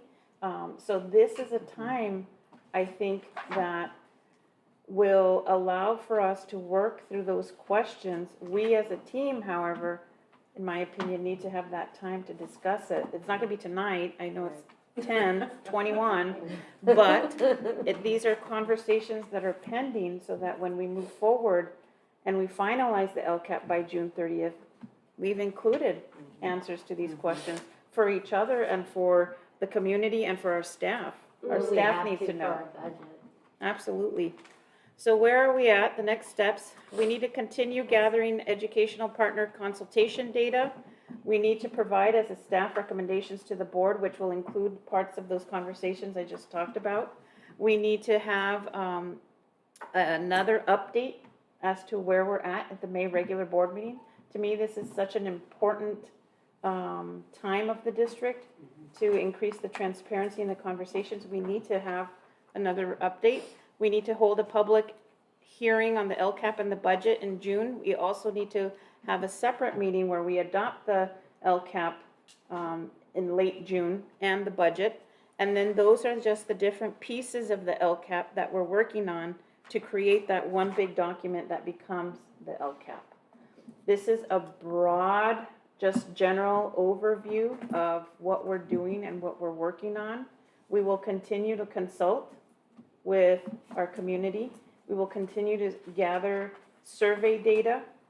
We would continue to, and perhaps maybe at a future board meeting, engage in the conversations as to some of the questions and get direction from the board, get your input, and just keep doing the best that we can to create the best plan for our students. Most definitely. Questions? Y'all want to take turns, or you want to just go around one at a time? Okay, well, you know, I did the finance strand last week. And a couple of things came out in the finance strand that they say that our COLA next year will be 6.5%. But that also means that our expenses have gone up 6.5%. So, you know, you think, oh, wow, but, you know, all of our expenses have gone up, so it's not really a big win-win. And hopefully there'll be, you know, other monies will happen where, you know, they'll pick up more on STRS and PERS. And that the feds have talked about picking up some more for special education. So, you know, hopefully there'll be some new dollars. So I guess what I'm trying to say is that we're gonna have the governor's revise is what, May 7th? May 20th. May 20th, I May believe, is 20th the virtual workshop. Yeah, right. And they have to pass it by June 30th, but they've been pretty good about passing it hopefully sooner By than time. that. Yeah. They want to get paid. They want to get paid. So, I guess what I'm trying to say is that when we look at all of these things, and I'm flexible for any meetings, but is there a way for us, because the money is just up and down and all over, we really don't know what we have to look at. How are we gonna deal with if we do get extra income, if we do get extra revenue? What's the plan? So what we've found, I think, one, I want to be clear in the sense of the LCAP is looking at specific funds that are tied to the LCAP. Right. So regardless of what is happening with our budget as a whole, We still have the opportunity to work through those challenges of the budget as a whole, but also be, I think, innovative and be creative to create a plan for next year, because we have to create an LCAP based on projected funding that we will get through LCFF. So those are two separate things, but they are connected and they are tied together, and one lives within the budget. The LCAP funds live within the budget. If we do get additional funds, one, I would want to know, are we thinking about, are we getting one-time funds? Are we getting ongoing revenue? If we're getting funds that are tied to a specific plan, a lot of the funds that came in were tied to plans. Right. So I think it would just depend, what is it tied to? What is it attached to? Okay, so, let's say I wanted to put back our SELT. I wanted to put back my PET. I wanted to put back art. So, but we don't know how it's gonna be funded. If it's not in the LCAP, does that mean we can't hire them back? Or does it have to be in the LCAP so that we can hire them? Well, I think that's a really good, question. Because if we look at, and this is where I think having a clear understanding of second interim, the way it was explained, the way it was created, the way that it reflects our revenue sources and in our expenditures, we don't have, I would say, a healthy reflection of unrestricted funds that could allow for us to have ongoing salary costs to the tune of returning 20 employees back to the payroll.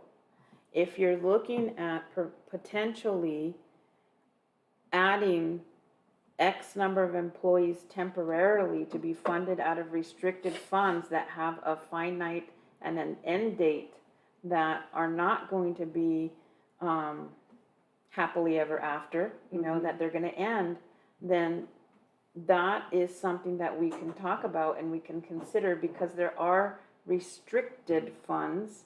However, they're not going to be able to sustain a salary that's ongoing.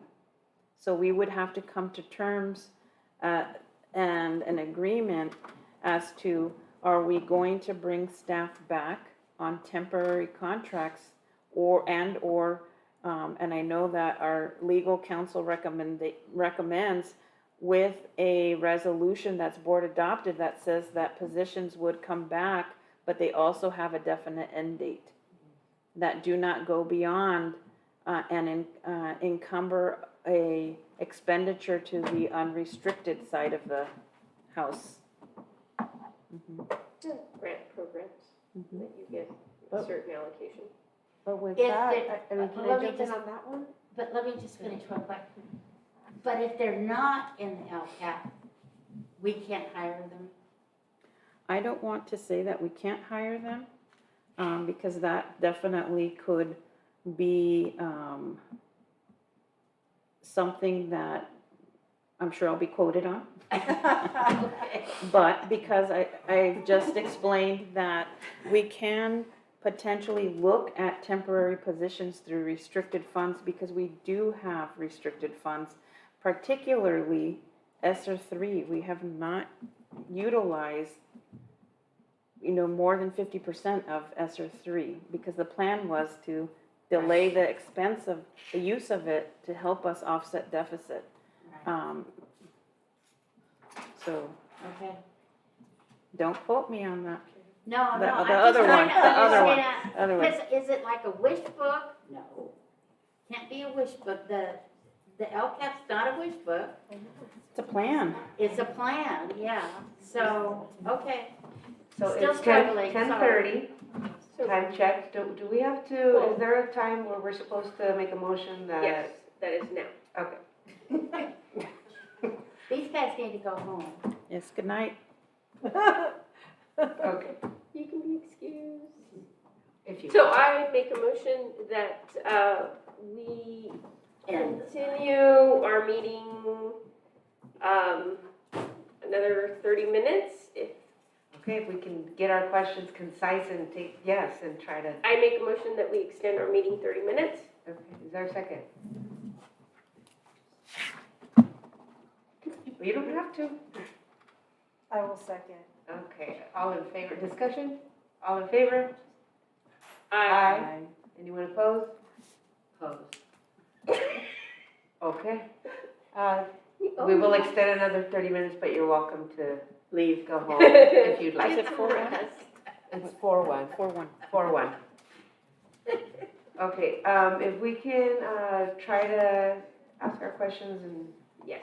So going back to what you were saying as far as the base program, I think that to me is, I would like for us to really sit down and discuss that, because that's going to determine what it is that the outside of that, what does it look like outside of that? What is LCAP going to capture based on these S&C funds that are generated by these students? So that's the idea. The S&C are generated by specific students for those students. So it's to go to them, just like with migrant funds. They're generated by the students in the program, specifically designed to be spent on them. But can I jump in then?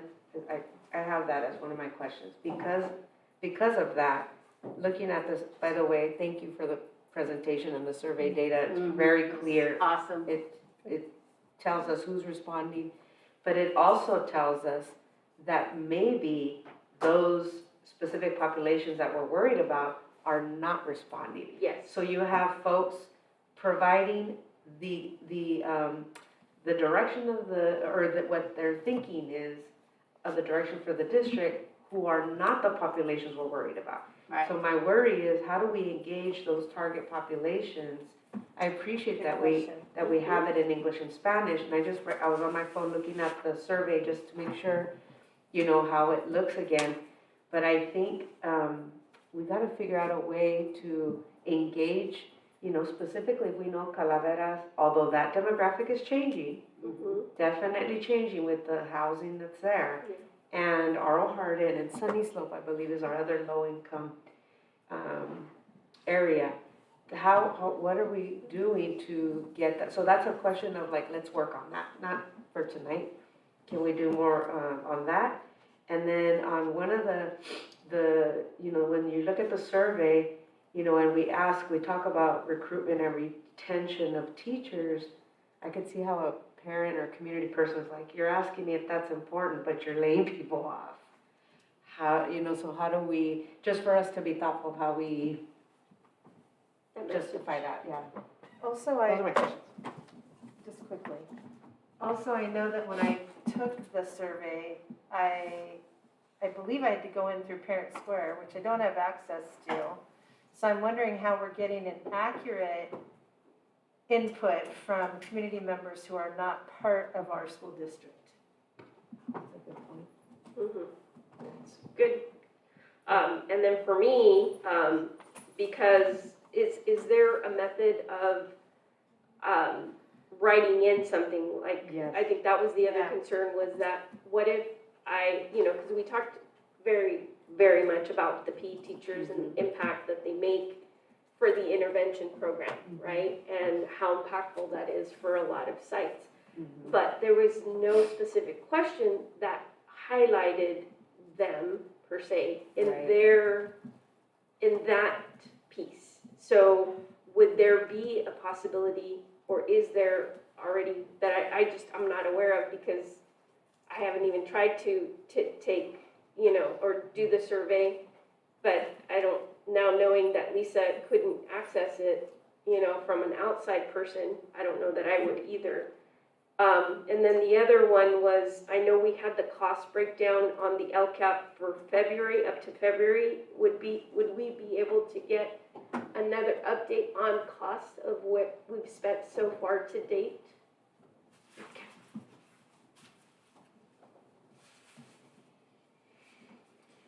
I wanted to ask on a temporary contract, what happens with that? Do they still get, say, PERS and STIRS? Is it primarily the same, but it just has an end date? It is primarily the same, but it has an end date. And the employee is aware initially at the time of hire, when they sign their contract, that it is temporary. They have the rights to the same type of leaves, they accrue sick leave and so on.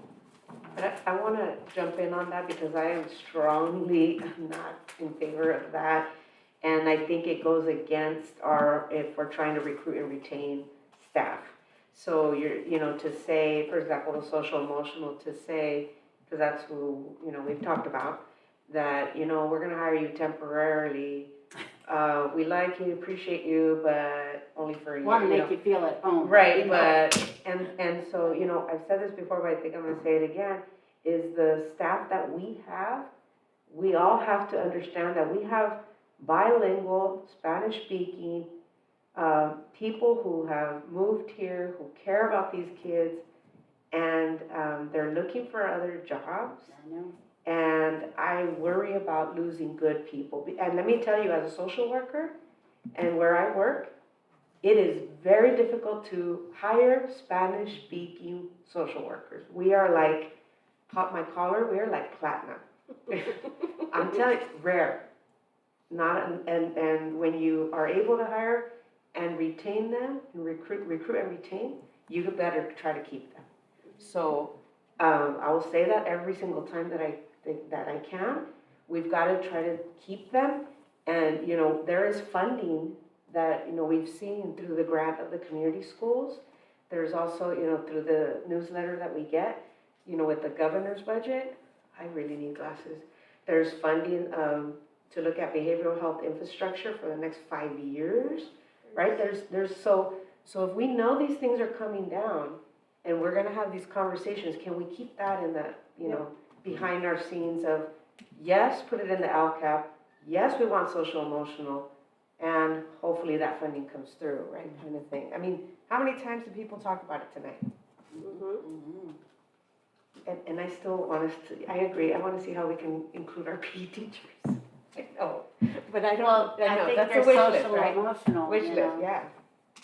So anyways. Okay, so it's Other questions? 10:38, Anything and I else? know we approved 30 minutes. I know that several of you asked questions, and I don't know if you want me to circle back to those questions, or they were rhetorical questions, or Actually, I what do we think want? it's, Homework. yeah, I think we need to have another meeting on it. I think this was excellent report, and we need to have, Yeah. we need to have another meeting. Are you gonna have to set us up?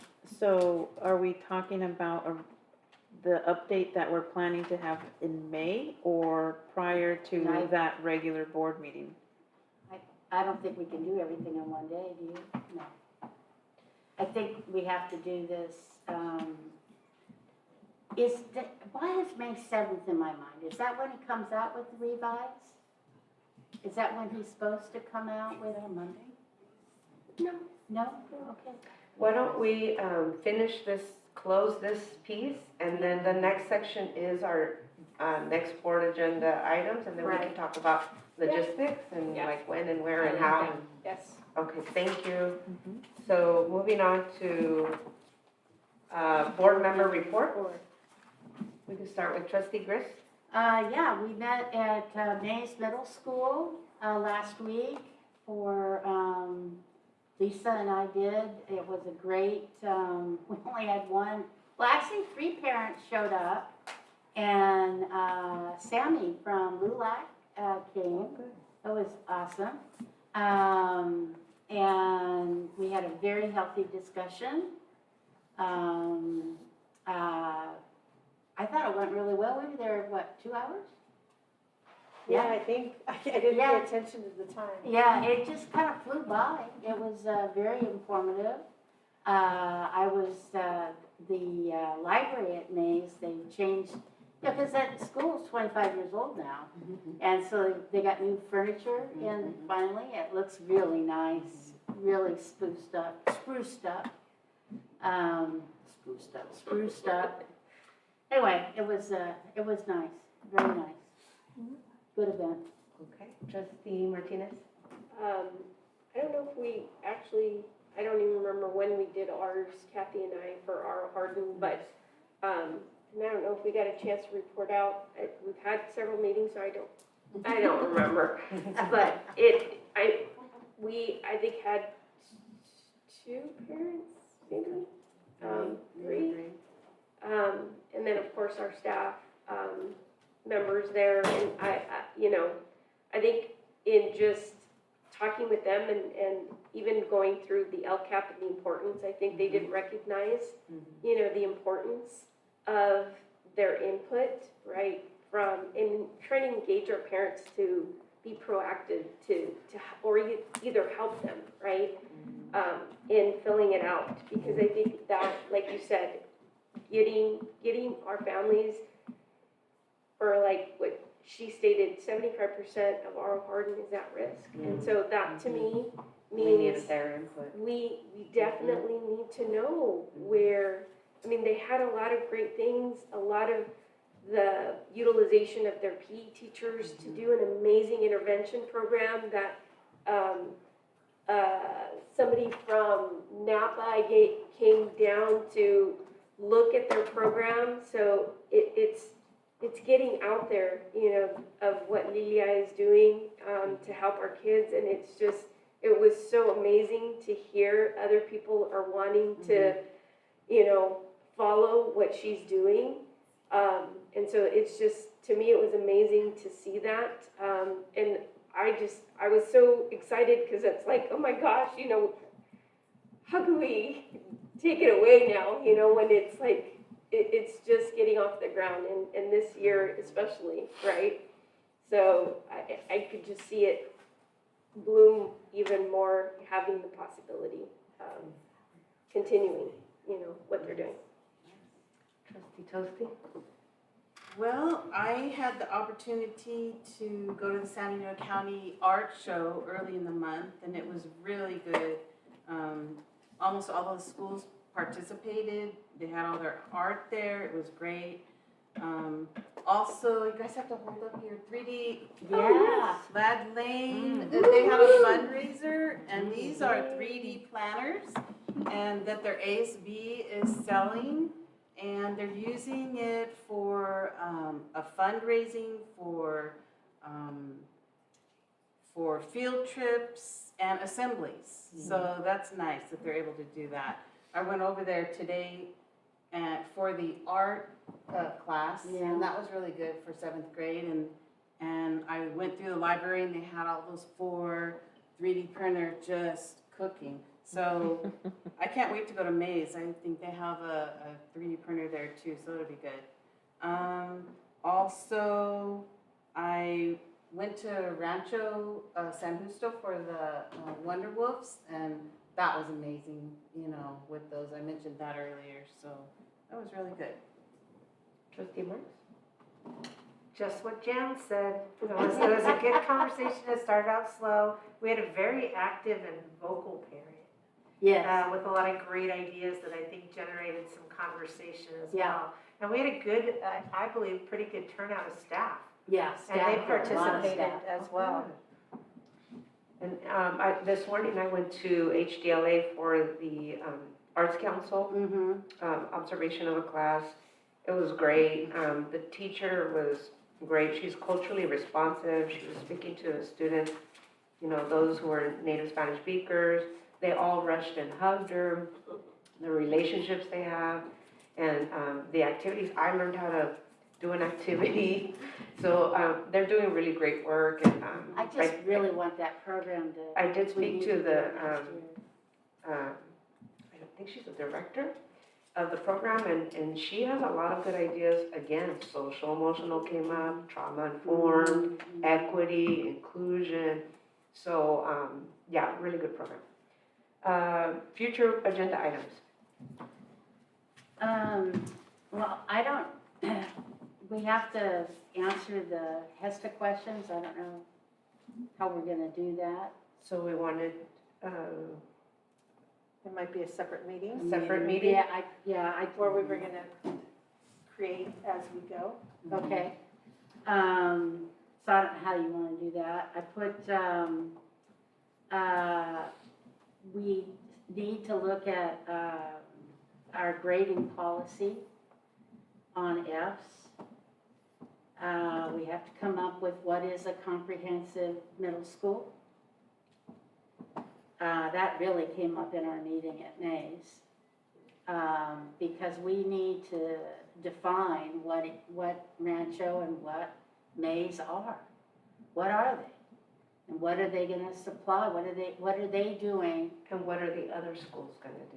Well, see. How you differentiate. How you between differentiate. No, we have to have that conversation. Absolutely. So comprehensive middle schools versus K through 8. Right.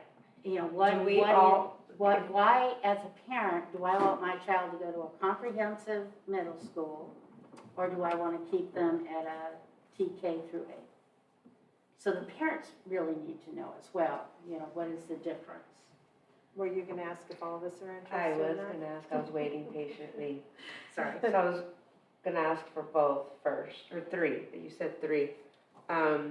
The HESTA, not just HESTA, but our labor partners. Thank you. Thank you. It's both CSEA and HESTA who, we agreed to do a Google Doc, question and answer, but we're thinking of maybe having a meeting to really talk about, flesh out these answers. And it's a really follow-up from our budget meeting. Correct. So a follow-up, and it sounds like you all are in agreement with that? Yes. Okay, follow-up meeting. The second, you mentioned the Fs. Yeah, we Is need- that more of a report that you want from? No, I think we need to, it's board policy. We need to come up with the board policy as well as in our discipline. But that's not for next month. No, these No, are but we're gonna things, put it on a list of future Yes. agenda. Yes. Board policy on and our Fs. discipline, we need to have a discipline policy that reflects our new discipline policy. How about looking at our board policies? There you go. A review. Actually, in the judicial, student learning and judicial review, they talked about that you assign 2 board members. And, Subcommittee?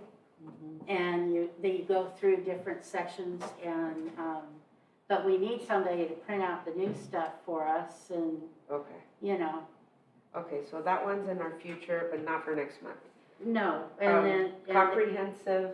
so Middle let- school, Well, and let me, that, hold on, let me ask, is everyone in agreement with putting that in our future list regarding review of board policy, subcommittees on Fs and discipline and just updating our board policy? Yes. Comprehensive middle school versus K-8? and I We think talked that about needs- this a couple of times. We need to have teachers and site administrators involved in that. Is everyone in agreement to follow? This one probably is sooner than later and probably goes to, you know, where we're going. Yeah, I think we have to have site administrators and teachers involved and classify. I don't think we should be doing this in a vacuum. Okay. Other agenda items that you all want to add? I don't know if it's a board agenda item, but I'm interested in facilities input regarding the Hollister prep situation. I want to hear what our facilities director has to say about it. And, you know, possible benefits, you know, what do they call that thing when you do the assessment? Pros and cons? Yeah, the pros and cons, but there's a name for it. But anyways, yeah, something like that. And I'm interested in talking about at some point, sharing of best practices of, you know, as far as like how we can improve the district by finding out what's really working at each school site and having a, you know, a shared practice kind of a situation I like that. to elevate everybody. I I like don't, that's a future, but Yeah, it just keeps coming up in my head. I like that. Because I hear such great ideas when I go to these places, and I'm wondering, you know, if it just stays there, or if there's a way to share it.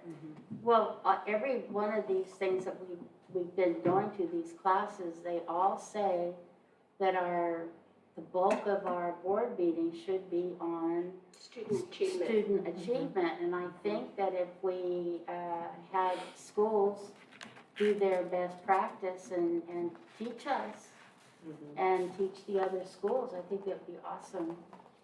The facilities input on HPS, do you all want that, like, formally like for our next board meeting, or how do you want? Well, don't we have to make a decision at the next board meeting? Right. Well, I thought I understood today's thing was just letting us know what they're proposing, right? They're gonna move forward with whatever it is they need. Well, They can't without. I don't think they needed our blessing, right? Is that what I I understood? think the clarification email that came in seemed to They just need to align it. inform us. They needed to inform us, that clarification email that he read. Yeah, I think we need our lawyer to give From us what- some advice. From what I was reading though, I mean, from what I read and the contact that they have that reached out to me, it was in prep for next month. Yes. Making Yes. that agreement. This is meeting 1 of 2. Right. Mhm. So with that being the date that I believe, because it will be very close to that May 30th deadline. Because the window's May 2nd to June. It's June 2nd. It's May 30th for approval, June 2nd to Or June submit their 30th. application. Oh, I saw There May was a May- 2nd. there was a There was a May May 2nd to 2nd on there. June something. Is the window that opens up for them. Either way, how do you want the input from our facilities? Like, do you want to, we could just meet with Aaron, Or check he in, could send us a or he can report send or us what something, he but we thinks. need to like make it public. Because, you know, Right. I don't know how I that would works. really like a legal opinion about signing any kind of a document with them. So let's get input from our facilities and from our attorney. So, yeah, Is that a request? Is that an email? Is it a report? Is it? Just email. Just an email. I think both would be a good email. and I think for me was part of the last budget meeting that we had, there were some questions that I had on the other funds that we have out there. And those amounts and the purpose of those specific funds and a plan to utilize those funds. I mean, because we have quite a bit of money in those funds, specifically for facilities. So I just wanted to, because you said we'd be working, I guess, with the consultant to then determine a game plan, but I don't know when that would be coming forward. Okay. Do you want an update at the next meeting? That would be nice. Everyone in agreement for that? Okay. If it's possible. And then the only other thing that I have that we talked about is the monthly expenditure report, make it a formal report for next month. And take it off the consent agenda, right? And I think we also, going back to our item that we didn't discuss today, that there were certain things pending in this report that we needed to talk about or meet to, because we tabled 14B, the I Bailey report, audit report, that you said we needed to do something else there. Thank you. Okay. Can I review just, I know we have 6 minutes. Yes. So I have 10 things. We're going to come up with a follow-up date for a separate meeting to answer the HESTA questions. That's one. We will, at some point, look at our grading policies through the board policy, which would take board approval. Is that the next meeting, or is that No. like that's June? future. Yeah. Okay. I also have comprehensive middle school versus K-8. That sounds like it's a committee and we wanted it soon. Is that by the next meeting or? That's soon. Is it a, how about June? June, okay. Okay. Is it a report? Is it a? It's a conversation. Conversation, like a meeting? Like a, yeah. Okay, let's schedule a meeting. We also have, that was brought up, discipline board policy. I thought that was all under the same. No, we're just gonna review. We Okay. need- We need to form a subcommittee Okay. to take care of all that stuff. Okay. Right. Okay. Would we like to have some dates put together before the next May meeting for a subcommittee for board policy? I think that's, well, yeah, and I think we have to be mindful that next month is the May revise, LCAP, budget, let's be realistic. The other meeting, we Right? already Right. have That's a lot. scheduled And a working meeting. June, July? June, June. July. You could always push it back to July. Yeah. Okay. Facilities report, HPS, legal opinion, that's Email, email okay. only, okay? Yeah. Sharing best practices, what's working at the school sites? That's a future. Next fall. But it's to be put on the list. Okay, like August? August. Okay, Sure. thank you. The facilities plan update next month, it sounded like? Okay. May. Monthly expenditure report, that's monthly and we'll get that on, off consent and on discussion. Yep. And then Eid Bailey, that's in May. Yep. All right. That's Thank it. you. It's a lot. That is a lot. Okay. The announcements, reminders. No. Do we have a motion to convene? Are we going to closed session? Okay. Do we have a motion to convene a closed session? So moved. Second. Everyone in favor? Aye. Anyone opposed? Jan, probably. All right. Closed session. Bye.